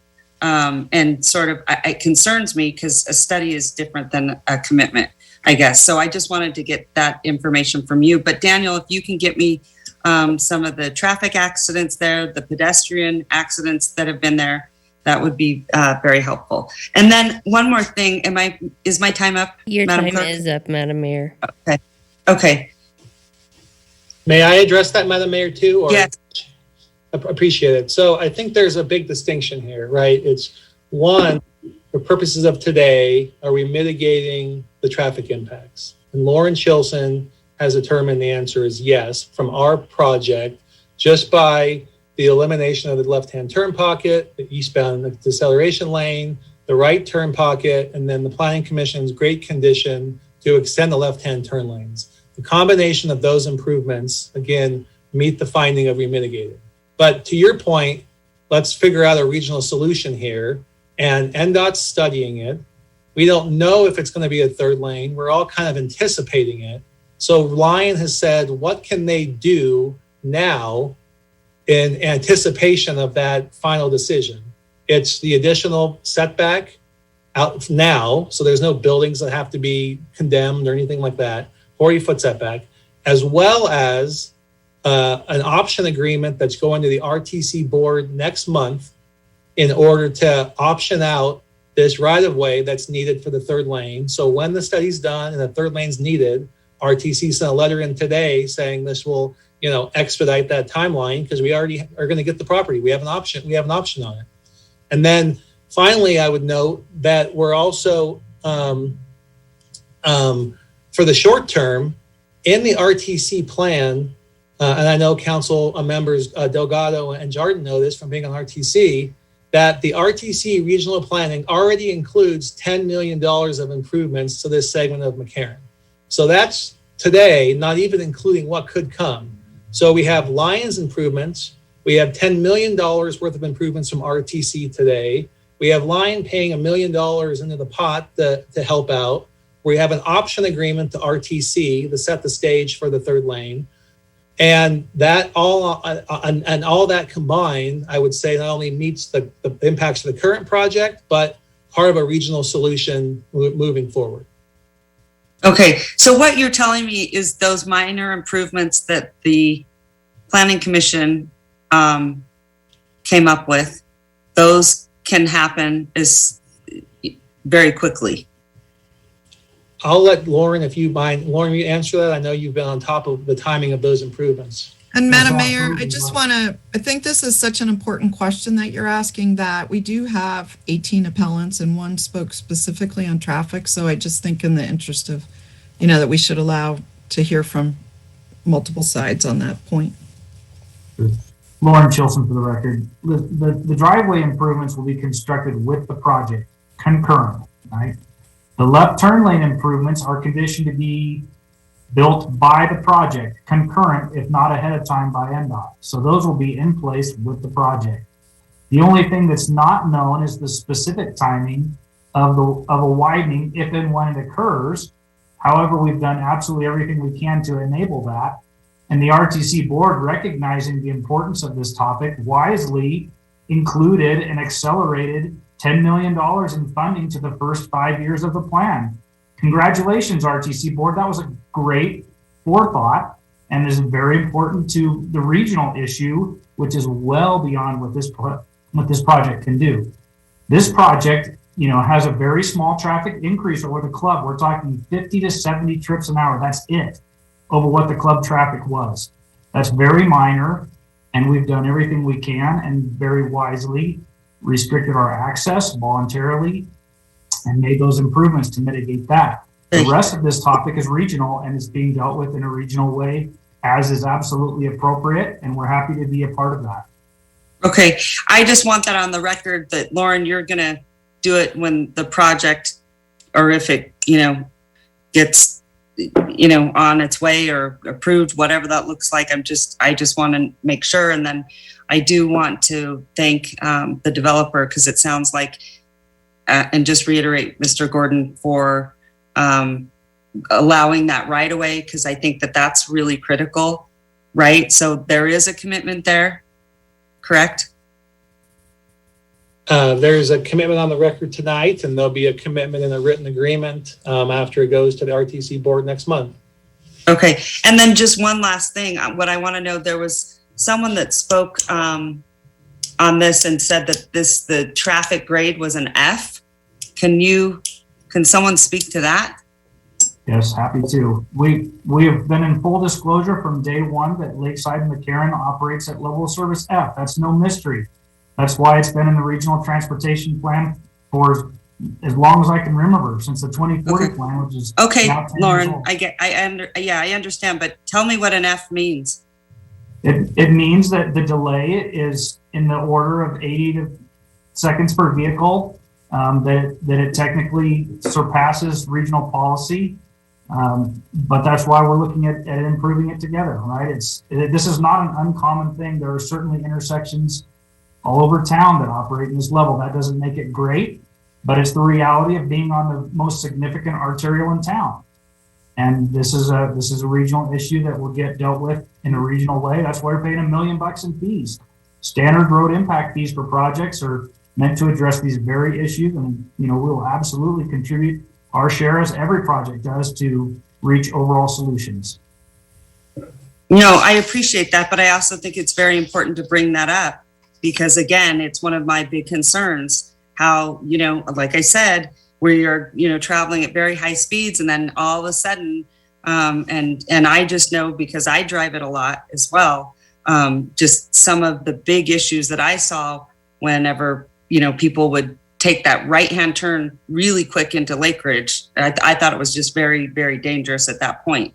So those are some of the things, I want to make sure that you're, mitigating, and I appreciate that. But at the same time, I want to address some of these things that I think, again, it's a study, it's not a commitment, So all of us have to be, kind of rowing in the same direction.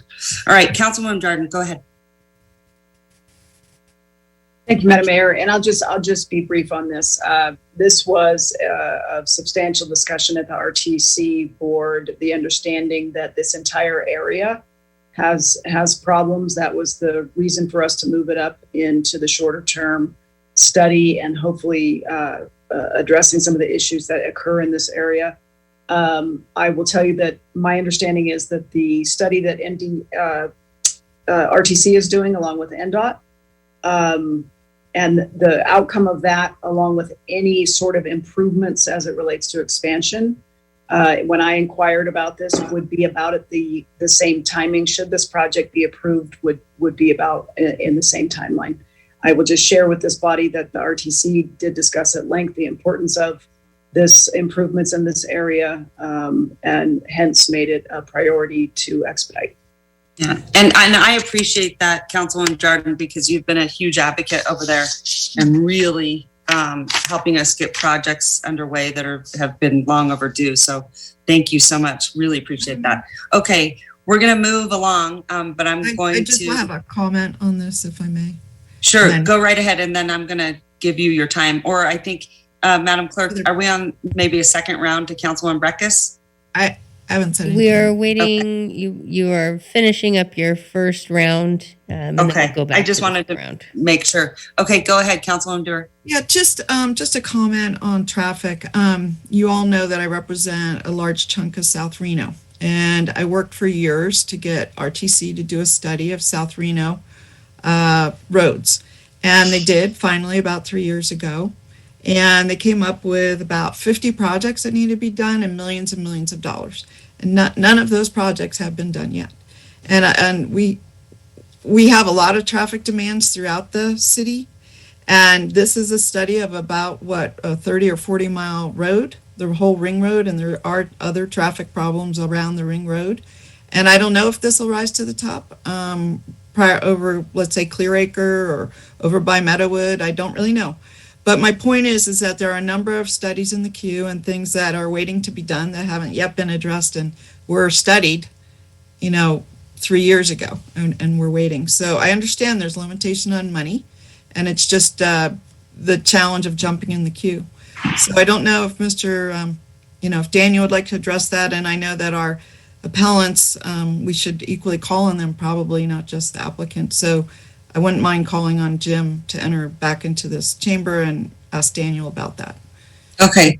I am going to move on from other questions from council if you want to bring someone back in. I just know that you have a slide presentation, and I want to make sure that you can have the time to do it, because I understand that it's important. Go ahead, Councilman Delgado. Hey, Madam Mayor. Appreciate, like everyone, taking several notes, especially from the appellants with respect to hearing their concerns on the project, and spent a lot of time going between both the appellant and the applicant, and just looking at the comparables in terms of by right and then also by the visions in terms of compromises. I found that the applicants really following a lot of the lead from what we've provided as part of our overall master plan in terms of infill. I think there are all issues with relation to infill and trying to find compatibilities, but in terms of compromises, saw that a lessening of 10% is part of those conversations, right? The additional trees to allow for more coverage and buffering. I saw that as part of the project as well. The architectural pieces, compatibility, I saw too, in terms of they weren't just all boxy as stated by others. But one that I'm starting to have, and I mentioned earlier, is with respect to the inclusionary zoning that we've all talked about in terms of how do we provide for affordability. I know the applicant has stated it was market.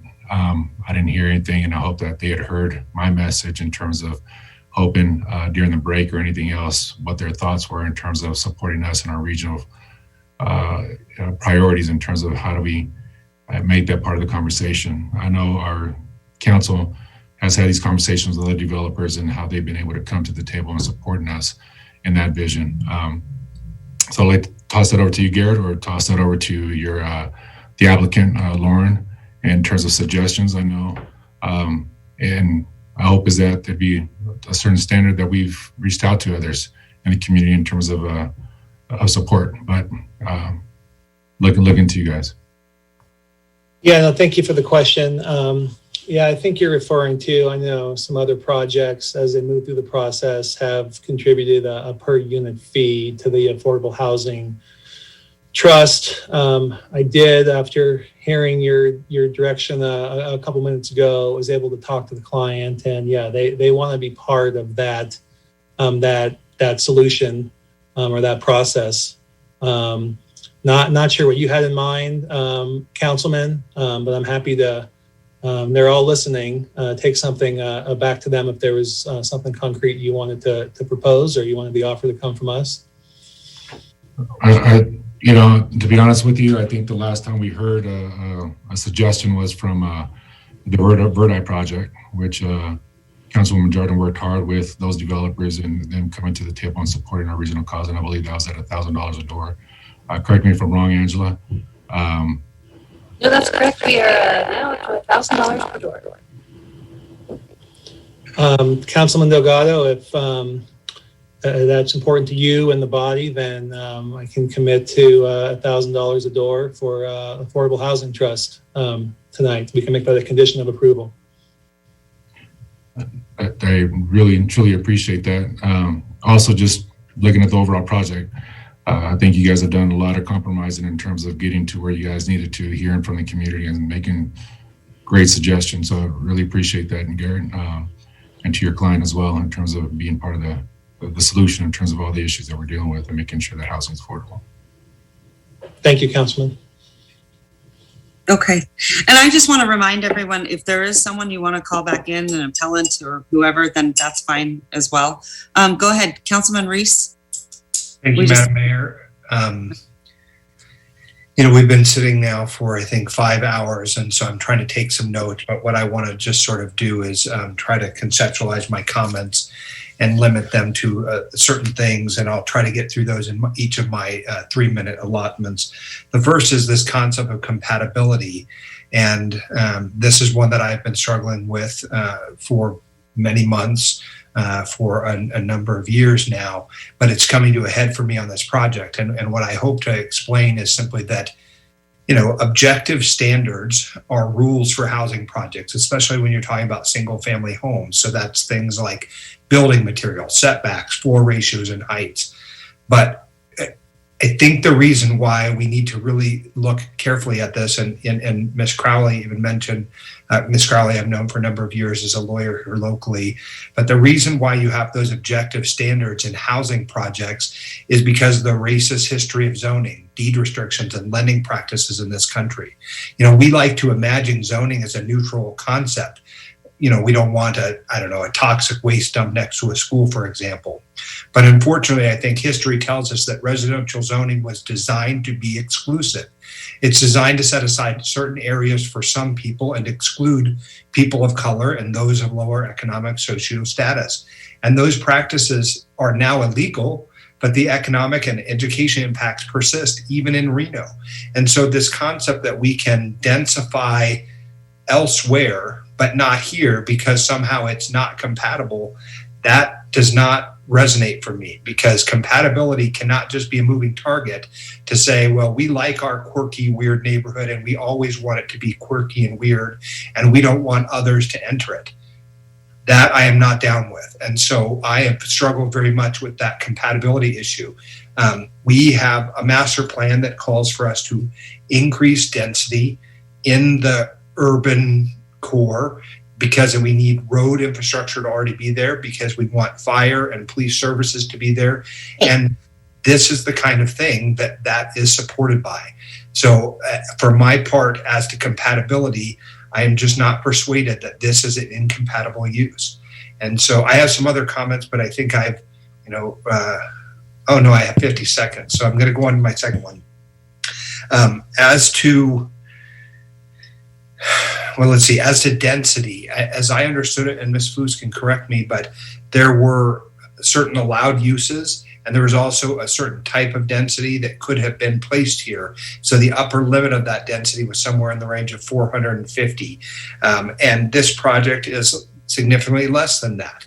Now, would I personally, me, as a function of some compatibility norm, like to see shorter buildings or something different? Maybe, yes. But we heard callers who were very excited about the project, right? It's one of those things where there are going to be people on both sides of the issue who think that they have a read on the pulse of the compatibility requirement. And for my part, the objective standard was what Ms. Foose identified, and that objective standard says that they are within the density requirements. And Madam Mayor, I think I'm now out of time, but I'm not sure. Yeah, so I'll wait till my second time to address the other two things I want to talk about. All right, thank you so much, and good comments. Appreciate them. Okay, I believe I'm now at Councilwoman Breckus. Back at you. Thank you, Madam Mayor. We're starting your second round, Madam Mayor. That's correct. Okay, thank you. Go ahead. I think it's a flawed deliberation to be thinking that, well, the widening is going to get done or the project will get done because, like Ms. Stewart said, there's competition for that.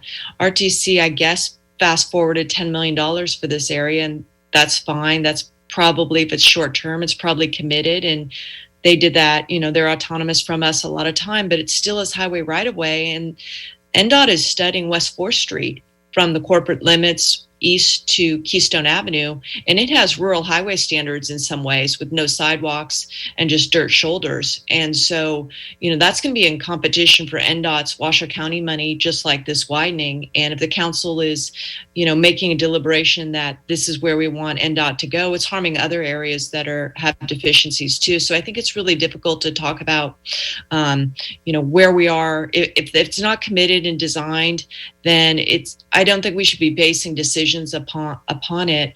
But I really want to know why Mr. Mitchell did not condition a controlled left turn onto Lakeside. I look right across the way. I remember when the Magnolias were done. The driveway is far set back to the south. And this one, he's still allowing a driveway, a left turn, and you've got a free right for that Mccarran traffic, and you have a route to school, to Huffacre School. So, Ms. Foose, why wasn't, because one of the conditions we have to make, one of the findings we have to make is that the project is adequately conditioned and there's no hazards to persons or property. And I hear in time and time again that uncontrolled lefts that close to intersection are conflict points. Yep, and Mike Michelle just joined us. I'm not sure if you can hear us, Mike. Yeah, I can hear you. Can you hear me? We can. All right. Well, I have a couple of thoughts on that, Councilwoman Breckus. First off, the access onto Lakeside that serves existing residents, and any restrictions to that is going to affect them. And secondly, the eastbound access onto Mccarran is going to primarily be taken off of Mccarran, not from Lakeside onto Mccarran itself. So those are the two primary reasons why. Yeah, but you know, I mean, we're in a very interesting position of re-subdivision, and the re-subdivision are those existing residents there. And this project was originally designed with one subdivision, and most of the entrances were those people to the south, like you recommended. But I think the inconvenience to them, which unfortunately is part of the subdivision, is warranted if we're going to see conflicts. I'm very uncomfortable that you're still allowing those left-hand turns, because it's not ideal, correct? I mean, it's not an ideal left-hand It's not turn. ideal, no. Yeah, and I would that, agree. go ahead, I'm sorry. Yeah, I would agree. It's not ideal. But again, most eastbound traffic onto Mccarran is going to be accessed off of the exit only access on Mccarran. I mean, I know that, and I know everyone likes to play traffic engineer, but with the free right and a route to school for those Lake Ridge kids, I just think that it's not well conditioned, and I'm having a very difficult time. And I just asked with the rest of my time, Ms. Foos, why is there the discrepancy on what we zone changed and what's coming in here for tentative? Or did I misread that? I'm not sorry. Can you? I'm not really understanding that question. The discrepancy on the zoning. I thought that I found that when we rezoned the property, when the property was rezoned back in 2019, it was 9.4 acres. Here you're looking at great question. So I did go back and I added up the assessor's acreage to see when we came in for a zone change, to see maybe what the discrepancy was. If we add the 3 parcels, it's about 9.48 acres. However, when they came in with the tentative map, they did do a survey and it came in at 9.3 acres. I don't understand how that could be if it's the same land. How could we have rezoned? I mean, you had a zoning survey, attachment to the zone change. So we are comfortable with the difference in 9.3 and 9.4. It is a minuscule difference in acreage. Again, it's parcels versus a surveyed site. And then they're changing 3 parcels, and it's been surveyed at 9.3, which is what's before you today. And is the common area A wiped out through this action tonight? Common area A, so you're talking about that parcel, common area 13? Yes. That is one of the 3 parcels that's part of this request. It doesn't have its own APN, or it does? It does. I don't see that. Should we pull up the map? Let's do that. You could pull up the vicinity maps, because the vicinity maps showed 3 different parcels, I thought. Okay, so this parcel here that I'm highlighting, it's about a little over 10,000 square foot. That's the parcel you're referencing. We're going to call that parcel 1.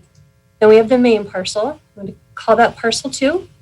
And then the parcel that's fronting South Mccarran, parcel 3. Those 3 parcels are what was changed in the zoning and also what is before you with the tentative map. So the common area 1 has its own APN, and that's 04? This parcel right here, right, ends in 04.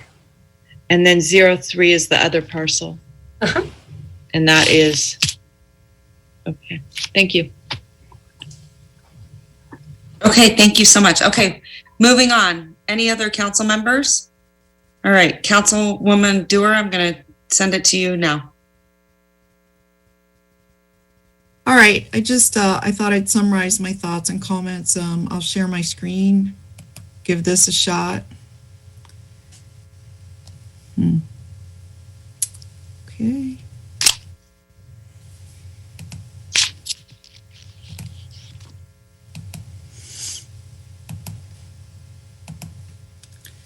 Can you see that? Yes, we can see your screen. All right. Okay, so we're trying to finalize this discussion on the Lake Ridge Tennis Club. I thought it was just take a moment and go back to what was approved in 2019 in September. I had requested a change for either SPD or PUD to give some certainty to what would be on the site, but the discussion centered on community commercial zoning. We all made it clear that we didn't want unfettered commercial uses in the corridor. I wanted to lean in and be supportive of the proposal, i.e. do infill. I also identified traffic, parking, and building height as issues for study by staff back in 2019.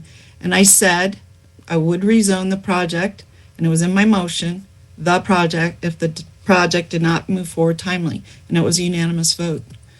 You may recall this. All right, with that, since it is my word, I will make a motion. I'll make a motion to approve the staff recommendation to community commercial with the comments that I've made on the record, and have those comments shared with with the Planning Commission, no matter what comes forward. It sounds like an SUP, site plan, tentative map, and final are going to be required. Staff's going to be involved.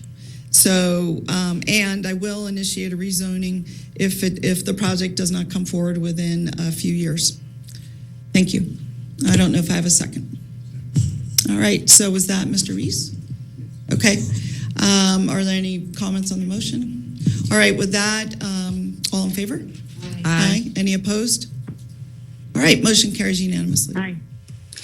All right, so I supported a project, infill project with 130 apartments with a restaurant, which is what necessitated the community commercial. And I admit I was influenced by the developer's presentation at the NAB in 2019 and modified club, and by the presentation of 200 Lake Ridge members. In fact, the developer said he would even like to share this club with Ranchera. I believed him. What came forward instead was a very dense development with 350 active seniors. We've heard a lot about this tonight. The 8 buildings, our max multifamilies, MF 30 an acre, 3-story. And at that time, I did not see community amenities or open space. We heard already about the appeal. There were 9 appellants, and tonight there's 18. And I think that speaks to the issue that the community has not felt heard, despite the fact that we heard from Mr. Gordon that they did a lot of outreach and they tried to accommodate. Why are so many people distressed? Why does this not meet? And in fact, they withdrew the application in 2020. We then experienced some change conditions, continuing growth right across the street. We've heard about these new developments, and on 15 acres, they have just 40 or 80 townhomes presented. We had the Pine Haven fire. We had increasing road congestion with the current build out, and even during COVID, prior to Ranchera build out and new Mccarran developments, we've had increasing road congestion. And I have looked into traffic accident reports actually. We've had at least 4 to 5 accidents at each of these in the last few years, and historically at least 1 death. I showed before this presentation about the current regional zoning. Apparently some of the applicants or appellants picked it up as well. And you can see the red zoning. Most of this is we're looking at SF 15 or 9 or 6. And here's what's actually been built, the actual density. They were looking at 40 in their previous, now they're at 34 per unit. But you can see the whole region. It's not just Lake Ridge, it's Meadowview, Manzanita, everywhere around here is a lower density zoning. So I initiated a rezoning to MF 14 in early January 2021. There was no project. I had thought about doing it earlier when I didn't hear from the applicant. We were going through the elections. So before any project was submitted, I did submit a proposal to rezone to accommodate the 130 units with 2 stories. Again, it's infill. It's just less dense infill than what is being proposed here today. Reno Municipal Code allows us to initiate a master plan amendment and a zoning map. And at the advice of our city management legal counsel, I did suggest that we continue it. Staff recommended let the process go forward, see where the developer, staff, and planning commission would land. The developer came in, and you've heard a lot about the proposal tonight, and it was approved with essentially no change other than some longer turning lanes and some access change. And that's why we're here. Despite a huge outcry, people have not been heard. You see on the left the current project as proposed and what MF 14 would bring to us. We'd still have infill. We'd have about 14 per acre, about 130 units. We wouldn't have 50 to 55 foot in height. We'd have 35 feet in height. We would be meeting the same density as the surrounding. I would recommend setting it back some 50 or 60 feet with a double row of trees planted now, and I'll show you a picture about that next. It would have far less impact on the F&D intersections. We would be able to manage drainage of this very developed site, and it would provide sufficient parking. And we just heard tonight at a last minute at 11 o'clock tonight, an offer for a contribution for affordable housing. In comparison, these units we're looking at are $1 million plus condos, or if they're rentals, at least the $1,500 to $3,500 that we're looking at Park Lane. That is not affordable. And to create a conversation about equity when what we're talking about here is incredibly expensive units, I don't believe that we are addressing equity. And then I want to just point you to a picture of what this right-of-way area looks like. If you take this area and you go back 15 or 20 feet to accommodate a lane, you definitely lose these trees. And so if there is something like that planned, I would absolutely recommend that new trees be planted right away so that they could, in fact, grow up maybe in 5 or 10 years when this new road section might be developed. So here we are today. You know, we all ran for office to build a better city with thoughtful planning decisions and to be a voice for the people in those planning decisions. And council's core function is to ensure development is appropriate, compatible, and fits the area. General commercial is a maximum, not a minimum. It wasn't designed to be right-sized or scaled to the site. Several of our planning commissioners pointed that out. I do believe in leaning in and helping developers. That's why I did what I did, was lean in, listen to them, work with them. We all did it. I have an open door, but I've received no proposals until tonight to reduce density. I still haven't heard anything to address the master plan findings or affordability. And the only public meeting that I recall other than the NAB, which was a completely different project, was one that I held. On a town hall, I asked the developer if they'd like to participate, and they said no. So I don't believe that I've been heard or the residents have been heard. So I do have a motion, Madam Mayor. I can stop screen sharing if there are questions or comments. Yep. Or would you like me to go on with a motion? No, are you finished, Councilwoman? Yeah, I'm prepared to make a motion. Okay. Can you bring us back to the Hollywood Squares, I like to call it? Here you are at Hollywood Squares. Some of you are probably too young to even know what that means. Anyway, okay. So any other questions from council members before we move on? Okay. All right. Go ahead, Councilman Reese. Thank you. I think this is my second pass, Madam Mayor, and so I want to address my comments to traffic, and perhaps it appears to me that Mr. Chilson might be able to answer this question. Okay. So I don't entirely understand your response to one of the earlier questions council member asked about the F rating of the area. You likened it to the amount of time it takes to get through the intersection. And I suppose I want to make sure that it's not more broad than that. And also, what is that talking about? Because I can drive down that stretch every day. I don't drive the freeway anymore because I'm just horrified by the spaghetti bowl. And so I have to drive on Mccarran. And I was a member at Lake Ridge for 15 years. So I've lived here my whole life. I know what the traffic's like. It's not always an F. So I don't understand, what does it mean when you say it's an F? Well, when we perform the traffic study, we assess the peak hours, the highest hours of the day in the morning and the PM, and we measure those. The rest of the day doesn't function the same, right? So when we talk about this F condition, it's a relative scale used to talk about, relative scales. But it doesn't mean that traffic has absolutely stopped. It means it's moving at a slower pace than we would like. And again, we're talking about the peak hours, 1 hour during the morning and 1 hour during the evening.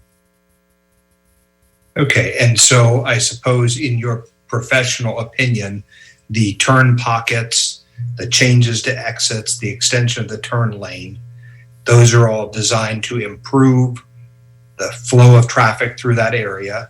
And do you believe it does that? Yes, I do. At the end of the day, we're responsible for not exacerbating conditions as was stated by one of the appellants. That's true. And I think we have done that. We have a very small traffic increase overall compared to what the club was there. And I believe that the mitigations mitigate that. Well, and Councilmember Brex wisely cautioned against us playing traffic engineer. I am not a traffic engineer, so I have to rely on my professional staff, the planning commission that include professionals in this area, and persons like you. I guess the one thing I did want to address was something that I think was brought up and very emotionally so by Miss Larson tonight about the loss of the aquatic center and the pool. And for me, as a tennis player, the loss of indoor courts. I'm not sure we can go back. And so for my colleagues, I can't unring the bell. It was a private club. I understand some people got scholarships to it, But for my part, I think what Ms. Larson expressed is something that we expressed recently as a body, which was we do not have enough aquatic facilities here. We're also desperately trying to figure out a way to pay for pools in this community. What I would like to see, as Mr. Delgado posited the affordable housing contribution, is I would ask Mr. Gordon's client also to contribute in the same amount to the aquatic needs of this community. And that may go a long way towards healing the injuries that people have felt about the loss of the pool. And so I don't know if there's Mr. Gordon. That would be something that I would like to see happen, and which of course the planning commissioners cannot condition. So it would be my condition that I would like to see added. I appreciate that, Councilman Reese. Let me, my clients are watching this concurrently with you. And yes, we will commit on the record tonight as a condition of approval to be pay the time of building permit, not only the $1,000 per unit for the Affordable Housing Trust, but $1,000 per unit toward the new Moana pool. Okay. And Madam Mayor, I think I just have one more question, and actually just a comment. My good colleague, Councilmember Dewar from Ward 2, has worked very hard and succinctly identified a great slide presentation. I don't have those skills, so I wouldn't be able to produce anything like that. But I also wanted to hear the thoughts. And, as I've said already, we 7 members of this body can disagree on the policy questions, but it doesn't mean we don't listen. It doesn't mean we don't care about the vision for Reno. It doesn't mean that we're not rooting for Reno. At the end of the day, we may leave this dais with different opinions about a thing, but we all care deeply about it. The planning commissioners similarly do the same thing, and they voted 5-2 to approve this. I watched the planning commission decision. Their focus of the 2 that did not vote for it was limited exclusively to sort of a notion of compatibility related to aesthetics of the buildings. It wasn't anything about traffic. Not a one finding could they not make on traffic. And so I want to be clear that 5 of the planning commissioners, who are all non-political people, who are, many of them have a background in planning or science. There's a lawyer on the body. The lawyer on the body voted to approve it. So it's just not fair, I don't think, to cast aspersion on either side for whatever decision they make. And so the extent that what I observed about my colleague's last slide, perhaps it's the lateness of the hour, but I don't think that anyone on this call does not want, or on this Zoom, does not want the best thing for Reno, and does not believe in their heart of hearts that how they vote is in the best interest of this community. I'm the at-large member, so I have to look at the entire community, including those residents in Ward 3 and in the North Valleys, who are similarly dealing with the growing pains that we all experience. And so I appreciate that. Obviously, the residents of Ward 2 are my constituents as well. We heard a lot of people on the phones tonight saying they really appreciated the project. So again, good and conscientious people can disagree on a subject, and it's not motivated by ill will or ill intention.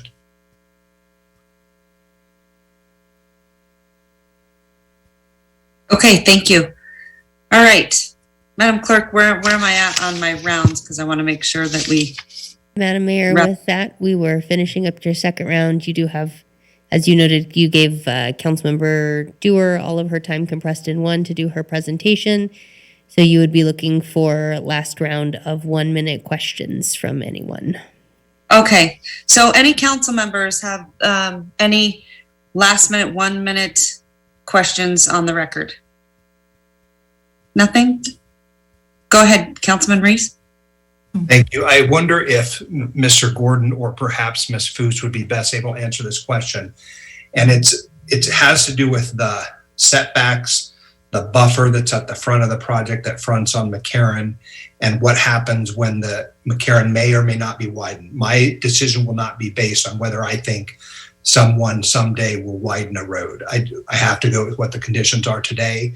And my hope, of course, is that we will do improvements there that are more substantial than what are proposed by the developer. But with regard to the front-facing portion of this, how does your project anticipate that so that you're not planting trees, saving trees that you will later rip out? Because that I think opens the scar again.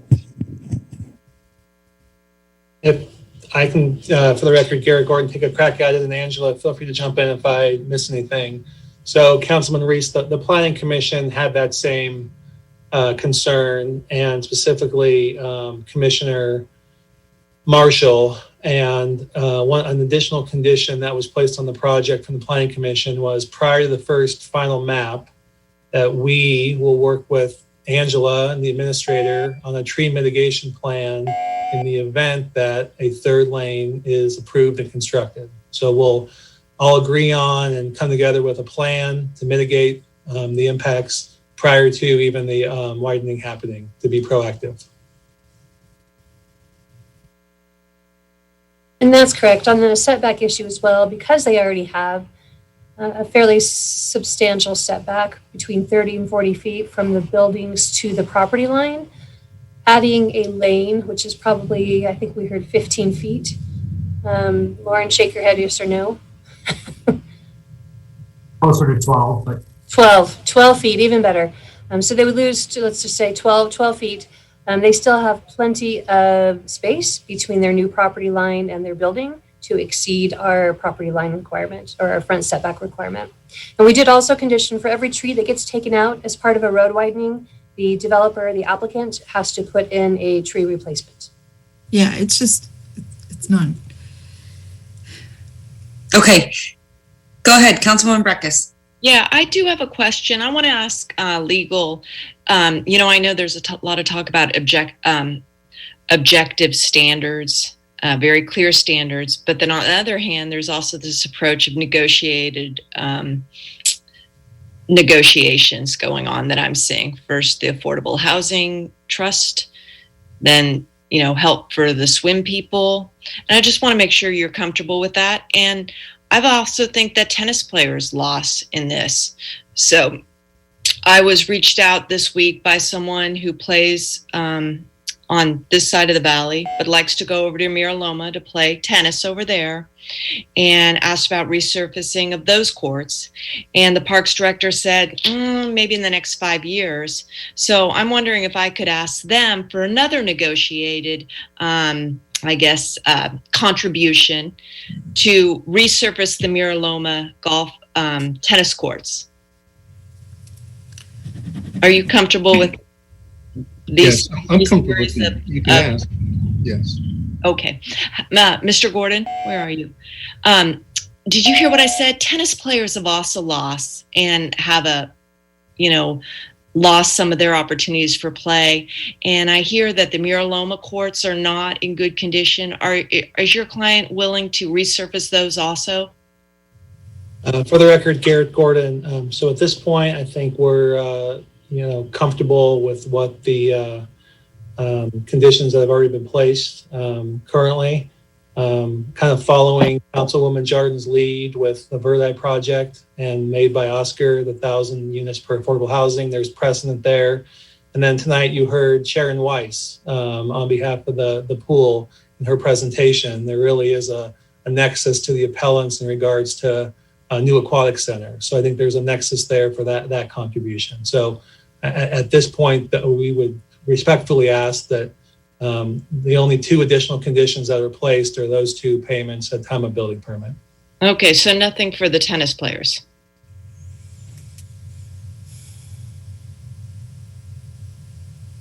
I think I answered the question, Councilwoman Breckus. Okay, I was just really interested in seeing about that, and also trying to understand the negotiations that we can or cannot do here at the table. Thank you. Okay. Anyone else? Well, Madam Mayor. Gonna send it to you. Go ahead. Yeah, I just, I really would like to hear from one of the 18 appellants, just for a 1 minute. And I guess I would call Jim Kristoff just on this whole traffic conversation. And I just while he's coming in, I just want to say this to my colleagues. My last statement was we all ran, not I ran, we all ran in the best interests of our community. There's no casting no aspersions on anyone, their interests, their intents. This is difficult for me at 11:30 to be negotiating conditions.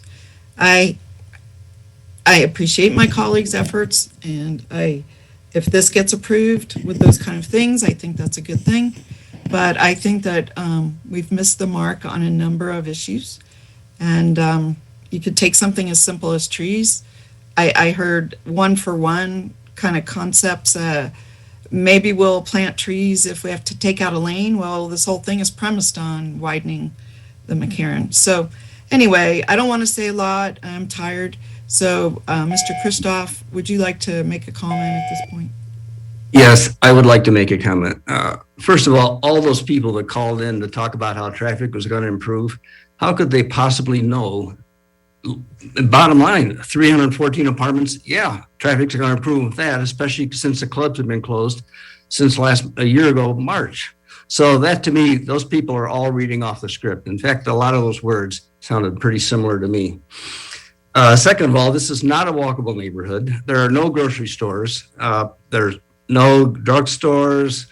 It's a mile away to down to Walmart or Save Mart, those stores. So everyone's going to have a car. With the prices of these apartments, people are going to be double bunking in those apartments. So you're obviously going to have two cars. The trouble with the IT standards is that we don't know where those measurements were taken. They were probably taken someplace where there's mass transit, which this area does not have. That everyone living here is going to be in a car and driving it and then parking on the street at the same time. There's really no details too about the plans, all that money that's going into the pot for the next 5 years for improving Mccarran. It's not going to improve traffic flow. It's going to probably go to drainage, curbs, things like that. But there's no way that that's going to improve traffic flow. All right, Madam Mayor, I guess I'd like to just do my conclusion, and then wherever the body wants to go, the body can go. Okay, go ahead. Great, I'm going to share my screen and go back to the presentation.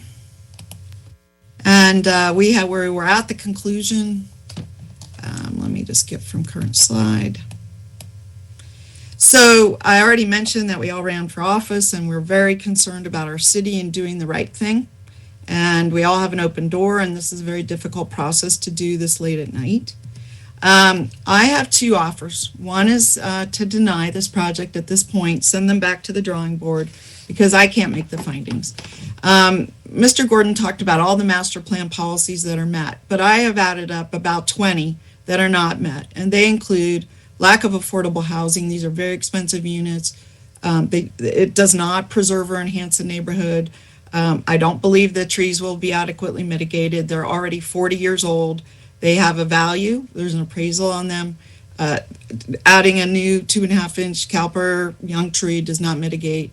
We've heard about parks and rec facilities, and the applicant has come forward and said we'd like to help mitigate that. I want to point out the issue that swim scholarships were offered constantly. No kid was denied swimming at this facility. No kid was denied swimming. That's where your equity comes in. We didn't see this kind of community engagement. Only a few people can participate who paid to have an appeal. I would have liked to see a process where the whole community came together, or at least a portion. I don't believe that this does adequately mitigate traffic at this point. The points that were brought up earlier about the left ins, left outs, trying to go to school. There's no access to transit in this area at all. Usually when you put multifamily, that's why I have supported some multifamily on Moana, because the bus does go along there. I'm concerned about the safe environment. This project's sitting on a 55-mile-an-hour road. We're talking about putting sidewalks right on the edge of the road. They should be set back behind the trees. There's a lack of parking. We heard about the backup for fire. Those are all general findings that I can't make. There's a CUP. I don't believe it is compatible with surrounding development. We heard it at the Planning Commission. Density, height, design, scale, and mass. It is inconsistent with our development standards about setbacks, parking, architecture. No public transport that I mentioned. I don't believe we have fully conditioned this. We're figuring out these conditions as we sit here. At this point, until a few minutes ago, there was no mitigation for the loss of recreation facilities. The sidewalks weren't aligned to allow pedestrian access safely. And I did believe it would be materially detrimental to public health because of increased idling on Mccarran and an increase in air pollution, primarily. So finally, on tentative map, I mentioned the air pollution, the lack of public services, and especially until this moment, unmitigated loss of recreation, and the effects on streets. It says if you need new streets to accommodate the project, it probably doesn't meet the findings. So there's an alternative way to go to. We could send the staff back to the Planning Commission using an MF14 or an SPD, which gives them free rein to develop a less dense project without having to stick to some predetermined zoning schedule. My appeal to the council is we have to do the right thing for the community. The Planning Commission is a technical place. We're the people who balance the planning advice, see what fits, and listen to our residents. So with that, Madam Mayor, I'll stop sharing my screen. You've heard what I've suggested. I've recommended that we do a fresh start. People raise some scare tactics and they talk about, well, this could have been a Maverick or a strip center. I certainly wouldn't have, as a Ward 2 representative, recommended rezoning to general commercial to allow a Maverick or a strip center. I leaned into infill, and that's what had been proposed. So I'm concerned that it was a foot in the door. No one's arguing against infill. This is not about not in my backyard. It is about density and compatibility. So my recommendation is to deny and have them come back in with a special plan that fits the area. Or if my colleagues want to make motions that incorporate a number of conditions, I mean, you're free to do so. So, Madam Mayor, my motion would generally be to deny based on the failure, my inability to make the findings here today. Perhaps I'll get a second, perhaps not, and we can just go from there, just to kind of bring this in for a landing. All right, thank you so much, Councilwoman Dewar. Okay, so at this time, I have a motion from Councilwoman Dewar. Do I have a second? Okay, I have a second. And then discussion. Councilwoman Breckus, go ahead. Yeah, I'm going to support that on my inability to make the findings about code compliance. I am very stuck on the fact that this is a re-subdivision, and it's not a re-subdivision in total of the entire original subdivision, and it re-subdivides land that is common to the total, one. It amends conditions of the original subdivision that are relevant to the total, and I think those are needed to be in a total re-subdivision, and so it's very problematic to me on how it is meeting the laws of subdivision. Also, the analysis of subdivision related to condominiums is not addressed in any way. It's almost like it's very deficient in my view, where we don't even know what the resulting condominium is. That to me is just blowing my mind, that you can do a tentative and it's not going to, of course, the final is not going to comport to that because you don't know what you're doing in a tentative. I cannot find that compliant with NRS or our own ordinances. I think the code compliance of negotiating affordable housing and negotiating support for swimming, seeing anyone can throw in any option, as our attorney said. I don't think that's compliant with our code in the intent statements of relationships and impacts of development. If we had an ordinance for affordable housing, fine, or it was an amendment to the residential construction tax for that, fine. But other than that, it's a negotiation that could be considered a buy-off of approvals. And I'm very concerned about that it hurts the integrity of our planning processes. The hazards to people and property and the circulation findings in the tentative map, I cannot make with that left-hand turn onto Lakeside with the free right going in. I think that is a risk factor. And then the last one is land use compatibility.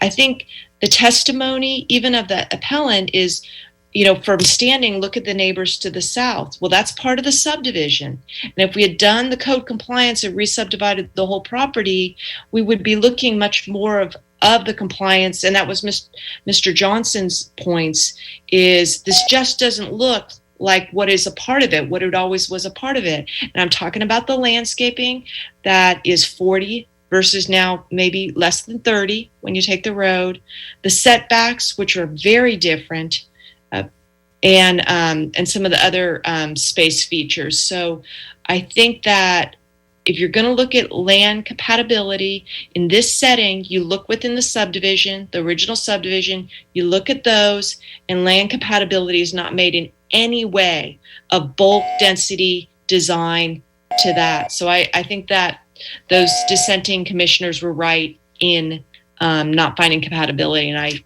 I vote to support those appeals that made up those appellant claims also. Thanks. Okay. Thank you, Councilman Breckus. Go ahead, Councilman Reese. Thank you, Madam Mayor. I'm not going to support the motion.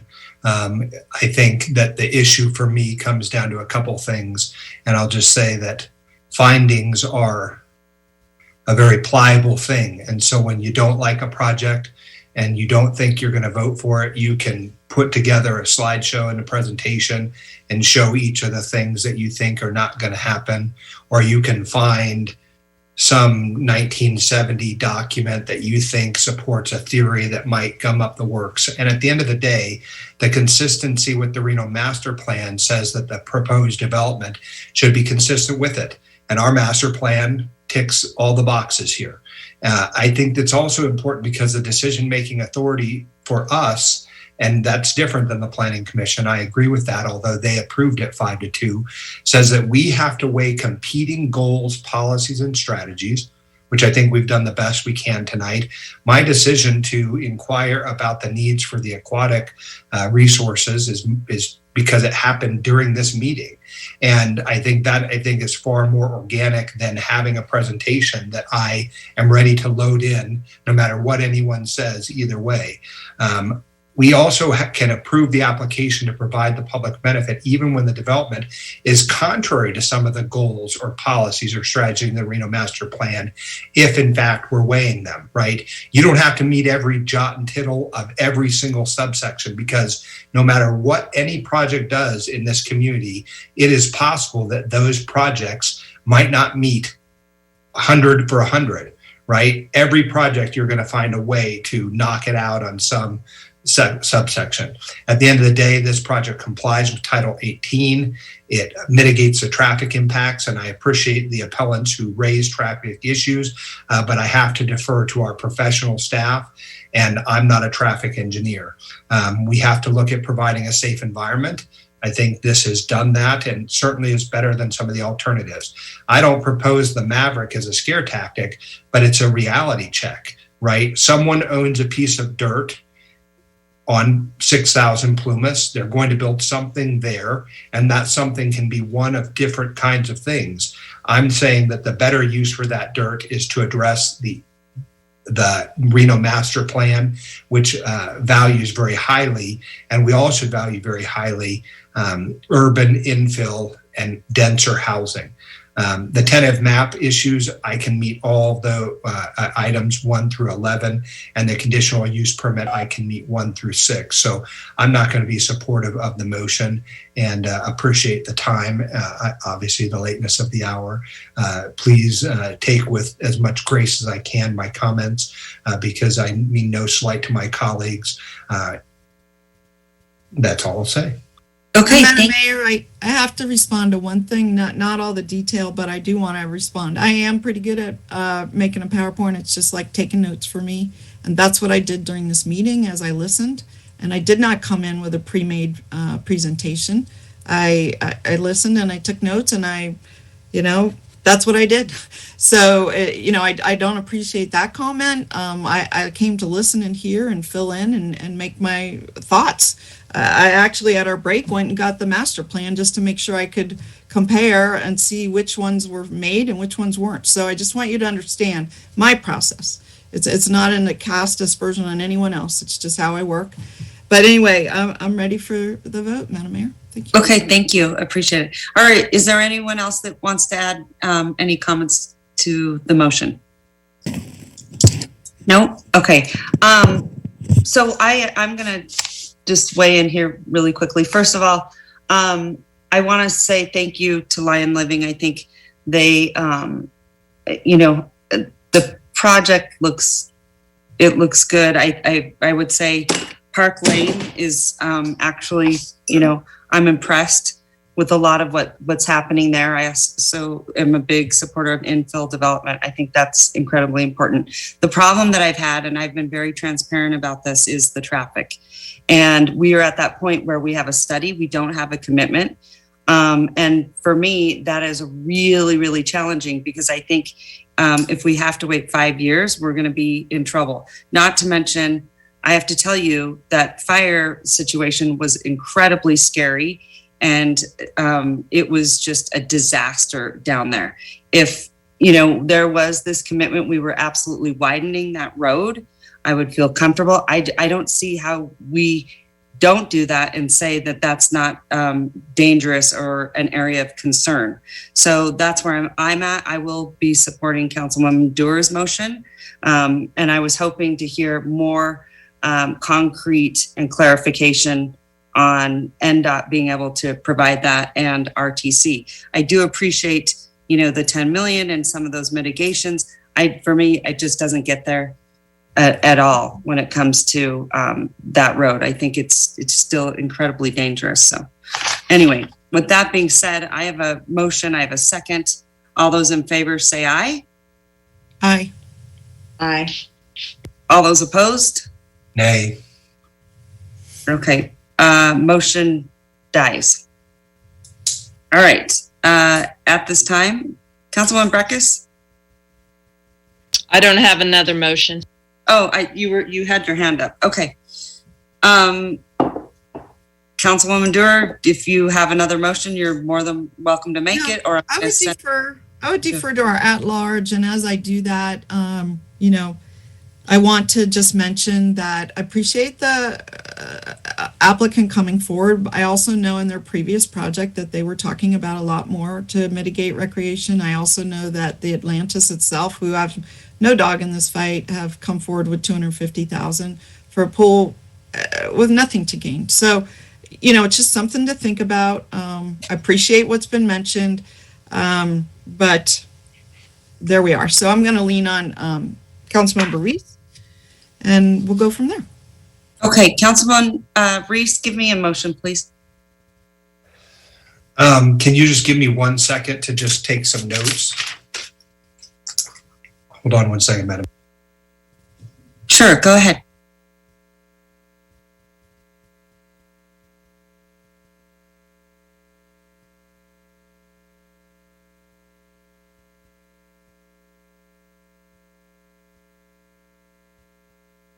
Okay, Madam Mayor. Go right ahead. In regards to the appeals of LDC 21-00036, which is 6,000 Plymouth Street redevelopment, based on this council review of the staff report, the record on appeal, the information presented at the public hearing, I move to modify the decision of the Planning Commission as follows. First, developers shall contribute $1,000 per door to the community aquatic needs. Staff can prepare the appropriate agreements. Second, that the developer shall contribute $1,000 per door to our affordable housing trust, also staff to prepare the agreements. As modified, I can make all the required findings as listed in the staff report, and I move to approve the tentative map and conditional use permit subject to conditions stated in the staff report and as modified by City Council. The clerk would be instructed to prepare and file an order. Okay, thank you. So I have a motion from Councilman Reese. Do I have a second? I have a second. Any discussion? Seeing that there is none, all those in favor say aye. Aye. All those opposed? No. No. No. Motion passes. So, motion passes. Okay. All right. With that being said, Madam Clerk, I'm sending it back to you. Thank you, Madam Mayor. With that, closing our public hearing and moving on to general closing public comment. General closing public comment is reserved for items that are received after 4 p.m. the business day preceding our meeting. We received 24 letters of support, 1 letter of opposition, 3 letters of concern. The majority of these were for item I-1, however, were received after the cutoff. Additionally, we do have 4 voicemails that we will listen to now.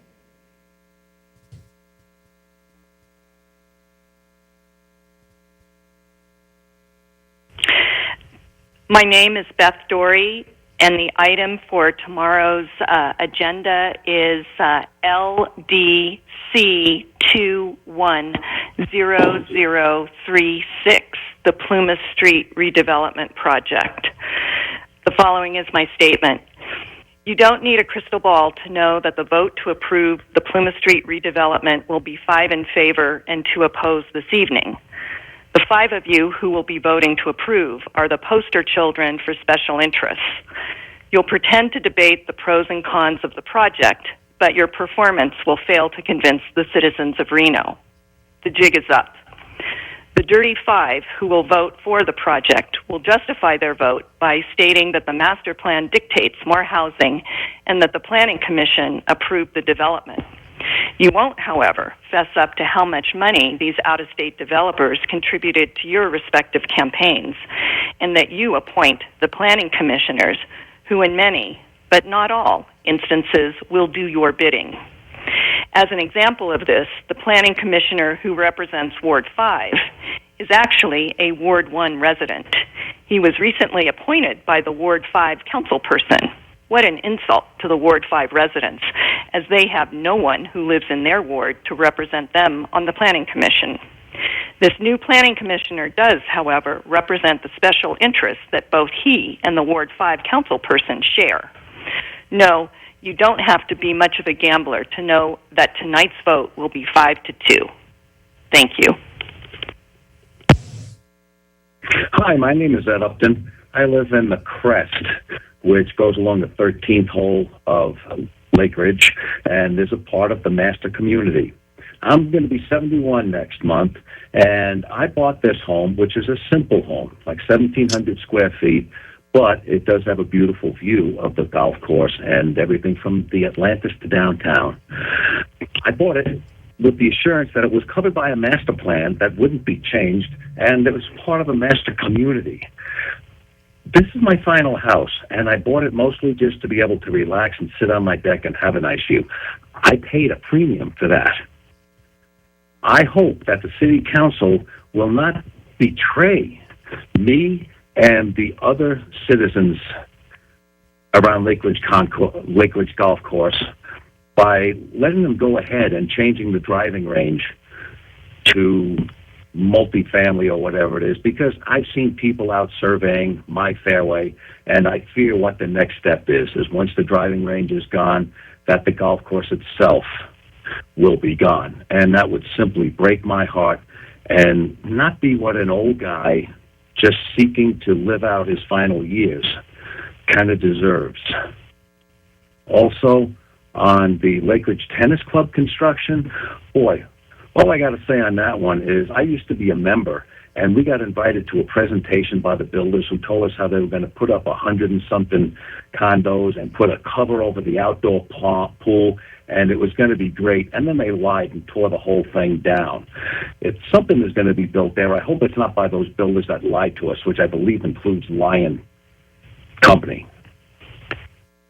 Yes, I'm calling about the former Lake Ridge Tennis Club development.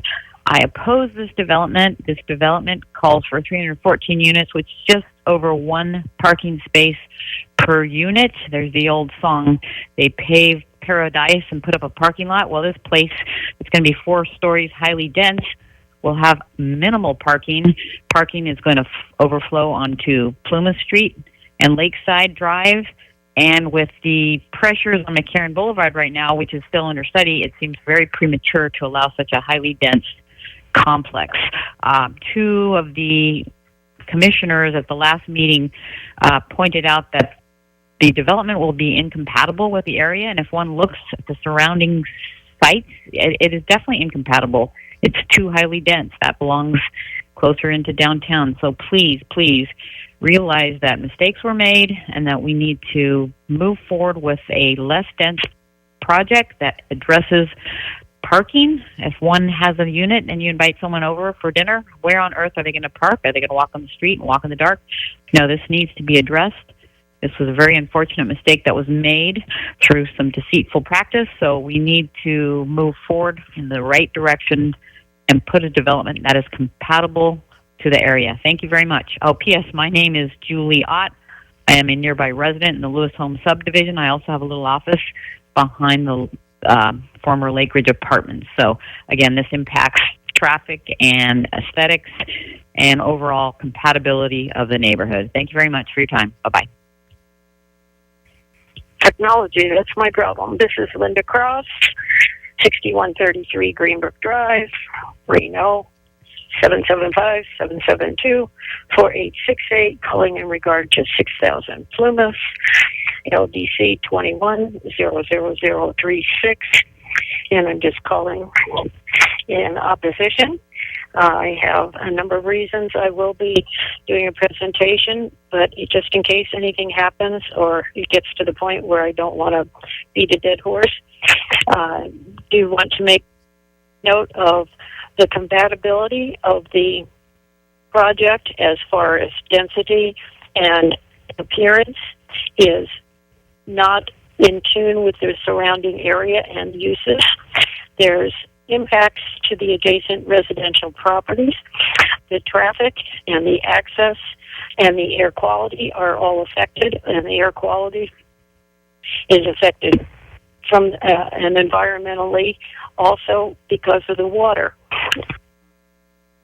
I don't know if many of you realize, but a number of years ago, about 15 exactly, or approximately, there was a terrible flood down Lakeside, and the cars that were parked along the street where the Lake Ridge Apartments are, I watched the water go up and go as high as the windshield and kind of ruin those cars. So I'd like to know what is being done in that area because of the overload of utilities. And, of course, for our schools, our school, we need to be able to have a safe place for the kids to go to school, a safe way for them to get there with all this additional traffic, and preservation of the landscape and existing space.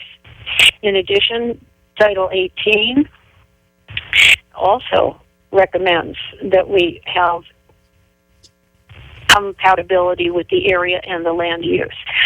In addition, when requesting an amendment, one of the things that needs to be there is that compatibility, which it is not. Number two, it needs, oh golly, I lost my place. If it would it have a negative effect on all the adjacent properties and on the traffic in the area? Yes, it will. And more than that, this is a project that was and it should be MF14, and there shouldn't be so many there. The MF14 should be allowed, and that's all I have to say. I'll say the rest when I have my thing, but just in case. Madam Mayor? Madam Mayor, with that, you have no further voicemails, and you're looking for your motion to adjourn. Okay, thank you, everyone. I appreciate it.